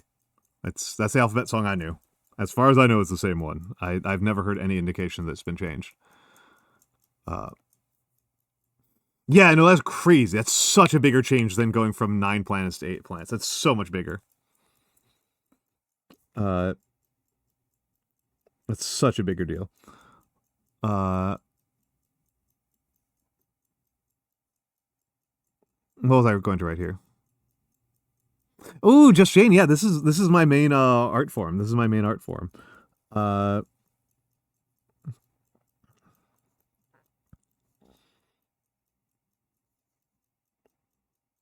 This is something I'm like, I wouldn't say I'm talented at, but that I've got some aptitude for, right?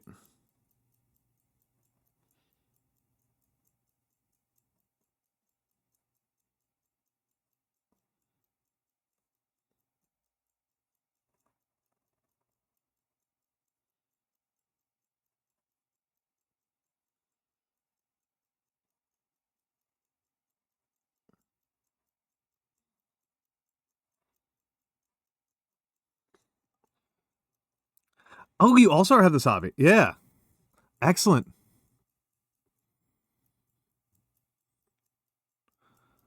Huh, Scaldy, I've not heard this. I've not heard this. And Just Jane, excellent, excellent, excellent. So I am a bit of a casual in that I use fountain pens, right? I use fountain pens rather than dips. And it's non-trivially because I was already into fountain pens. And so fountain pens, like the inks transfer, right? So I use Pilot Parallels. I wouldn't mind taking paper suggestions because I used to use Rhodias, and then Rhodia changed the paper weighting that they use, and it's no longer like good for calligraphy. And so it's a pain in the neck as far as I'm concerned. So I've been like experimenting with a few things. Hello, Ryan the Space God. Thank you for the gift months. Thank you for the 1 month. Yeah, this is a Pilot Parallel 2.4. I'm using a 2.4. Use Tomoe River? Okay. Okay. Yeah, no, I know which one it was. I know which one it was. I was not confused by that one. Yeah, Tomoe River. Oh, well, and do you use parallels or do you use dips? Because I got told like Tomoe River like had the same kind of problems that Rhodey has been having lately, which drives me nuts.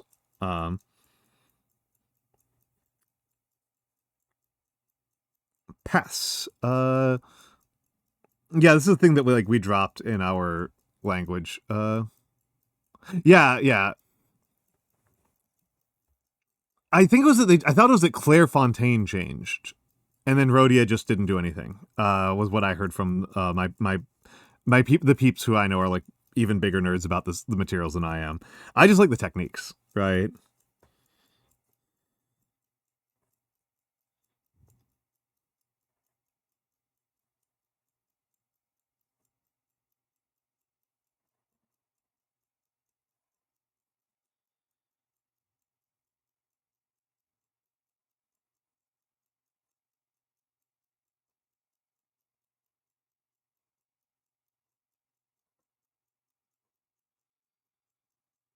I just...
Oops. Spelled a word wrong.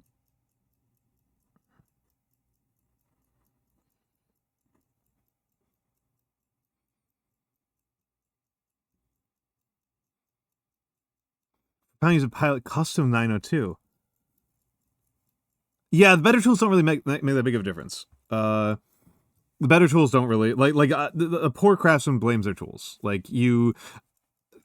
Like people have asked me about this before, and I need to do a recording for somebody who wanted to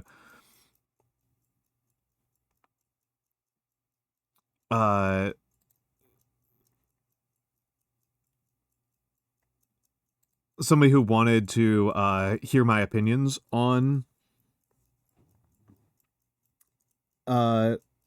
starting calligraphy. And one of the things that I really like about calligraphy is that the startup costs are very minor. Like within like $30, you've pretty much maxed out on tools. Like once you've spent like $30+ on it, like you're that's like as good as you really need.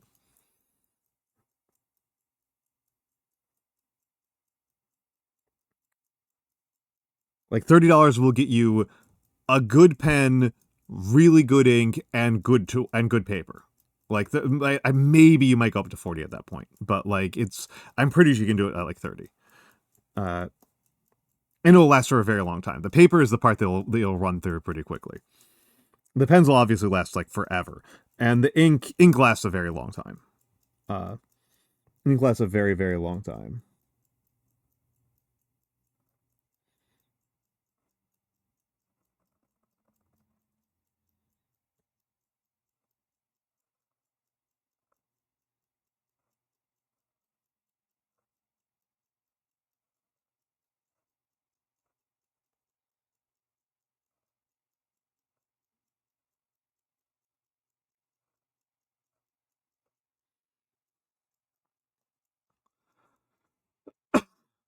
Excuse me.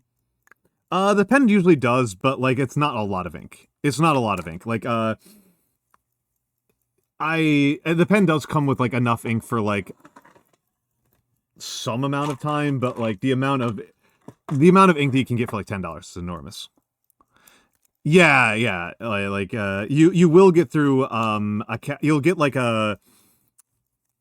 a cap, a cartridge. The pens come with cartridge, like 2 of these cartridges, but you can go through them pretty quickly. You can go through a cartridge pretty quickly, whereas like one bottle of ink is like 50 cartridges. Is like 50 cartridges. I'm just pulling out my brush for, because I don't know. Somebody was asking me about Japanese earlier. I was talking about it. So, you know.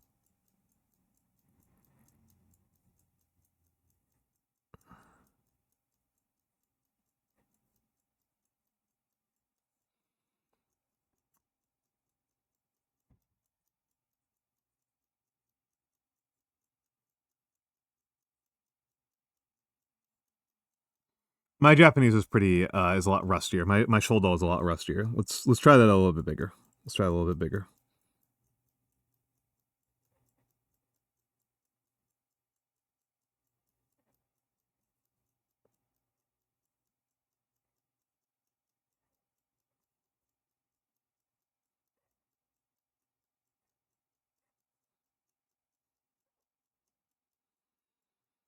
That's pretty bad. That's pretty bad.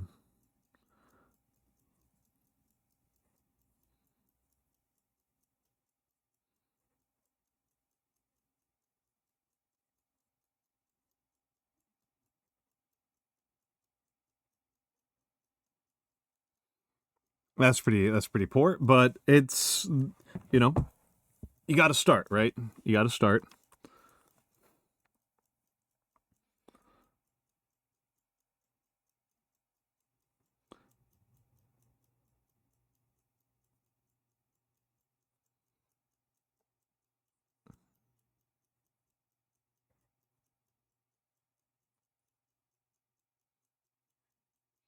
And of course, I never actually figured out really how to do kana. How to do kana in with a calligraphy. Well, I mentioned before, this is probably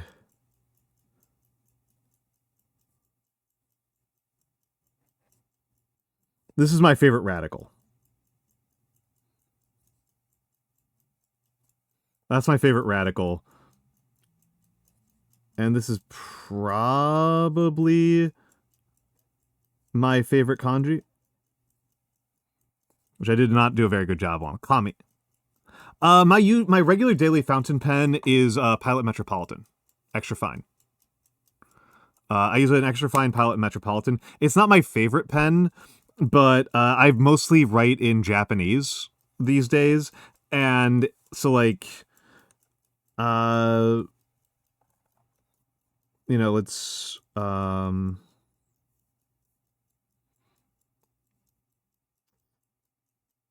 so like shimeru, right?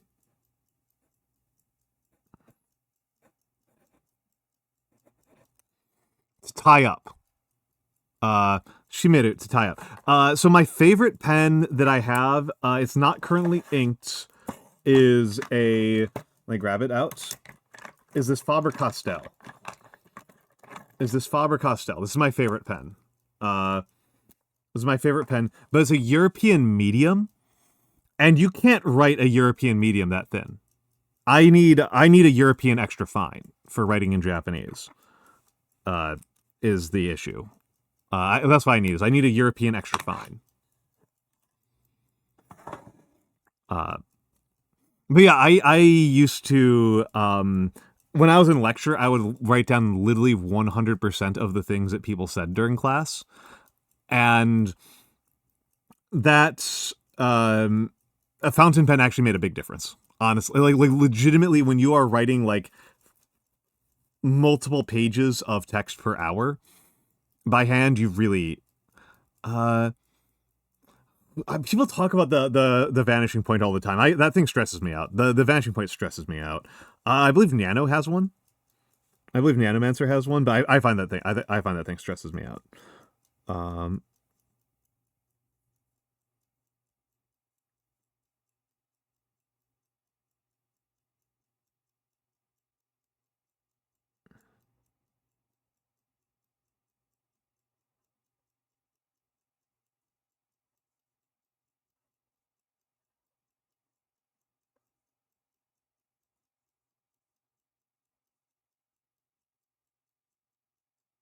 I actually legitimately like the kanji for language.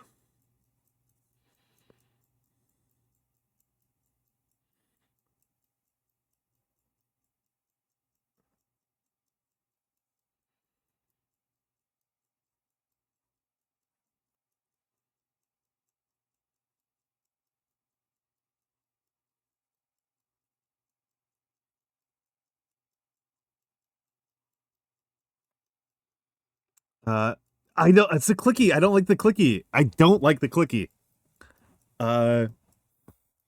I don't like the clicky. That's the reason why I don't want to do that. That's the reason why I don't want to do that. I don't like the clicky. I do not like the clicky.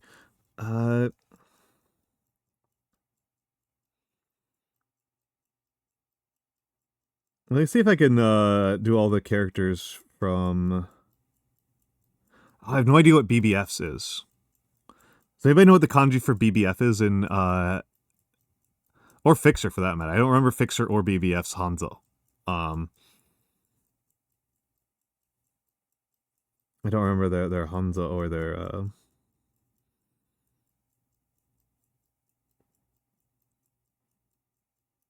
What was the kanji that was giving me a lot of trouble recently? This kanji was giving me a lot of trouble recently. And a friend of mine was helping me out with it. This kanji was like...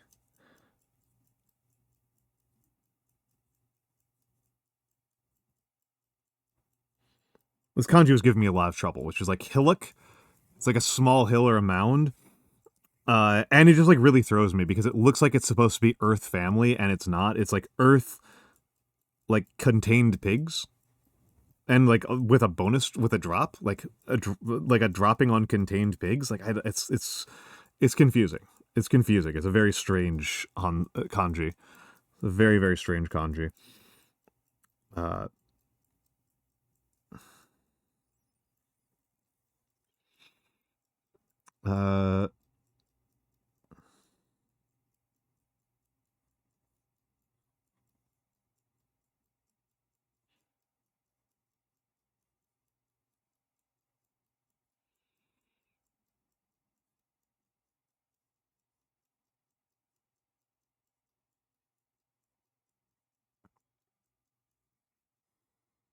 Yeah, I forget this one all the time. I forget this one all the time. I forget this one all the freaking time. Constantly forget it. But I think now that I've embraced my embarrassment on stream, that might help me remember it. I don't know if that's like one of my like big villain. That's one of my like big villain kanji these days. What are some of the other ones that give me a lot of trouble? To attend. I mix that one up all the time. Intimidates is another one that gives me a lot of trouble.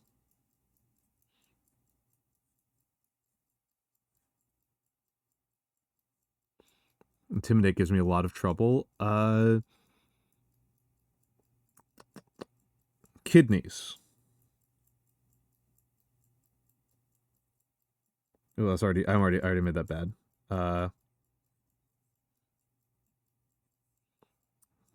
Still bad, but yeah, kidney.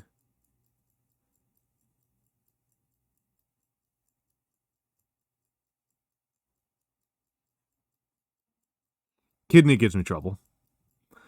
Kidney gives me trouble. That one tends to give me trouble. Those entrails. Those entrails. Civil fortissimo. Welcome in, Raiders. Welcome in, Raiders. I am Almantas, former professor, current VTuber, old man who loves old things. Let me give you the shout out. You're doing retro. What retro game were you doing? For the Raiders. I am Almantas. I used to be a professor of sociology, and now I am anime online for money, and I am doing a subathon and Dark Souls playthrough. I am in the middle of a break. I am taking a 1 hour break, 10 minutes left on it, to do some calligraphy. And I'm a sock. But welcome in. Welcome in, Civil. Welcome in, TJ Rossero. Welcome in the rest of... yeah, the sock is so good. The sock is beautiful. I love the sock. The sock makes me very, very happy. The sock is by my friend Lady Saffron, who is lovely. Yes. What retro game were you playing? Was it you were playing the Atelier? No, the Atelier game that you were playing the other day was brand new. That was brand new. That was brand new. But I needed to take a break from Oh, hold on, I forgot to turn on my music again. Wow, like an absolute goober. How was it? How was it, Civil? How was it, Civil? Also for Pokemon Coliseum, one of the few Pokemon games I've ever played. One of the very few Pokemon games I've ever played. I am a Pokemon noob. You're way underleveled. Nice, nice. To a certain extent, Commodore. To a certain extent. So this is this. So yes. To catch up. Also, obviously, Civil, I'm sure that you know this, but it's always worth saying. If you need to raid and run, absolutely take advantage of that. I know that I personally tend to raid out when I'm, like, tired and hungry and cold. And so, please take care of yourself. Please do whatever you need to do, and that goes for all of the other one. Sociology. Yeah, I taught sociology. I taught sociology. To college students. I've taught a lot of other things over my time. I've done a lot of continuing adult education. I loved continuing adult education. If that paid like above minimum wage, I would definitely do I would do more adult. I would have probably stuck with that more. But it pays literally much less than walking dogs. So, but yeah, I taught. I've taught sociology. I've done continuing adult education. I've taught ESL. Not very well. Not very well. It would be pretty easy for somebody to teach ESL better than I do. I did like ESL. I've never taught calligraphy, in case anybody's wondering. Yeah, teaching is a thing that you do because honestly, part of why I like VTubing is that I get to teach. Is this a better teaching job than being a professor? This is a better teaching job than being a professor. But yes, this is you guys get a rare treat. This is my actual art. This is my actual art. I do calligraphy. I was showing off some kanji that I like and or struggle with. Oh, and I'm the thigh high. Technically, actually, I have now, Matthew. Technically, actually, I have. My friend Woody Devs gave did a unit did a guest lecture at NYU, and he interviewed me at the guest lecture. So I have technically taught about being anime, at NYU very, very briefly. So yeah, the programmers suck, Almantas, which is funny because I don't know any programming. Yeah. So I technically have taught like 5 minutes at NYU about anime. So very technically, I have taught being anime. But yes. So I actually started with Shodo before I learned Western calligraphy. The calligraphy script that I have that's pretty much been my go-to for most of the last year is known as Gothic, which you're probably familiar with. This is Gothic, which is a medieval French and English script to play Magic the Gathering, but you're inside NYU. I've been to NYU before for other reasons. I've been to like I think I went to an anime convention there once. No, I didn't go to I went to a comics convention that was at NYU, not an anime convention. It was comics. It was a comics meetup. But I do a lot of Gothic is kind of my go-to, but it's actually not my favorite. My favorite is a Gothic variant.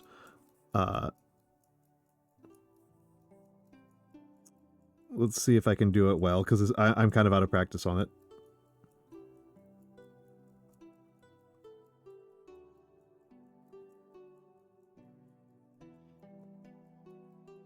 So, this is Betard.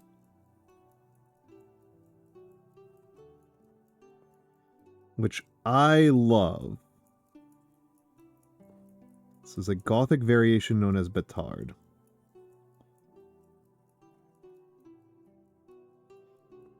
Can I remember how to do capital Fs in Betard? Yes, I can.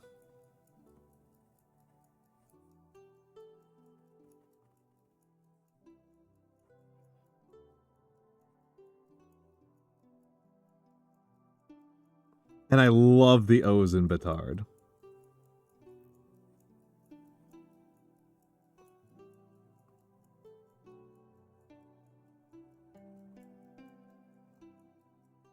And I think they might be close to my favorite T's.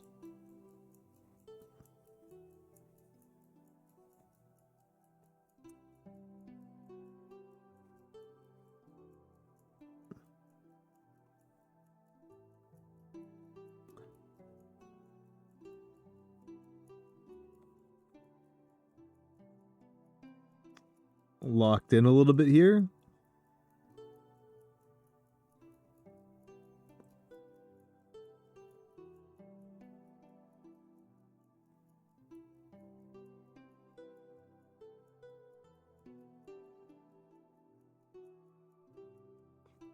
Yeah, there we go. I can do the long S in Gothic. I don't really know how to... I don't really have a good established long S for... I'd have to play around with it a little bit. For Betard, I think I can do it in Insular pretty easily. Thorn, I don't really mess around with. I think I could do a Gothic Thorn, but, like, that's weird. Gothic doesn't have a Thorn, as a rule. Because, like, what would you use Thorn in?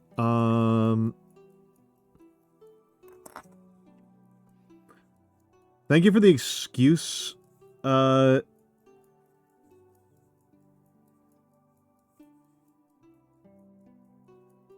write the Betard W. The Betard W is literally my single favorite character in all of calligraphy.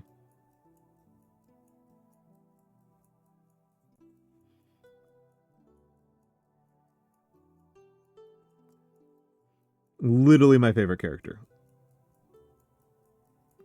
to write.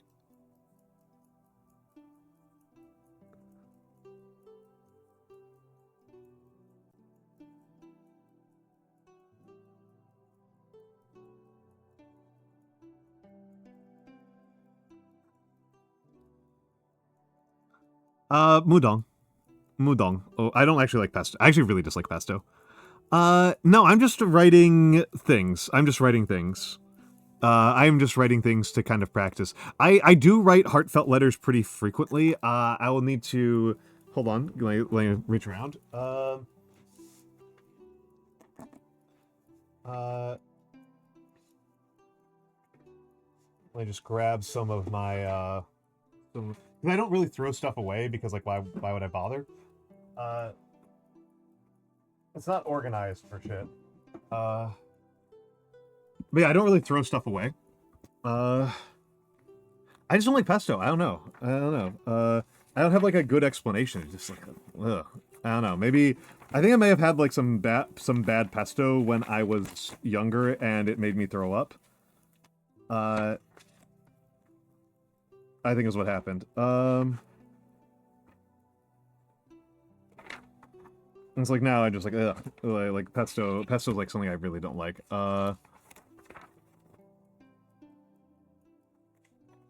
So like here, like my friend EG, you folks probably know EG, right? You folks know EG. So I wrote a birthday letter for EG.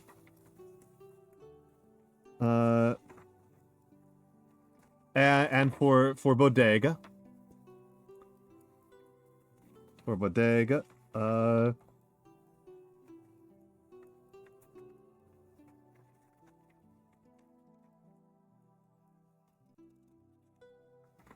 I'm just bringing this up because this is what Insular looks like.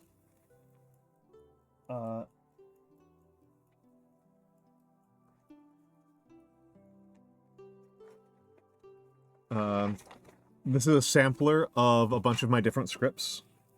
Oh, I'm dropping stuff like crazy. I'm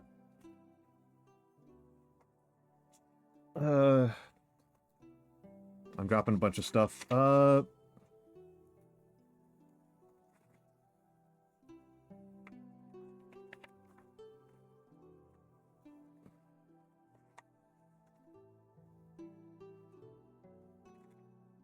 Yeah, my calligraphy is a lot sloppier than it used to be, than it was when I was practicing more. I'm a little bit out of practice the last couple months. Here's a bunch of people were asking me for a bunch of book recommendations, and here's a bunch of book recommendations that I've read the last year or so that I really liked.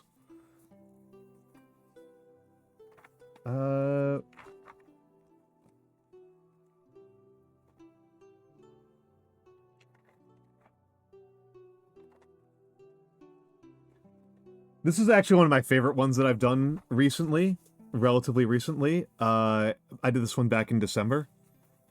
I really like 1000 X Resist. I really, really, really like 1000 X Resist. I love 1000 X Resist. One of my favorite games of all time. Probably going to be my game of the year. Extremely likely that 1000 X Resist is going to be my game of the year. I have not read the Saga of Tanya the Evil. No.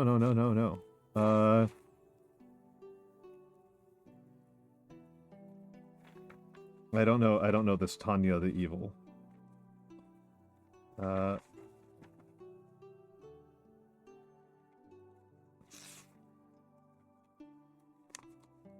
I love 100 Girlfriends. I really love Tomo-chan. I really love Tomo-chan. I think Kaguya Wants to Be Confessed To is my actual favorite. I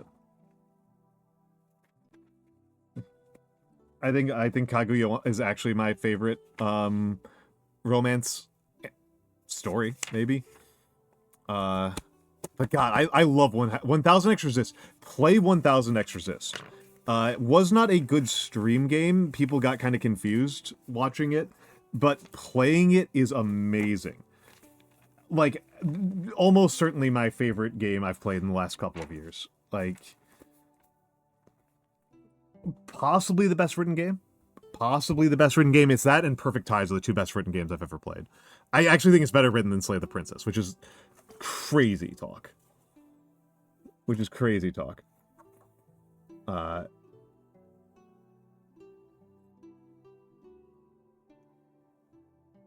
Oh, Pentiment up there. Pentiment is up there, Matthew. Pentiment, no, 1000 X Resist doesn't require a controller.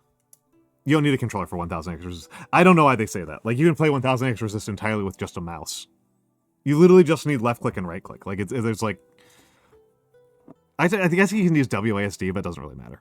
Pentiment is amazing, though. Pentiment is amazing. Pentiment's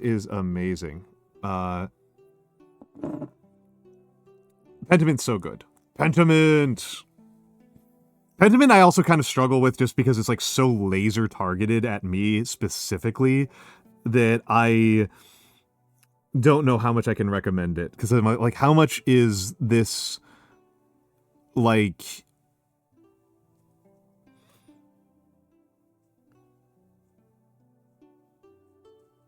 actually good, and how much is just like the fact that I am like the most vulnerable.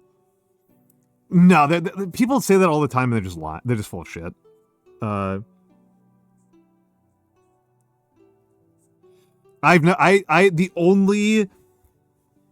only game Goblins, the only game that I have played on controller. I've played 2 games on controller in the last 20 years, I think. And they are Omega Strikers and Dark Souls.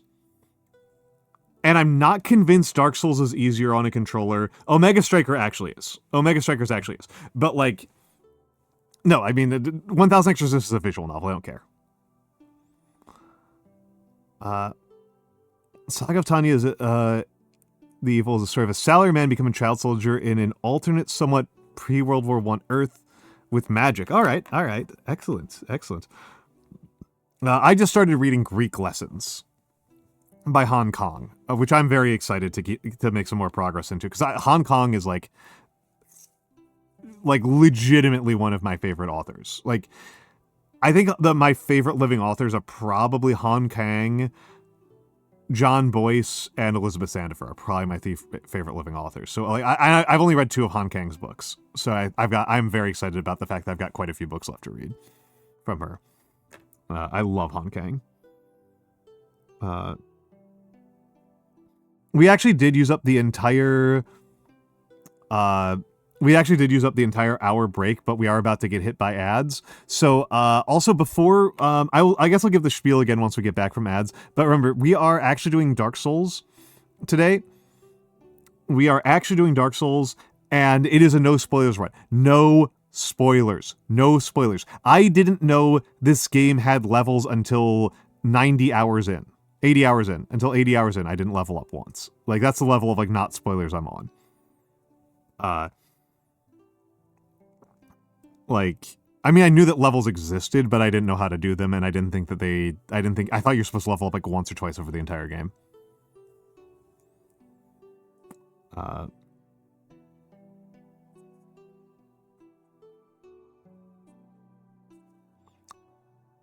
One of the kanji I have the least trouble with, because that's the Confucian value of humanity. Li. Ni, I think, in Japanese. But yes. I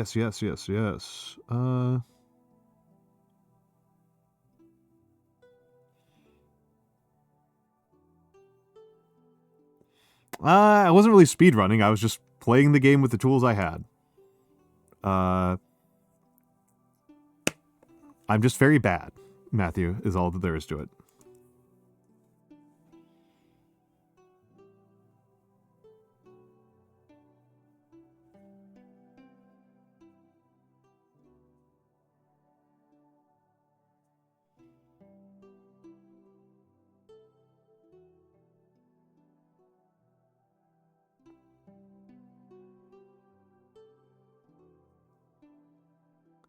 I guess. I don't know. I guess. We'll get back to it after the ad break. I may as well actually remove this. Nope. Hold on. Dang it.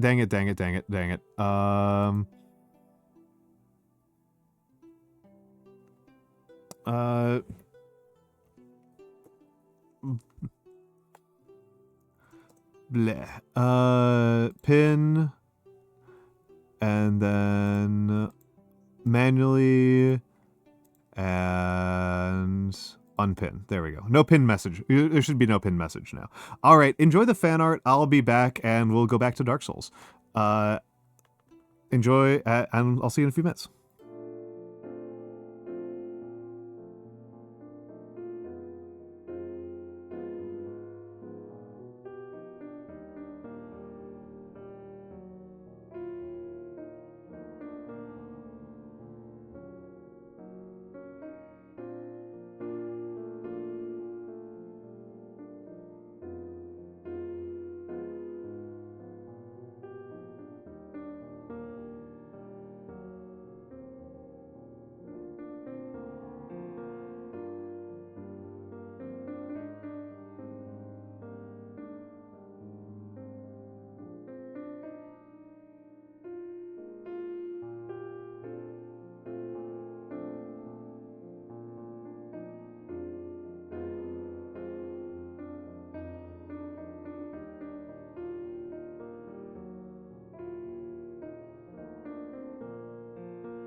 All right, I'm back. I am back. We don't need the hand cam on. I thought I disabled that. My bad. Goodbye, hand cam. Goodbye, hand cam. And welcome back to Dark Souls. Okay.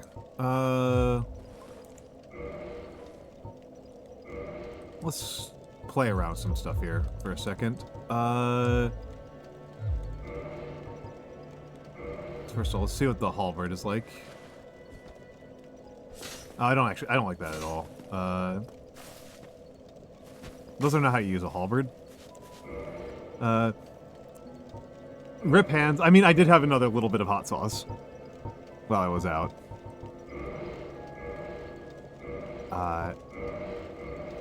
Nope. No clubs. No gargoyle axe. No server. Claymore. I actually did like the claymore quite a bit. Or at least a two-handed version of it. I mean, I guess. Is that... I don't know. Is that how that word works?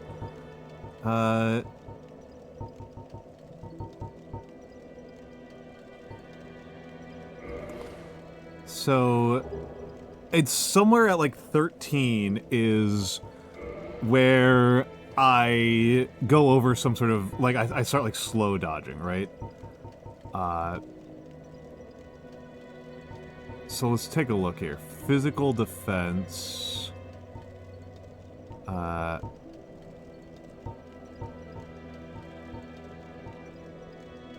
You're actually the most physical defense here.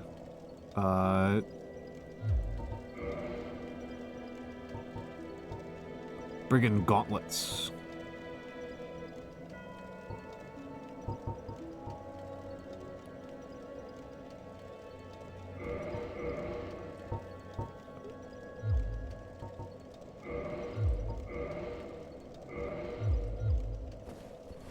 Okay, so we're still fast dodge.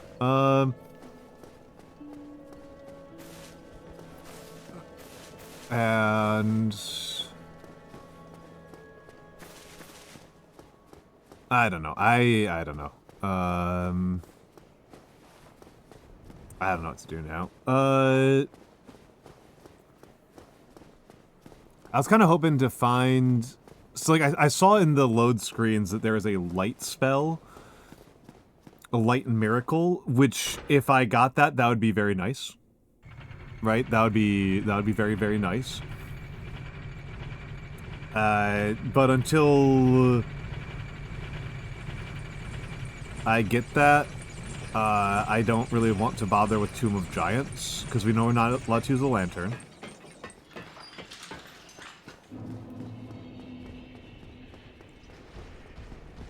No lantern use.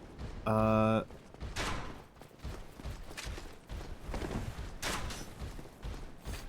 no, the lack of pants is funny. Lack of pants is particularly funny. Pantsless Nazgul is funny.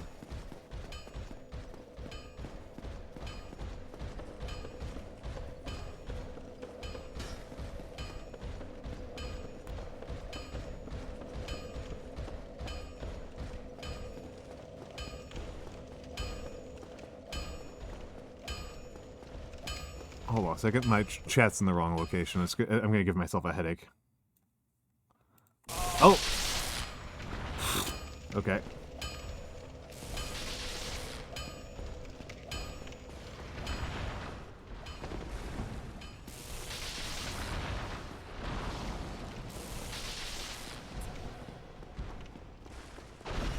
And... Woohoo! There we go.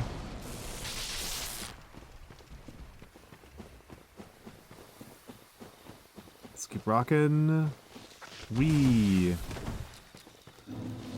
And...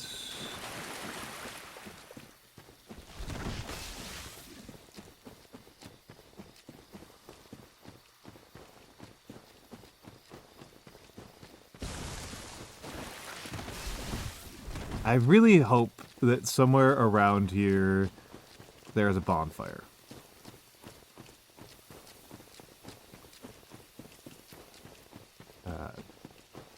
Because it's a really annoying boss run. It's a mini dress cloak. Yeah. It's fashion. It's fashion. It's fashion. Me making, this is my version of Koki talking about how BDSM gear is fashion, but it's just like wearing rags instead of BDSM gear.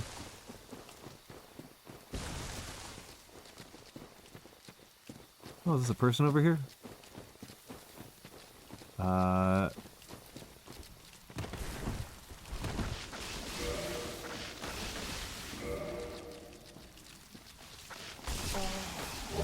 Oh, Jesus, Pete's. Okay. Yeah, I don't know. Are people familiar with that bit? Koki's a VTuber I really like. Koki's a VTuber I really like, and she is, like, extremely aggressively subby.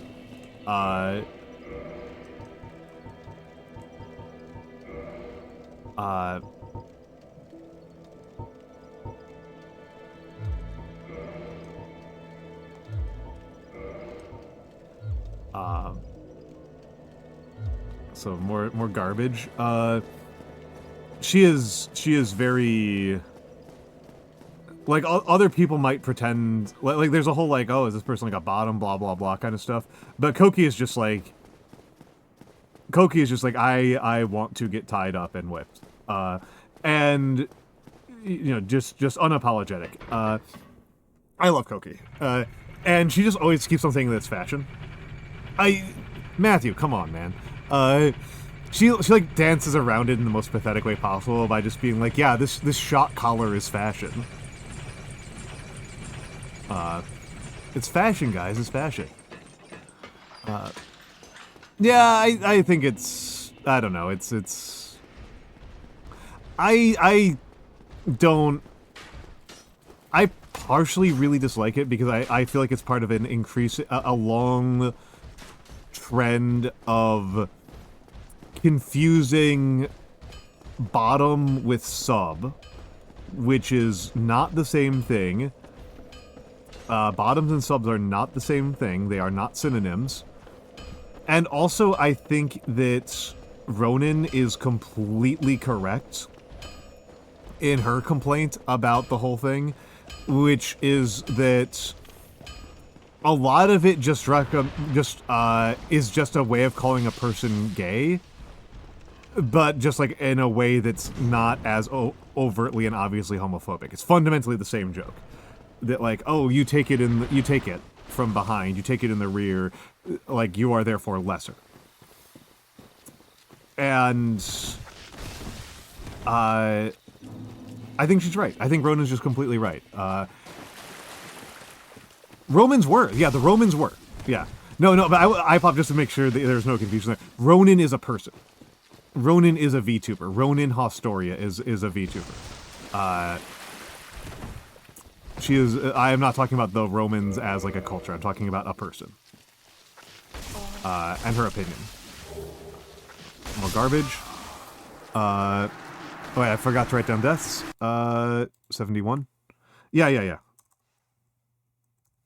Yeah, Ronin rules. Ronin rules. We got Ronin to play Rocket League? Seriously? Hell yeah. Hell yeah. I adore Ronin. Legitimately one of my favorite streamers. And people. Yeah, but the Romans, as in the culture, like people, this is one of those things where like I have to be like kind of clear with people. Is like, oh, people will be like, oh, the Romans were very like queer accepting. Oh, that's a different Ronin. That's a different Ronin.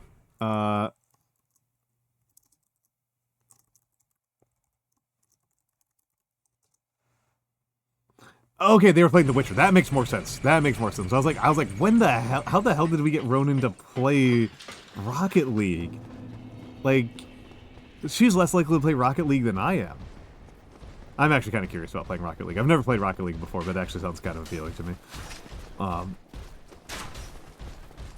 But no, yeah, Ronin has been playing Witcher.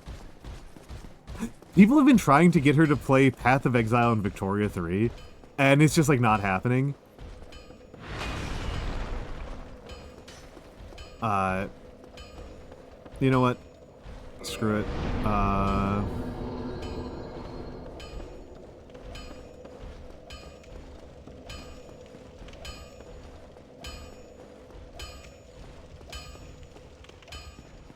Before it was Rocket League. Rocket League is a funny name. I like the name Rocket League. I like the fundamental conceit of Rocket League. Interesting, that should have killed me. And pray. I like the conceit of Rocket League. I don't know how much I would actually enjoy it. I did enjoy Rocket League of Legends. She's West Coast time zone, but she also starts late. I am actually a pretty early day streamer because I want to make sure that, because I want the Europeans to catch me. But she usually starts like now or a little bit later. Like she's a I don't know if I would describe her as full DGen hours streamer, but she's a pretty late hours streamer from my East Coast perspective.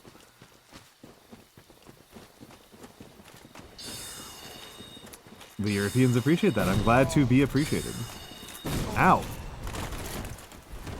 I think that's the end of this run. Oh, geez. Okay. Run, run, run, run, run. Oh, that's a pit. 72.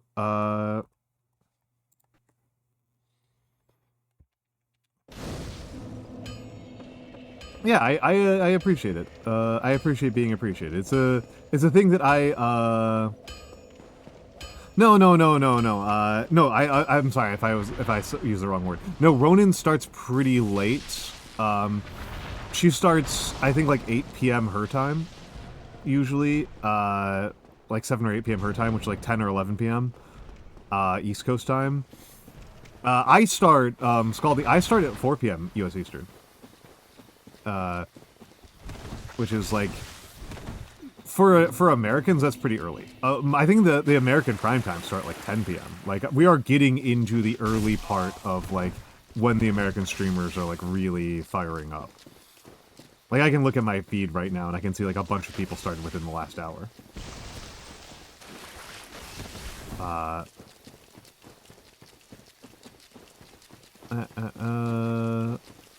Oh. Person's inside my camera.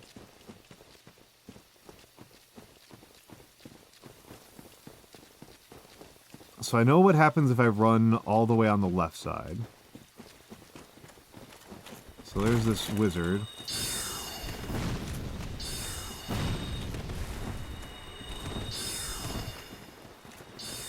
Okay,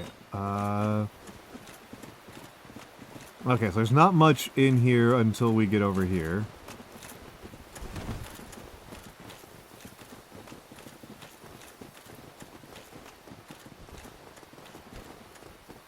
Oop. Fall damage. Except during specific weeks. Ah, yeah. Yeah, I mean, it's a thing to think about, right? It's a thing to think about. You know, different people have different schedules. There's 24 hours in a day. I actually stress myself into conniptions. That's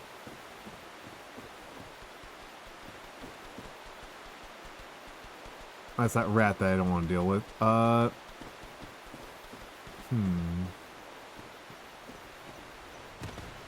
think I've not been over this way. I actually stress myself out to help. Oh, ladder.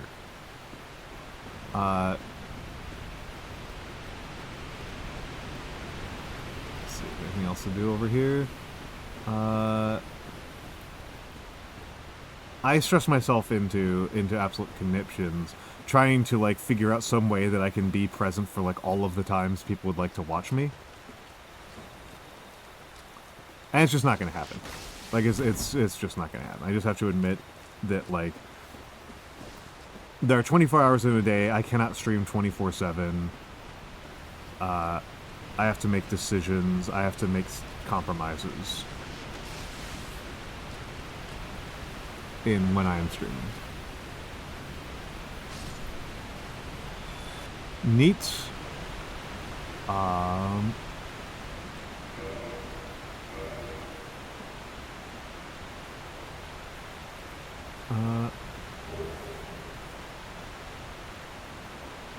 It's just that, yeah, I mean, at the end of the day, right, it's, there's never going to be perfect, right? I mean, there are people who watch my VODs. I know at least one person who watches my VODs pretty regularly. Which always surprises me, right? Because, like, my intuition, which is wrong, people have assured me that I am wrong about this, is that, I think the compelling part about my streams is the interactivity. Interesting.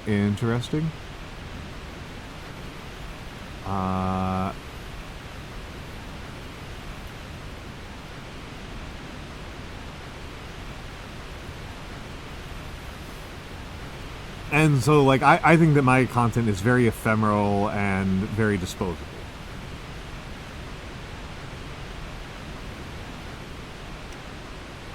And obviously there are people who disagree.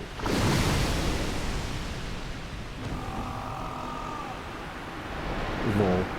That's what I thought was going to happen. That's what I thought. Alright. Let's take another stab at it. I really pray that there is some bonfire inside Darkroot Basin, because I am unenthusiastic about doing this so frickin' much.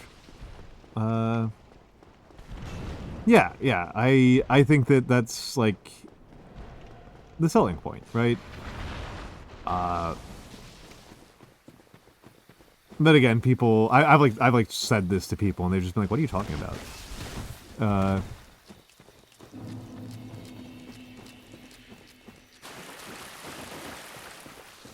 Well,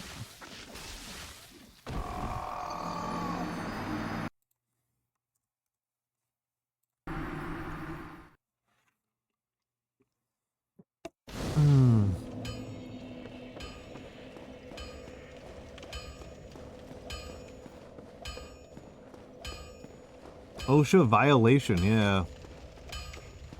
Yeah, the weird plant people under the earth are violating OSHA.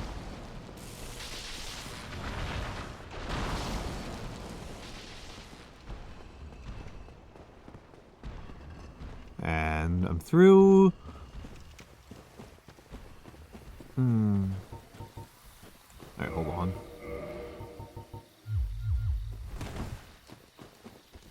Whoop.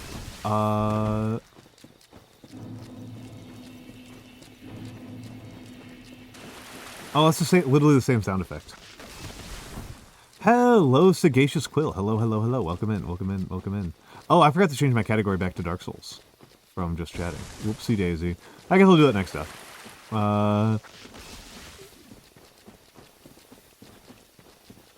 Which will probably be in just a minute or two.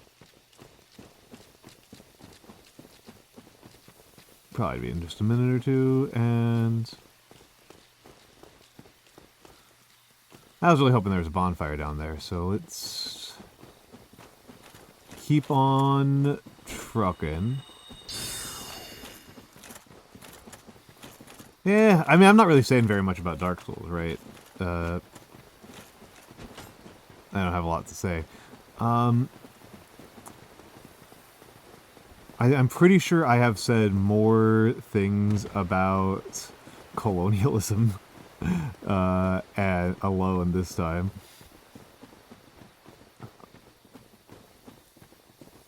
But let's keep on rolling.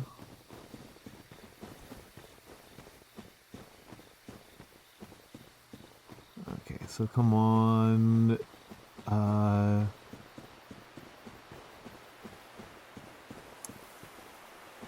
Yeah, it's a hell of a thing, man. It's a hell of a thing. Okay, so Is there a bonfire anywhere around here?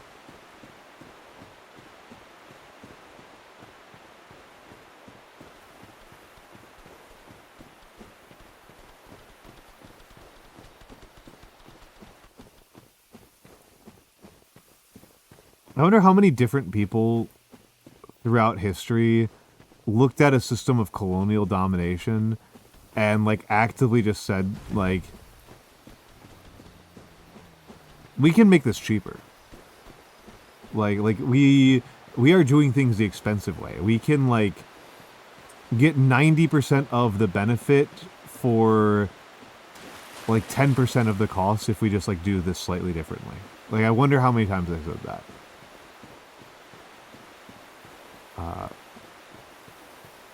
Because that's, like, the big story with most colonialists' apparati are just, like,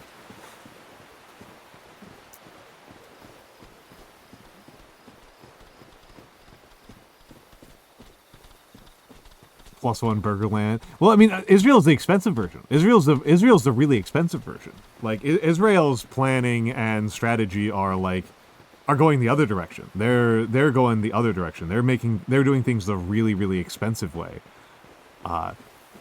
It's like, yeah, you've already got an apartheid state, and now you've also added, like, murder and insurgency to your... Like, apartheid's already more expensive than just being generally racist. I don't have I have a very, low expectation for the future of Israel. Oh yeah, your testing ground. Yeah, and the testing ground is showing you that, like, acting like you are Spain in the 1600s is, like, we stopped doing that in the 1600s for a reason. That's kind of the lesson I take out of all that, is, like, this is, like, you're doing, like, early modern stuff. Like, why? Why are you bothering? You know, the stuff that, I mean, the more efficient, yeah, I got run over by Babinka. If you were trying to do more success, if you're going to look at the country that's having, like, more success as, like, a colonial power that you should look at, Rwanda is the one you look at.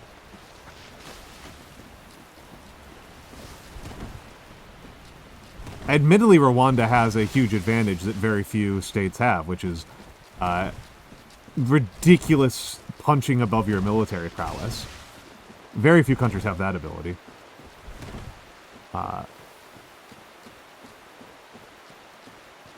But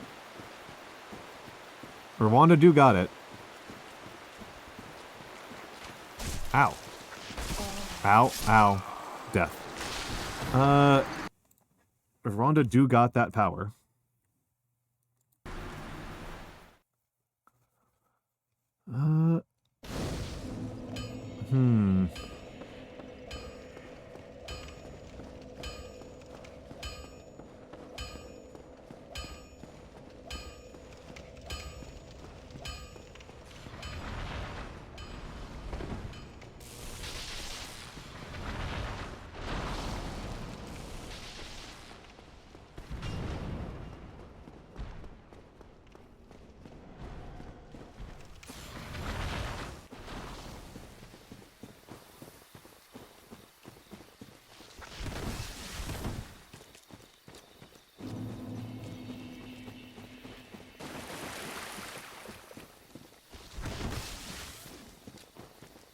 And, you know, that's... Very few countries have that.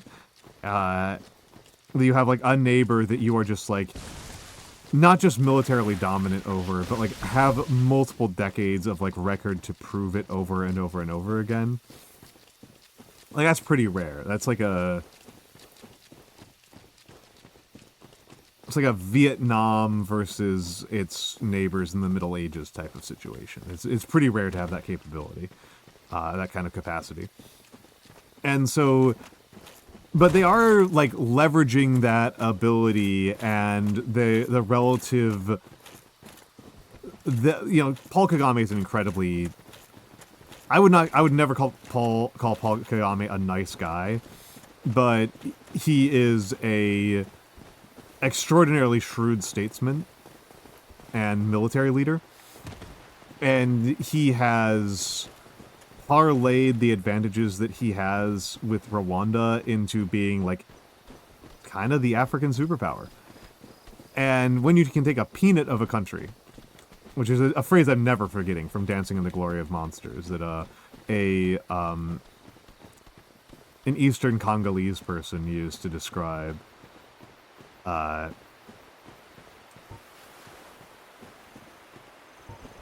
Rwanda and its place in the world stage. A peanut of a country.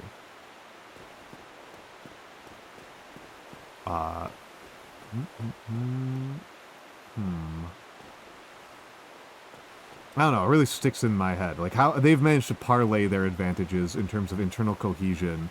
It's primarily the internal cohesion part, right? Like Rwanda's got a very high degree of internal cohesion. I literally did not see that coming.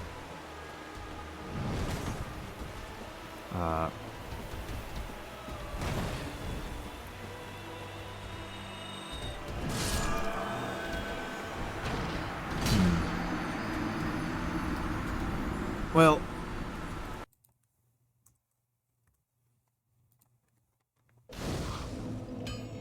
this can't be the fastest way to do this, right? This is goofy. Getting to the rare point where I'm tempted to look up spoilers. I guess I don't know how much it matters anymore.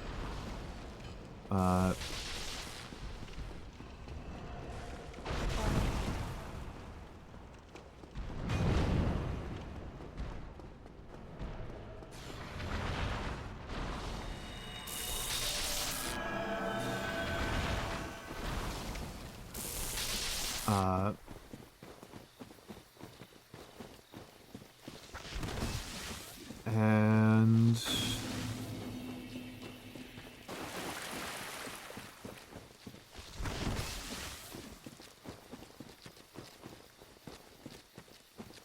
let's push on through.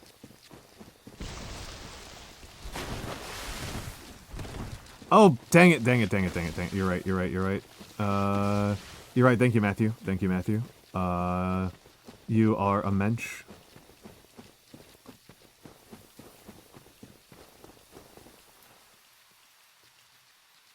Quick actions, edit, stream info, Dark Souls. Done. Okay.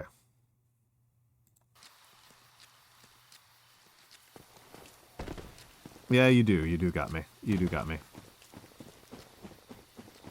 I am genuinely surprised they didn't kill me right there. Didn't expect their pathing to break like that. Didn't expect their pathing to break like that.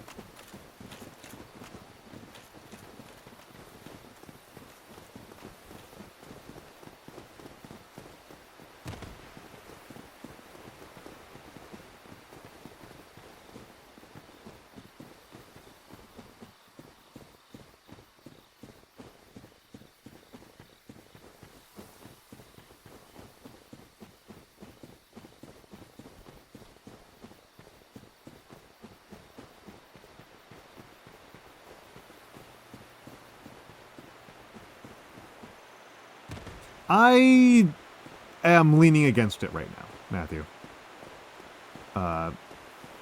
We'll see. We'll see. I mean, I'm streaming this today and tomorrow, and then, that was just total guesswork there. I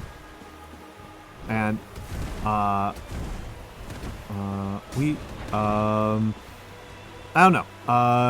I would like to get back to... I'm looking forward to getting back to doing calligraphy more often and painting some more minis. Like, that's where I'm currently at mentally.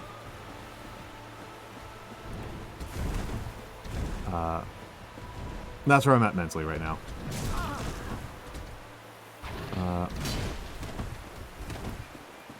Just learning, how this dog does things. Honestly, unless the dog has like a big face too, I think the dog might be easier than the I think I might do the I think the dog I think I kind of understand what the dog's doing.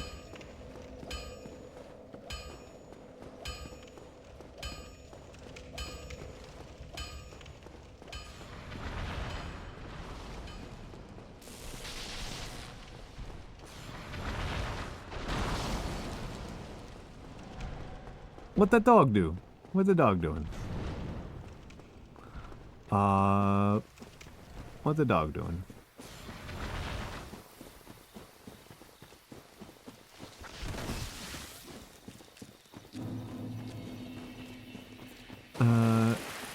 I mean, it's possible the dog is just not anywhere where I'm supposed to be going. Because, like, as far as I can tell, the, what do you call it? The whatchamacallit? The ceaseless eruption or whatever it is, the big cum shot, is, like, seems like it just doesn't matter.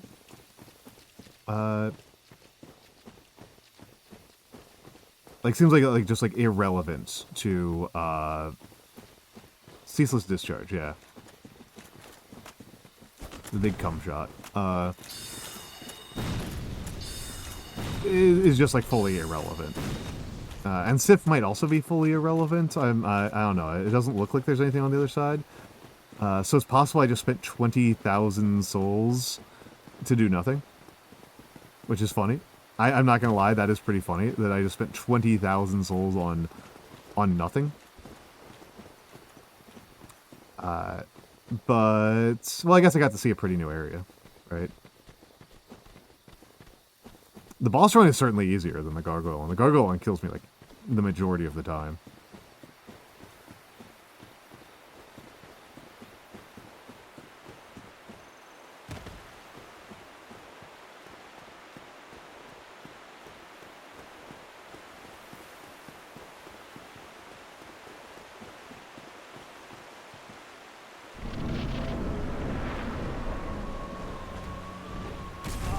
Ow.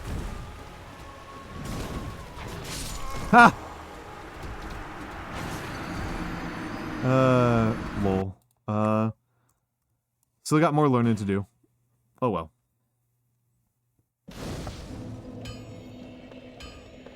There we go.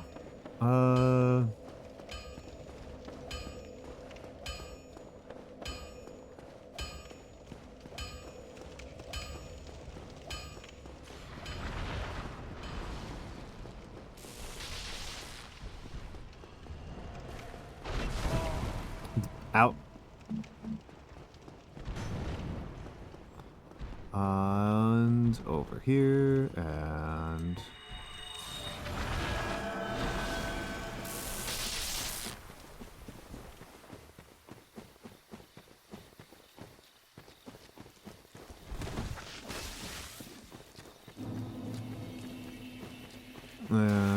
actually, I haven't used the claymore much in the last couple days, because I used it a lot last week when I was fighting Quellegg, and I broke it, right?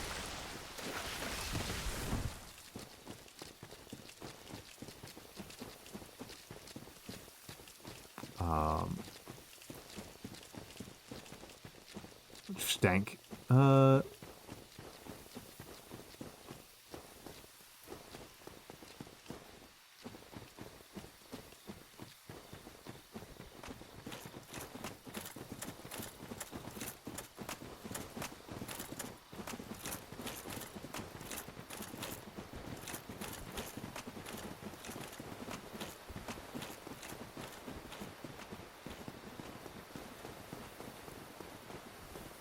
But so it goes, right?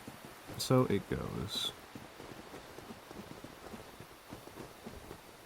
I almost kind of want to unequip heal because it just like...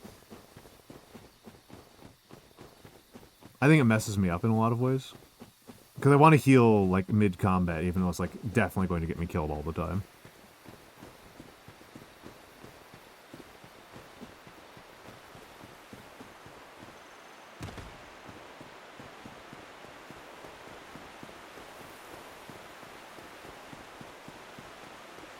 Let's see. Let's get in here. Oh, yeah. Yep.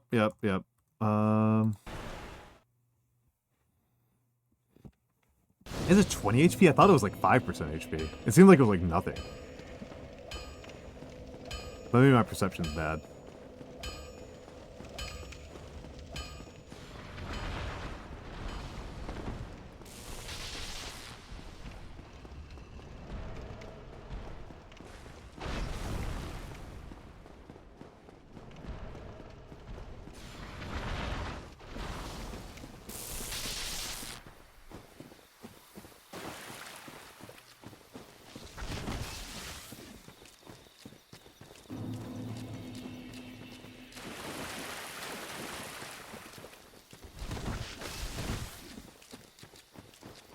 Yeah, let's keep on rolling, and...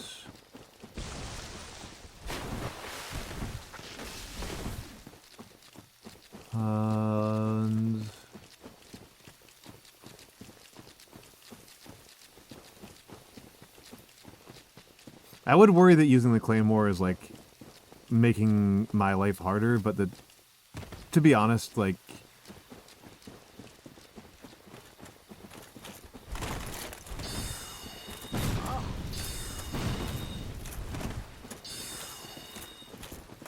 You know, it's not like I block anyway, right?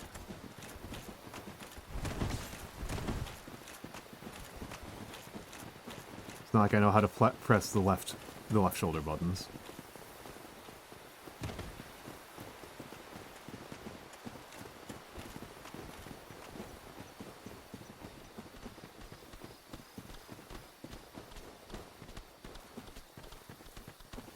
What, block? Or die? I mean, dying is fun. Dying is fun. Dying is pretty fun.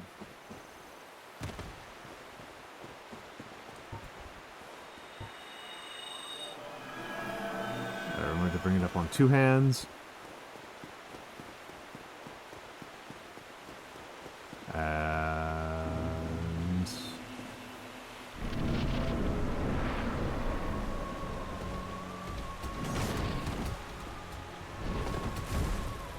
Okay, and... You got me.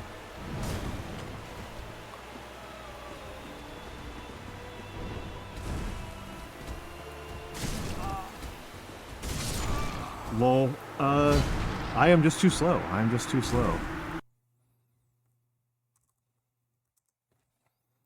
I am just too slow. Well, I mean, that's, you know...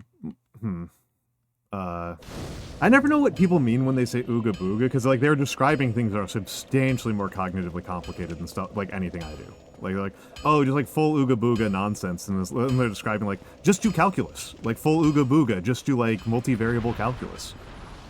Like, just do integrations. Just, like, do combinatorial analysis. Just, like, I'm like, what the hell are you talking about? I am completely baffled. Like, just do, like, problems that no human solved until the last, like, 10 years of human history. Ooga booga. I'm like, what is going on? What does this mean? I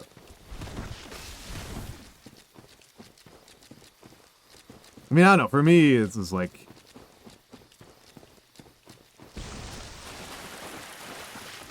I think I'm just not smart enough for this game, to be completely blunt. Like...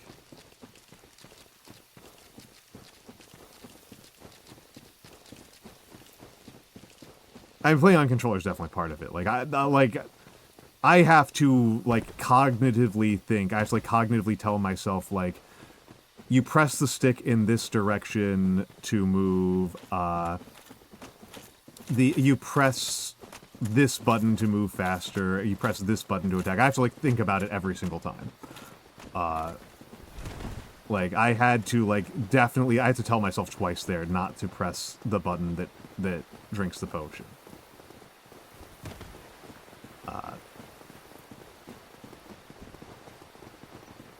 It's like...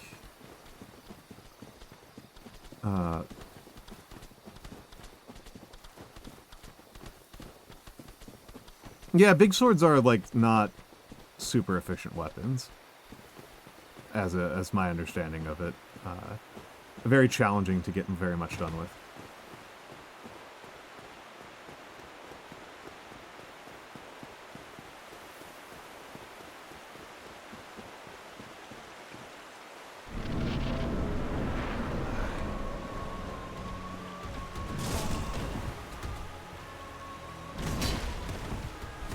I thought that was going to be another attack there. And...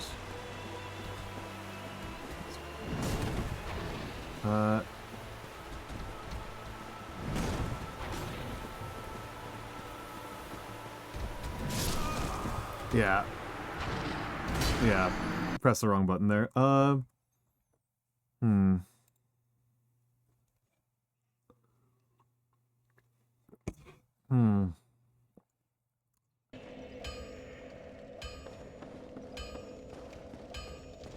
Yeah. It's actually kind of an interesting thing that, like, you talk to people who, like me, who, like, played a lot of video games, and their understanding about military stuff is really heavily based on, like, kit questions.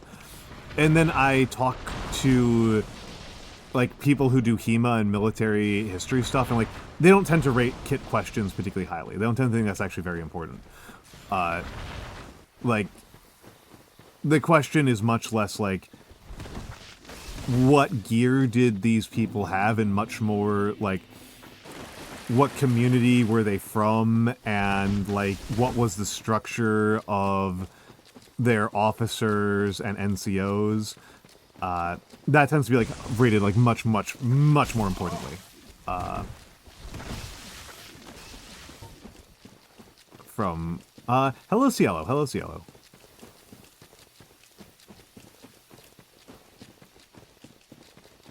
Emphasis on casual, nice. Hold on a second, I gotta take a break from the controller for a second. It's hurting my hand too much. Gotta shake it out. Ugh.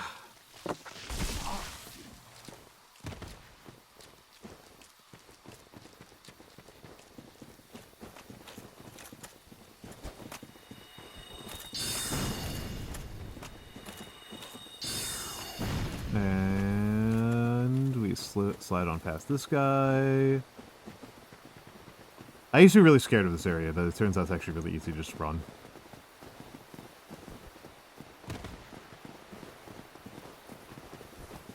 Turns out those are actually some of the easiest enemies in the game.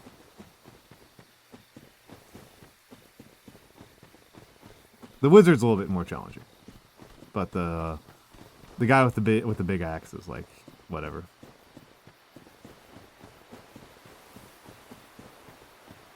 Sorry, I did catch it, Goliath. I did catch it. It was pretty... I just didn't quite parse it.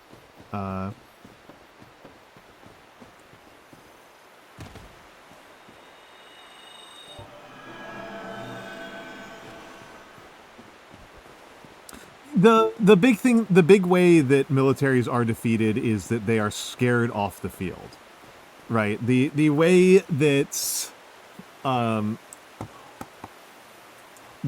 that, like, Total War portrays military affairs is, like, anti-vax level misinformation. Is what I would say. I'd say that in terms of learning history, the Total War series is like Andrew Wakefield levels. Actually worse, I'd say worse than Andrew Wakefield. Level, misinformation. Okay.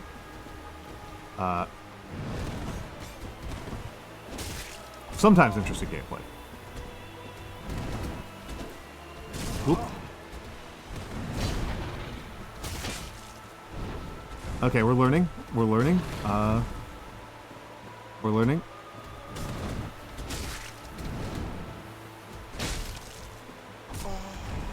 We're learning, we're learning, we're learning. Okay.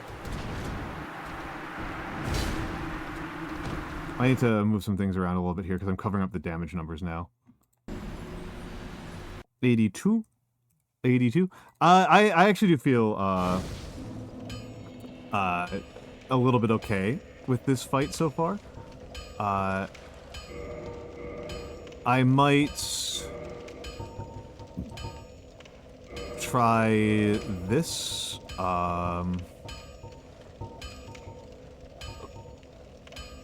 Let's see, 88%, 93%, 100%, 100%.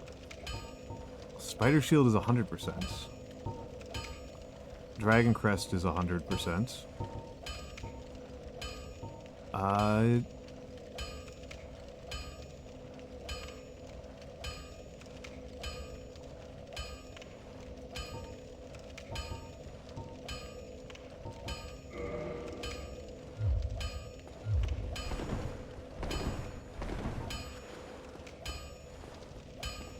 Okay, this might actually be the way to go.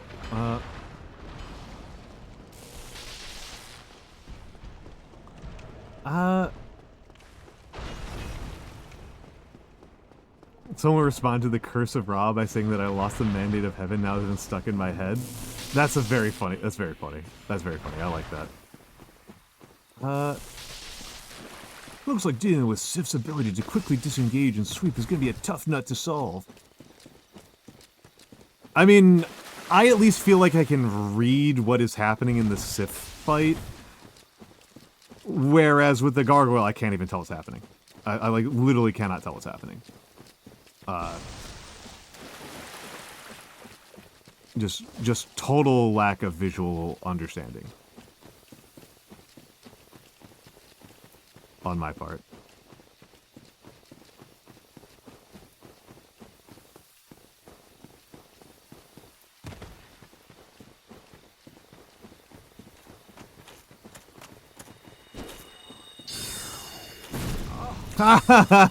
Nice.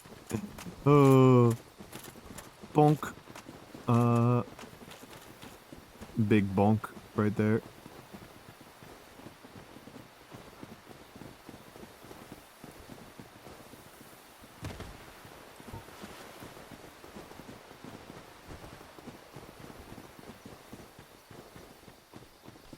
The Wizard Sniper.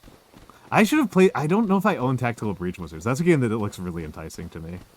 I've heard that it's very funny, but, like, I just think it's really neat looking, and I like tactical games a lot. I like turn-based tactical games a lot. Yeah, it looks very neat to me. Looks very, very neat to me. Alright. So let's see, I think I was doing like 30 damage with the Claymore. Let's see how much I'm doing with the Astoris short sword.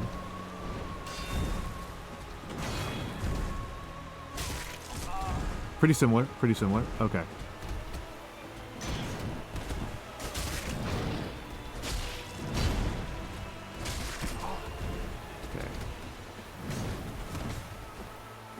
Okay.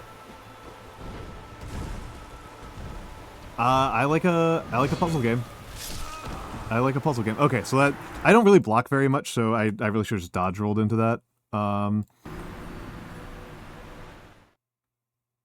Let me double check something. Does the grass shield...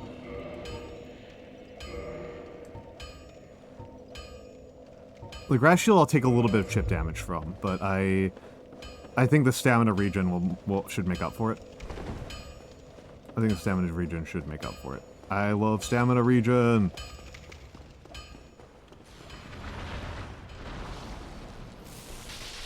Yeah. Yep. There you go, those sweeps is insane! Whoa! 3-pointer! Let's go!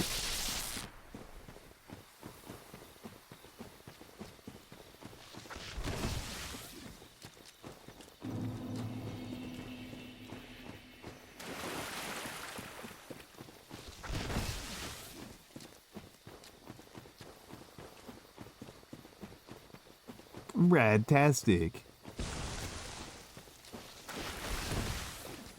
I'm acting like I know anything about sports announcing.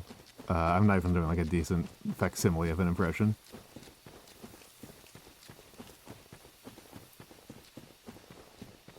I'm just saying words. as if it's the 90s. I don't even think, like, 90s announcers talk like that. I don't even think that was, like, an X Games thing. I'm just, like, really insulting a very honorable profession.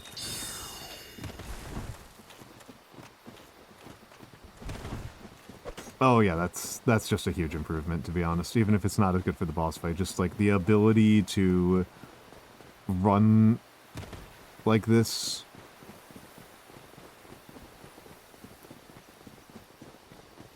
The ability to just like make this boss run in faster is wonderful. Early 2000s kids commercials, yeah. I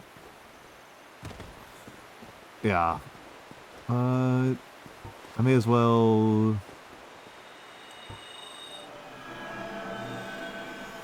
Will they cast lead upon you again? I don't know. Let's.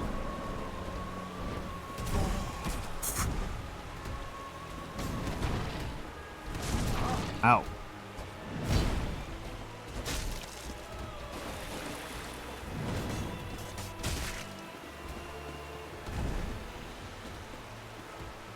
Okay. Whoop. I should have gone in.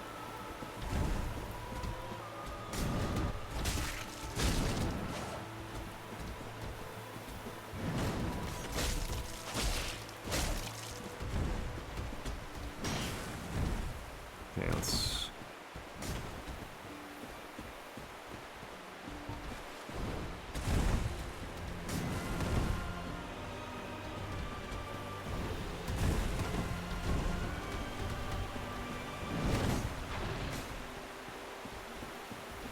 let's... Whoop. That was so pointlessly risky. That was so pointlessly risky. I am actually feeling pretty good about this one. Yeah, I'm actually feeling pretty good about this one.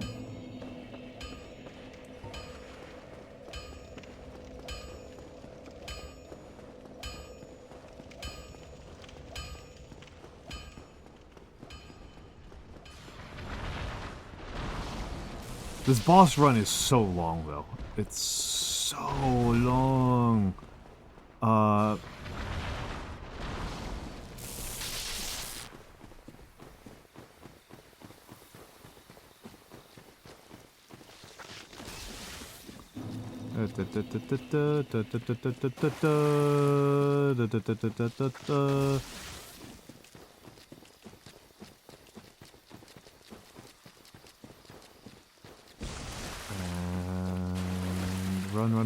Run. Yeah, I mean...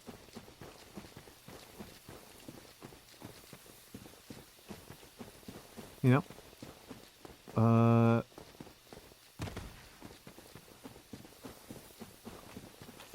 I think saying I got the gargoyles down to 25% is an overstatement.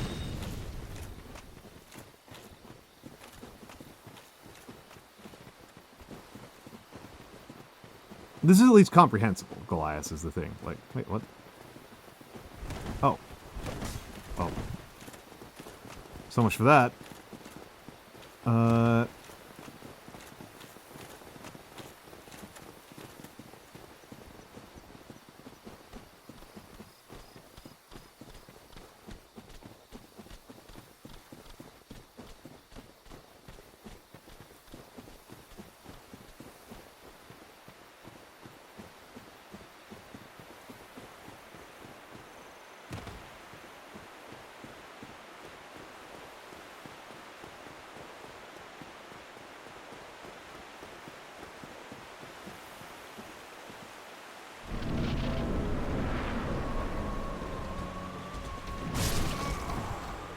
Huh.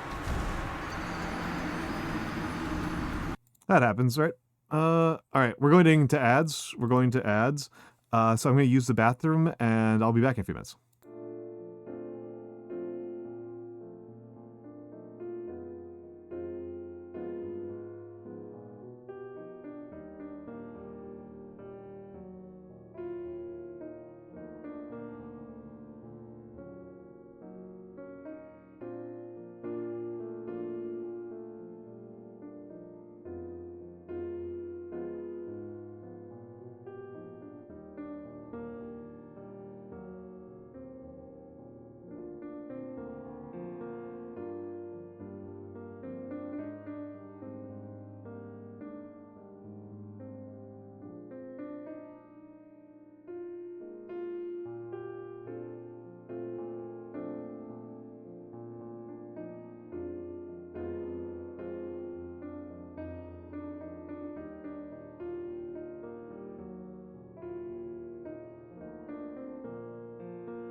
All right, I'm back. I'm back. I'm back. I'm back.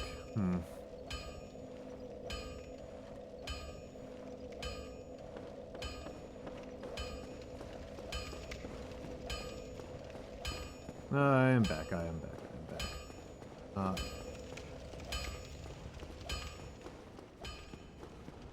But whoop, trying to figure out what I should be reading during some of my off time. I've gotten some Japanese books, one Japanese book actually, to read in the original Japanese and then translate into English on my own time, which seems like a good use of my time. Seems like a pretty good use of my time. But I'm not sure if I should bother with doing that until I get some more kanji drilling in.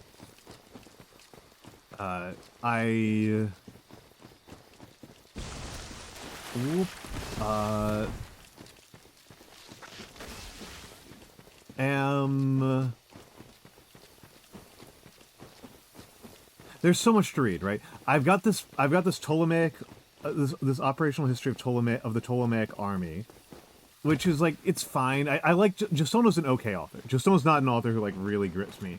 I still have to read, I still got some Erdkamp left to read, and Erdkamp is at least like a really engaging writer. Erdkamp is a really engaging writer. He writes about like food in the Roman Empire. Thou that cometh in the legend of our traversing the dark. Have thine own respect. Go not yonder knocking for nothing, I say.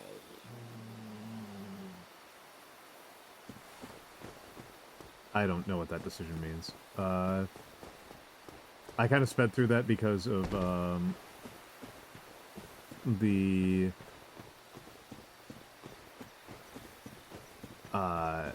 because I thought I was going to get killed.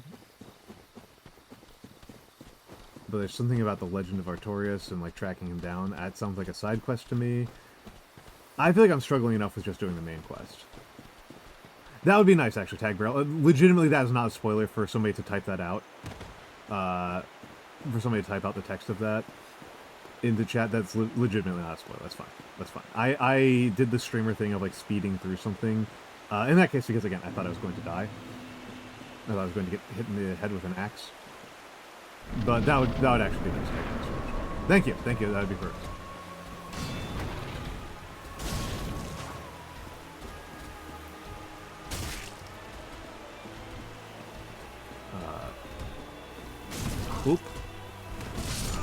Whoop. Mistiming.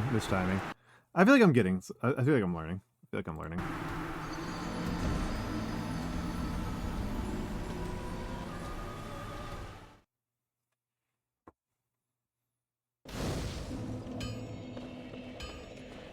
Is it not that thou art new? Thou fared well to find me, but cometh thee not for the grave of Sir Artorias? My advice true, forget this. The legend of Artorias art none but a fabrication. Traversing the dark, 'tis but a fairy tale. Have thine own respect, go not yonder knocking for nothing, I say, and then you can answer yes or no. Okay, hopefully I didn't fuck it up and permanently lock myself out of that, because traversing the dark is actually useful to my consideration. I will take that if I'm allowed to again. I will be very sad if I have locked myself out of that by running away, like a weenie. I'm hoping that he took that as a maybe, not a definite no.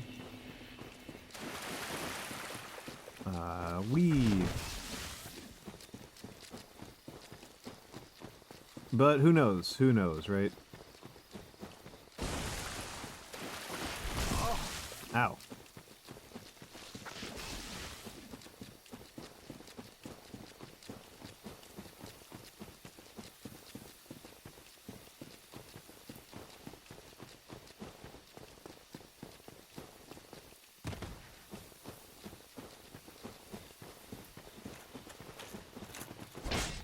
Woohoo.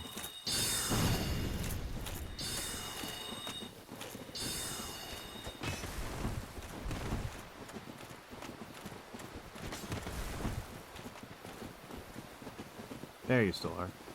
Is it not so that thou art new? Thou fared well to find me. but cometh thee not for the grave of Sir Artorius? My advice true. Forget this. The legend of Artorius art none but a fabrication. Traversing the dark? 'Tis but a fairy tale. Have thine own respect. Go not yonder knocking for nothing, I say. Well, indeed, thou art a strange one. Nevertheless, I feel some liking for thee. I'm Alvina of the Darkroot Wood. I command a clan of hunters who track down defilers of the forest graves. Well, What that'd be dost me. thou say? Wilt thou not join us? Oh, yes, I believe we would suit thee well. I am very glad. And now thou art one of us. Let us establish a covenant. I should not, right? Like, cause this will kick me out of the way of the white, and that will mean that I can't get miracles. I have to say no. I have to say no. Oh,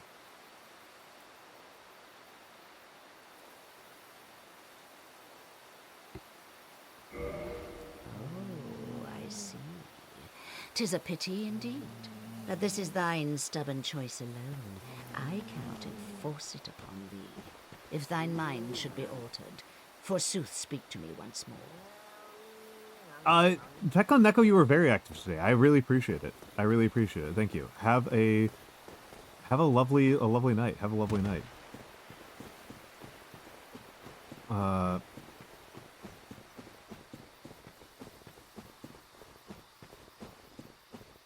Yeah, at least you didn't kill me for that.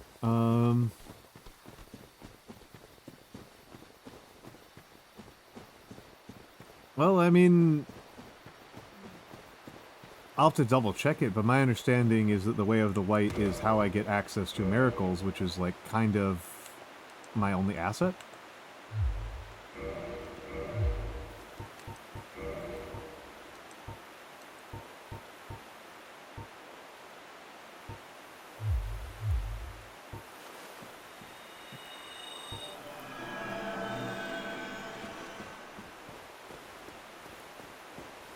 Who even let you into the Way of the White? I started in it. I started in it.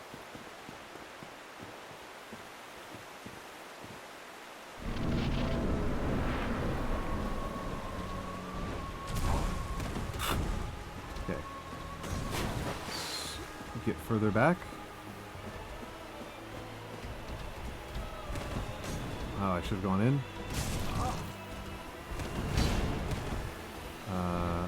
Oop.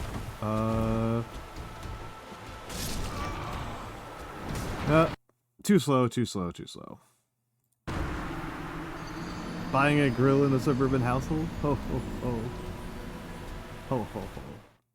I guess.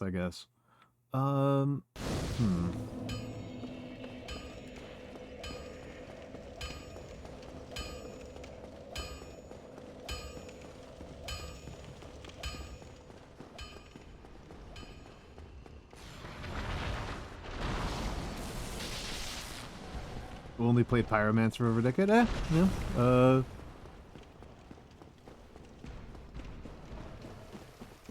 Who am I to judge, right?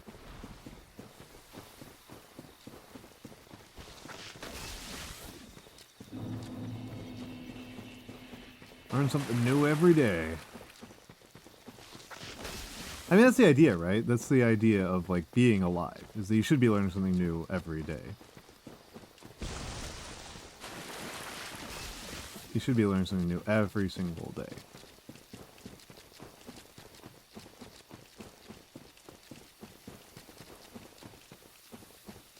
And let's rock along. I'll be honest, I don't really understand what that cat's asking me. Like she starts off with talking about, like, seeking the grave of Artorias, and then she's like, "Do you want a job, kid?" It's like, like... I was hoping for, like, a gig, not a job. Right, I was looking for something part-time. That was kind of my read on the situation. I was looking for something part-time. I was looking for a quest. And she's offering a position. Which is a thing that Brett Devereaux talked about in terms of, like, yeah, she wants an employee. Which is a thing that, like, Brett Devereaux talks about in terms of understanding, fantasy, like a medieval type setting. That a, okay,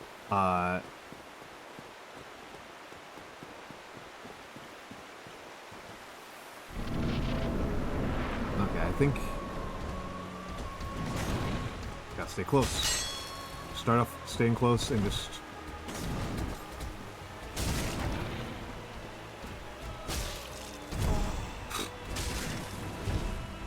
Okay. Can I even get over here?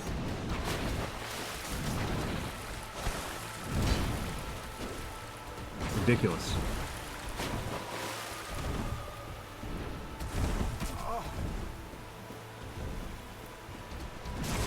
Ah, dang it. Too slow, too slow.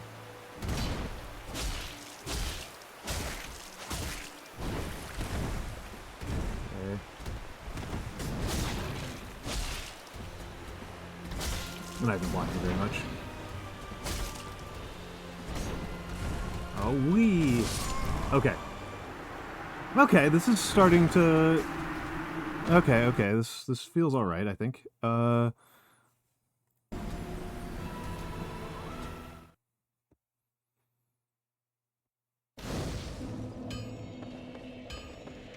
Maybe. Probably not tonight, because I don't want to stay... I don't think I want to stay up for like 6 more hours.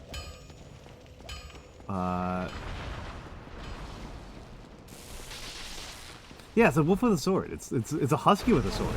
Owie. Owie. Got cocky there.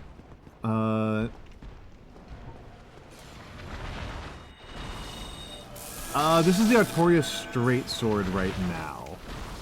But I might swap back over to the Claymore, since I was swapping over to this so that I could block more, and then it's like, well, I'm not really trying to block. I'm trying to, like,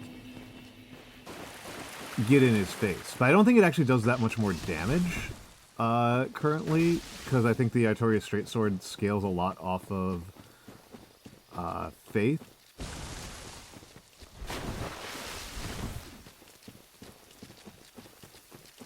So, you know.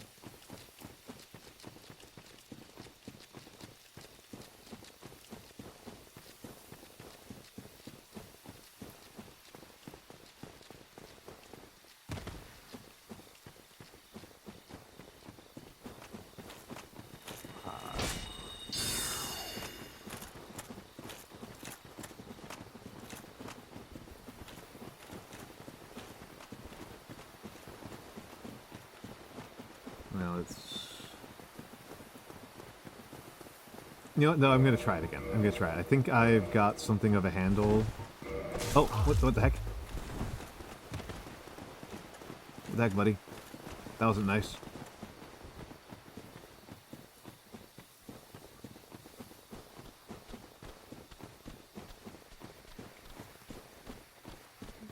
Miracle Man, like Magic Man. Magic Man is, like, really legitimately one of the best characters, like, I've ever seen in fiction. Magic Man's incredible.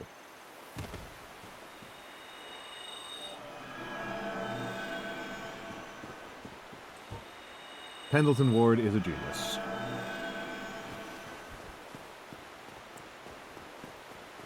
Well, I don't know if Pendleton Ward was the person who deserves credit for inventing Magic Man. I don't know if that's actually, like, true. If that's, like, actually his thing. Whoop. Literally did not see that. Okay, that's like not actually that much more damage.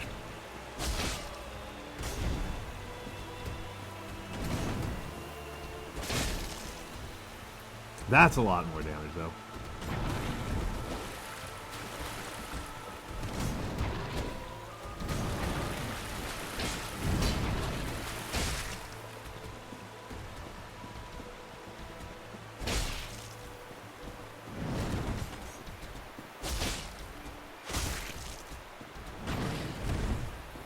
Okay, let's see.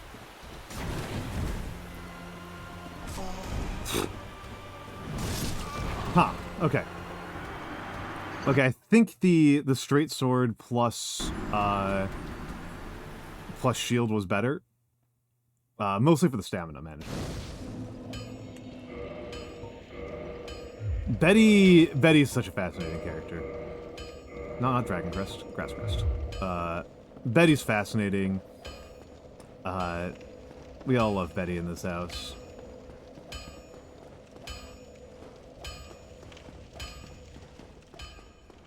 And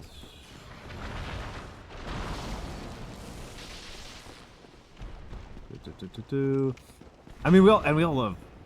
God, what's the name of that? The episode with Ice King. Simon and Marcy. Simon and Marcy. What an episode. Not even my favorite episode. Not even my favorite episode. My favorite episode is probably Pahoy.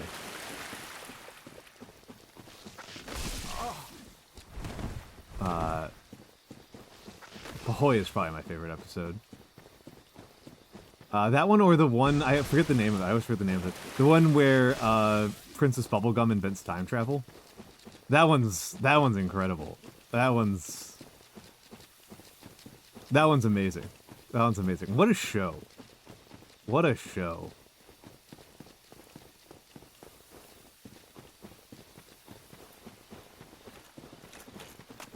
What an absolute king of a show. But yeah, I'm just, for the moment, I am just trying to get some practice in against Sith, and see how I feel about this. And oh, interesting. My intended raid target logged off. I thought she was going for in a couple more hours.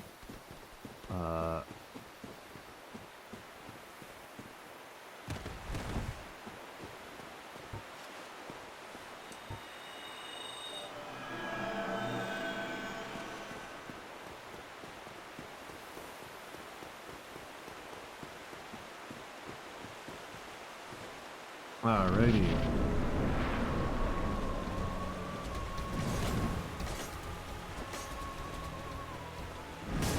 Huh. Thought I dodged that. Thought I dodged that. Whoopsie doodle. Not as smart as I thought. I'll come up with one. I'm planning on going for like a little bit longer. I wasn't planning on ending super soon. I just thought she was going to be going for like 4 more hours from where I saw her. So I was just very off on how long her stream was going to be. I've got other people I can raid. We are not lacking in potential raid targets for the moment. I can even raid some people who I know my chat doesn't like. So whoop whoop. Of course, I'm always down to take suggestions. It's always nice to it's nice to raid somebody new. Raid Germ. I've watched like 5 minutes of Germa.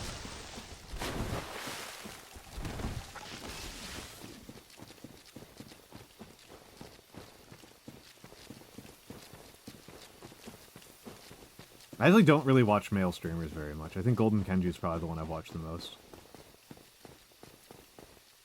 Or Vengeful.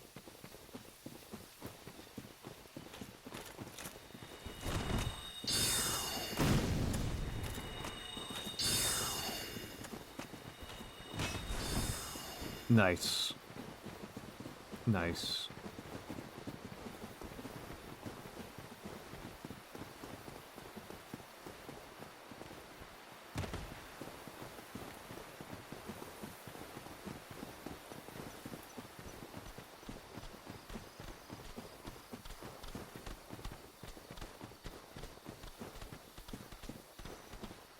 I literally thought Germa was retired. Like, people have told me Jerome was retired, and I believed them like 5 different times. Like, I legitimately thought he was retired. Like, this is news to me that he's still streaming. Oh, okay. And now he's streaming again?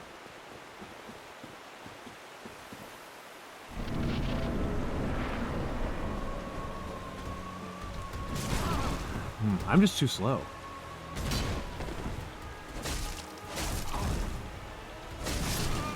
Okay.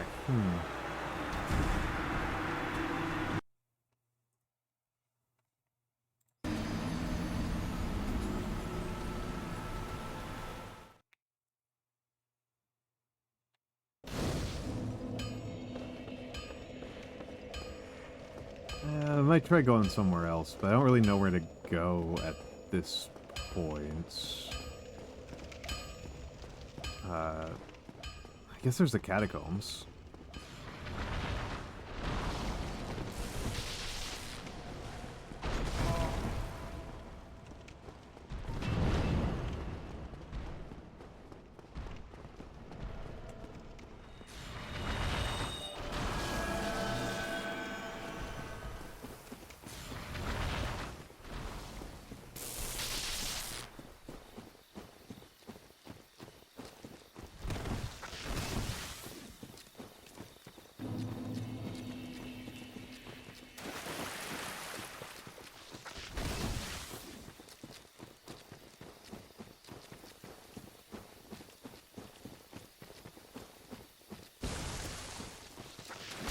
Ow. You know what? You know what? I'm gonna... You know what? There's something I can do a little bit differently. Well...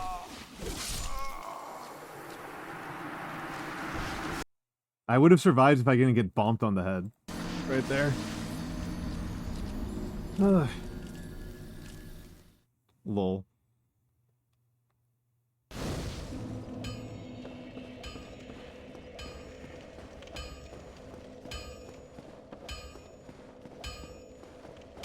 Alright, let's...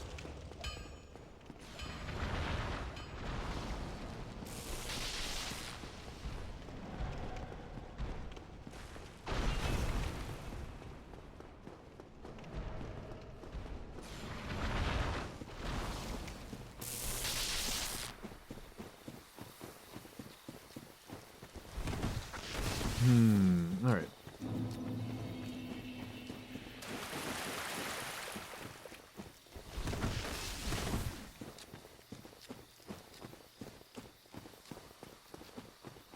Take, okay, so, I don't want to, okay, yeah, I want to, and then, there we go, that's what I want to do. I should be okay now. This tree freaks me out. I don't like it. I don't like it.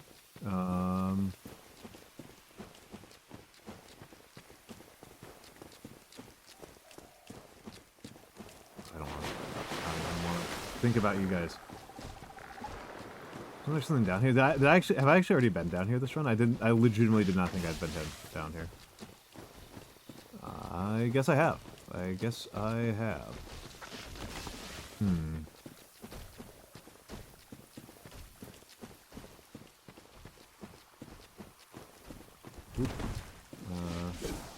Legitimately, I'm mostly holding out for finding the light miracle, because otherwise I don't really know where to go.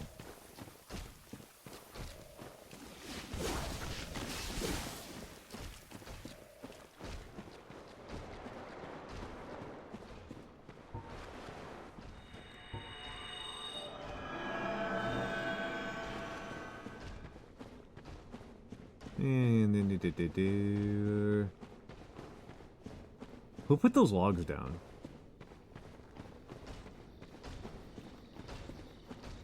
Like, legitimately, who put those logs down? Ow. If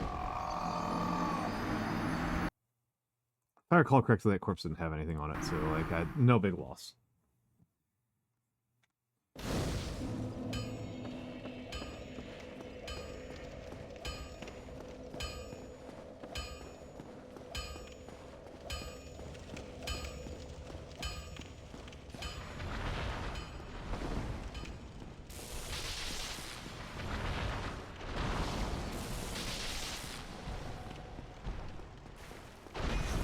Oh, I'm gonna die here.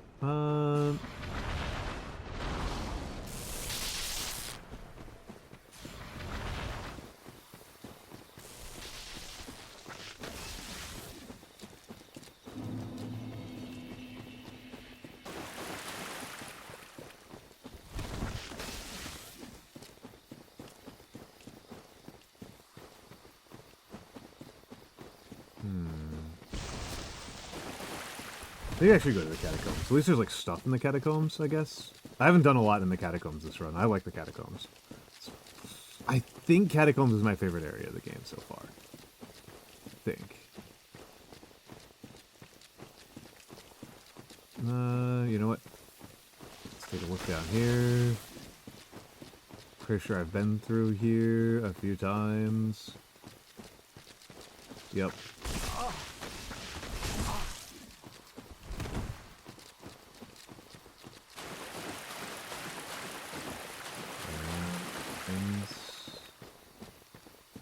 There's all shenanigans over here. Oh, hold on. Hold up. Hold up.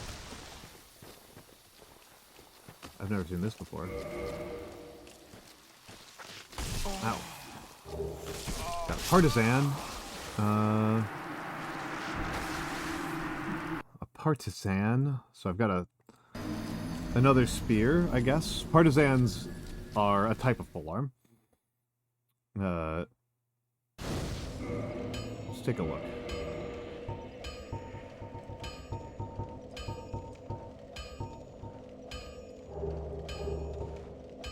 Oh, I can use this one.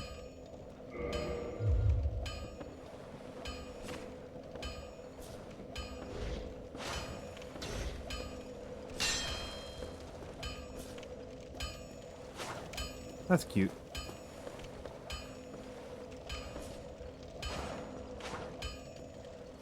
That's cute. I don't know if I like that as much. But... it's too heavy anyway.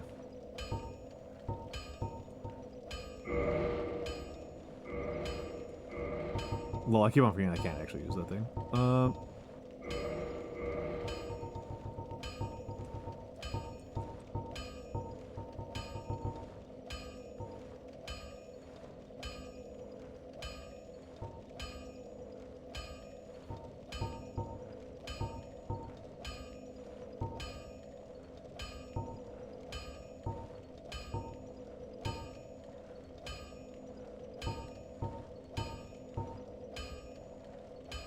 Huh.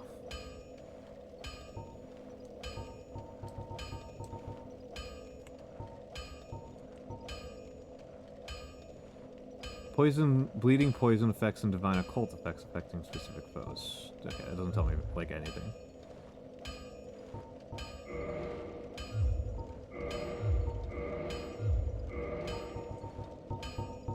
It's nothing.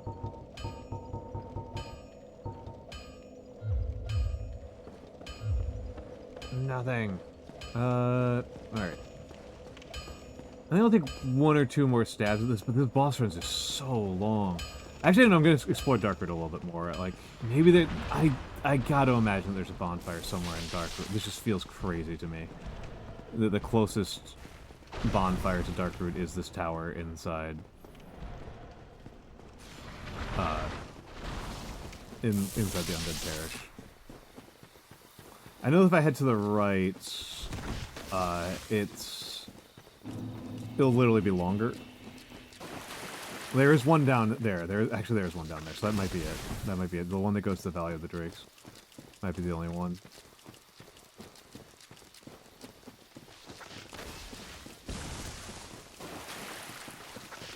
Get away from me. Get out of my camera.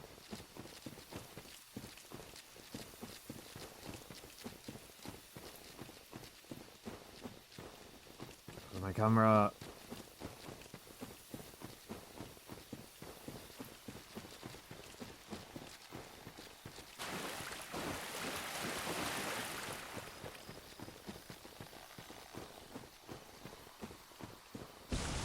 There's not going to be one around here.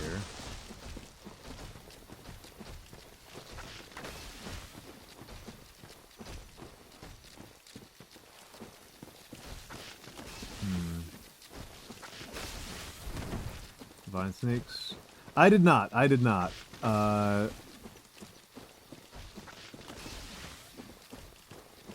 did not. I'm currently looking around for a bonfire in... There's a stone wall on the way there, you dick. Oh, whatever.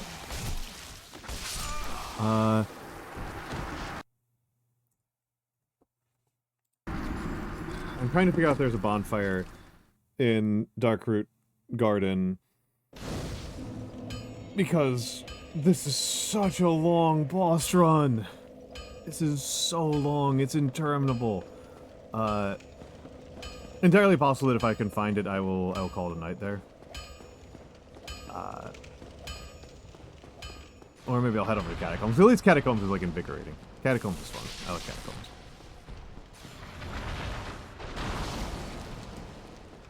I like the Catacombs. Definitely my, favorite area of the game. Blighttown, there's also Blighttown. Maybe there's something in Blighttown that I can use. Maybe, but I'm kind of dubious about that.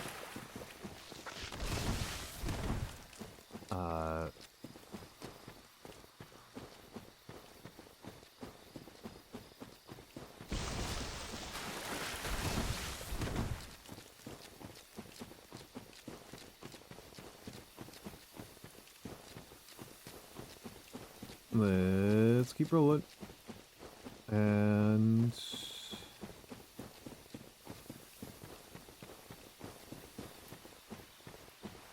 so there's nothing down there.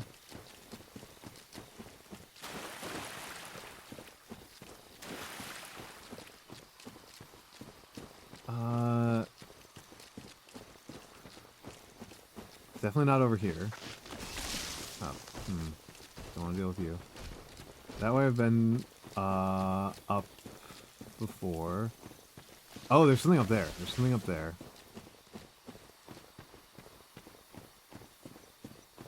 Something up there.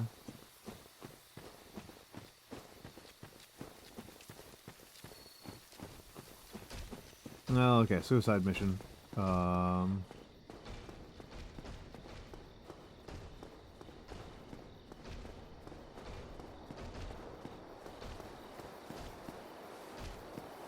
Oh, maybe it's past the Moonlight Butterfly. I don't think I can beat her, not because I think she's particularly hard, but because I find this fight really boring and annoying. The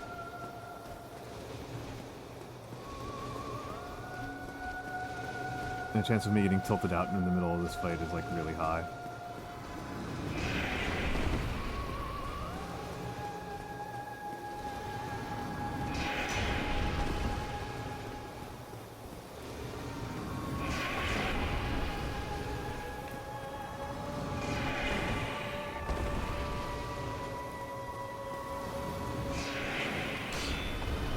Okay, that hurt.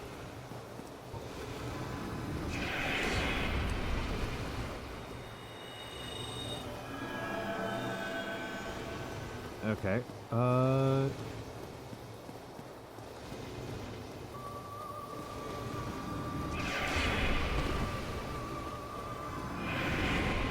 a bunch of people in chat really like her. Greymoth and, Moro really like her, but I'm just like... I've done this fight like, I don't know about 100 times, but like, well deep double digits. And it just takes so long.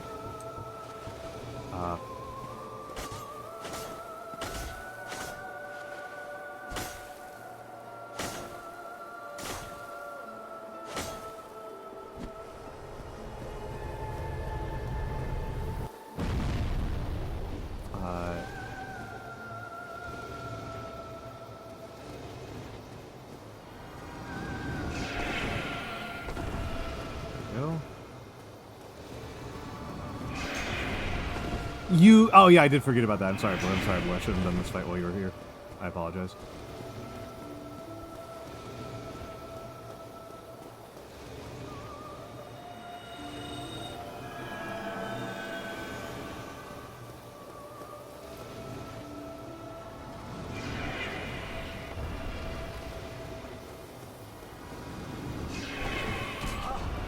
Ow.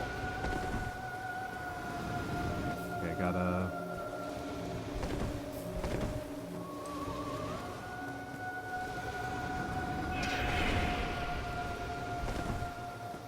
And you're back over.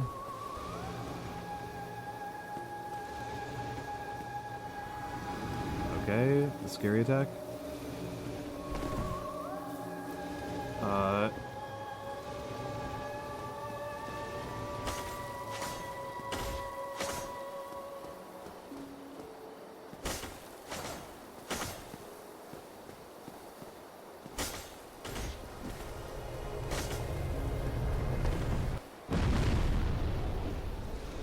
Okay, and... Or it's not super duper realistic looking, that's fair, that's fair.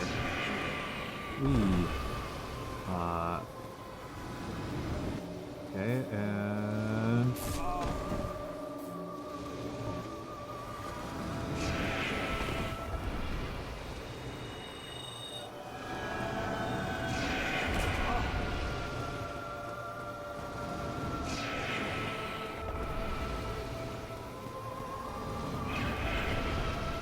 Okay, come on, come on.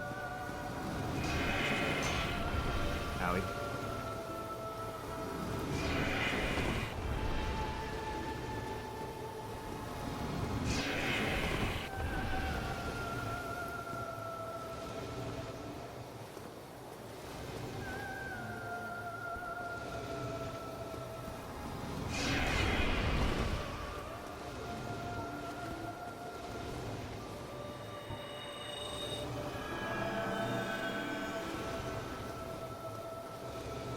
Didn't waste any significant amount of healing on that one.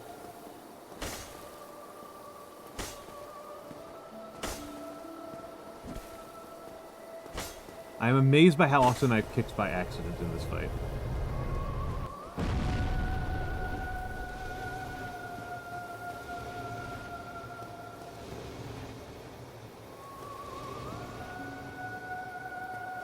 Alright, I think I will use flasks, even if I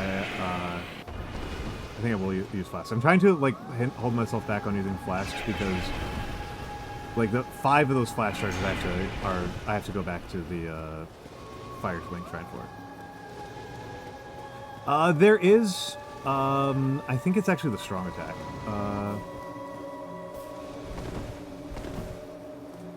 Yeah, the strong attack is the thrust. Which maybe I should use.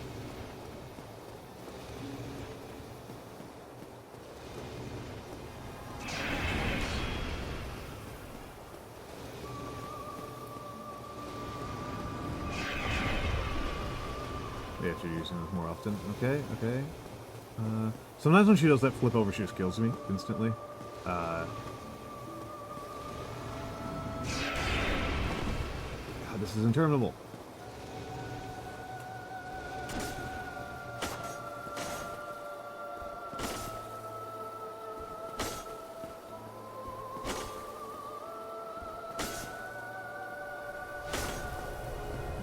Okay, and heal. Okay. Ow.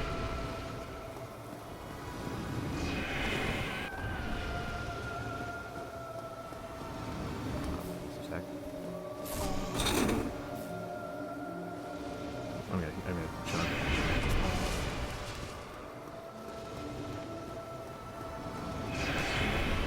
Annoying to have a good cause to go back to Firelink, but here we are.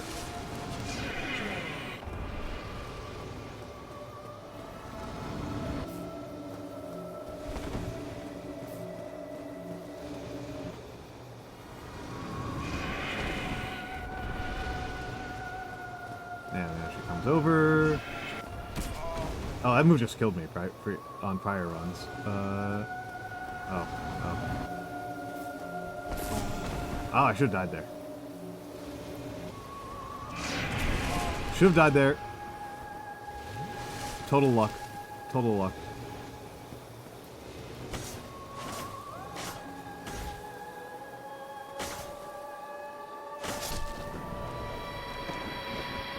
dumb luck.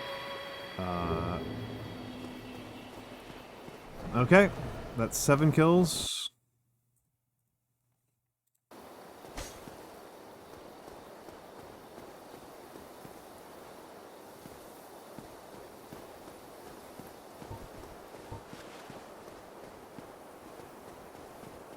Please tell me there's a bonfire over here.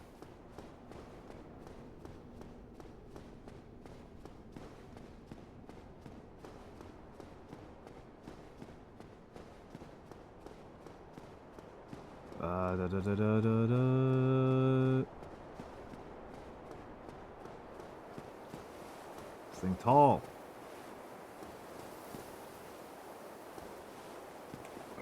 You look pretty dead, sir.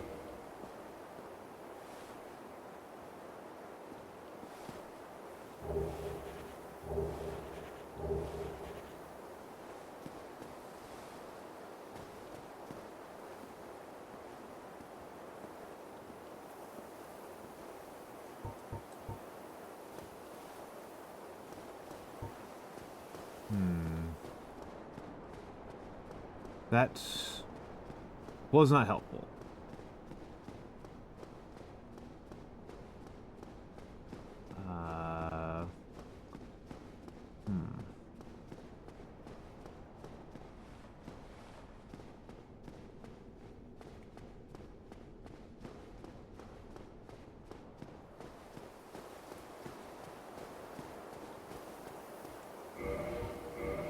I actually want to use a homeward bone for once. Got 9 of those.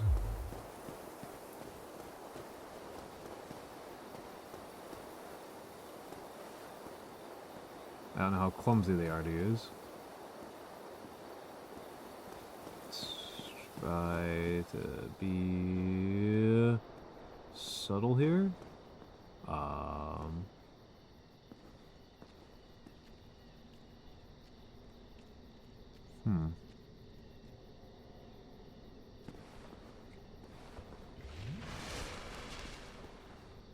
You know what? Let's run it. I don't know what the Watchtower basement. I don't know where that is, but wait, hold on. No, but I thought I saw something change. I'm just imagining things.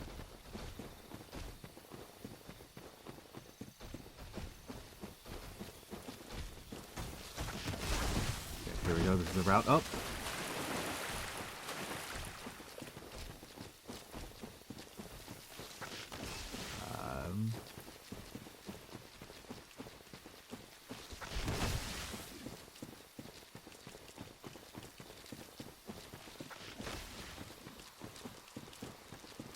Aha! Excellent. Okay, save some stamina right here. Hoo-hoo-hoo! Nice.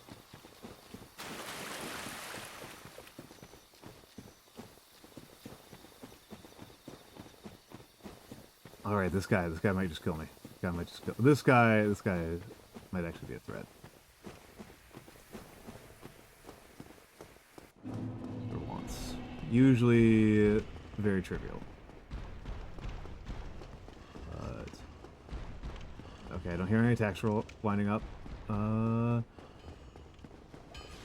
Alright. I've seen one of those before. My tunes, I can produce divine. Oi, where are you off to? I want to save. You nerd. Okay, I have 10,000 souls. I have 10,000 souls, which is quite a lot. That's the most souls I've had in a long time.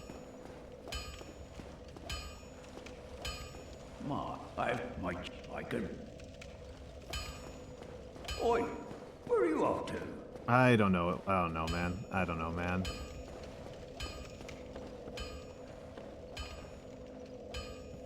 I don't know, man.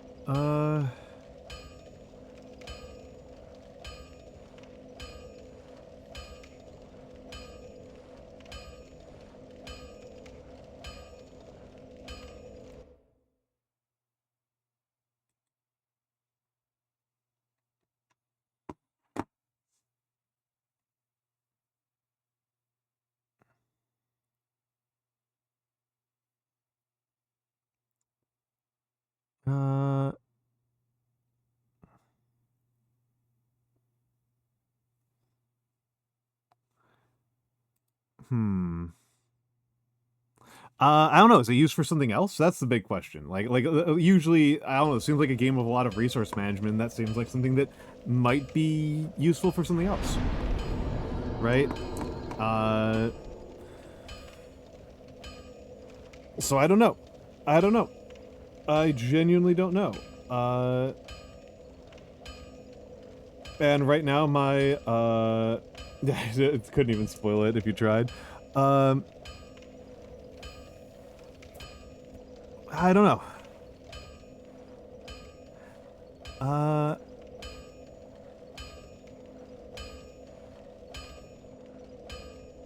I feel pretty shot. I feel pretty mentally shot. So I think I am going to raid out.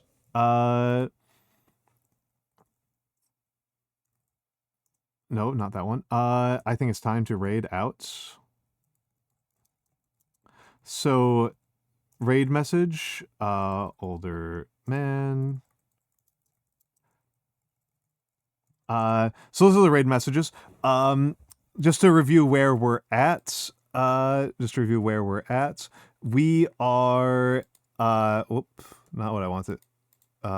We are here on the Donathon. Donathon continues tomorrow, 4 p.m. U.S. Eastern. At 9 p.m. U.S. Eastern, I will be raiding into and being interviewed by Nando VT. You saw him earlier in the stream. He has been recently streaming more often on Twitch after being mostly a YouTube guy for a very long time. We are going to raid one of my best friends. We're going to be raiding one of my best friends in streaming. We're going to raid Capable Mabel. So everyone have a lovely rest of your evening. I will probably be on the Discord at some point after I have some dinner, but I hope you all have a lovely night.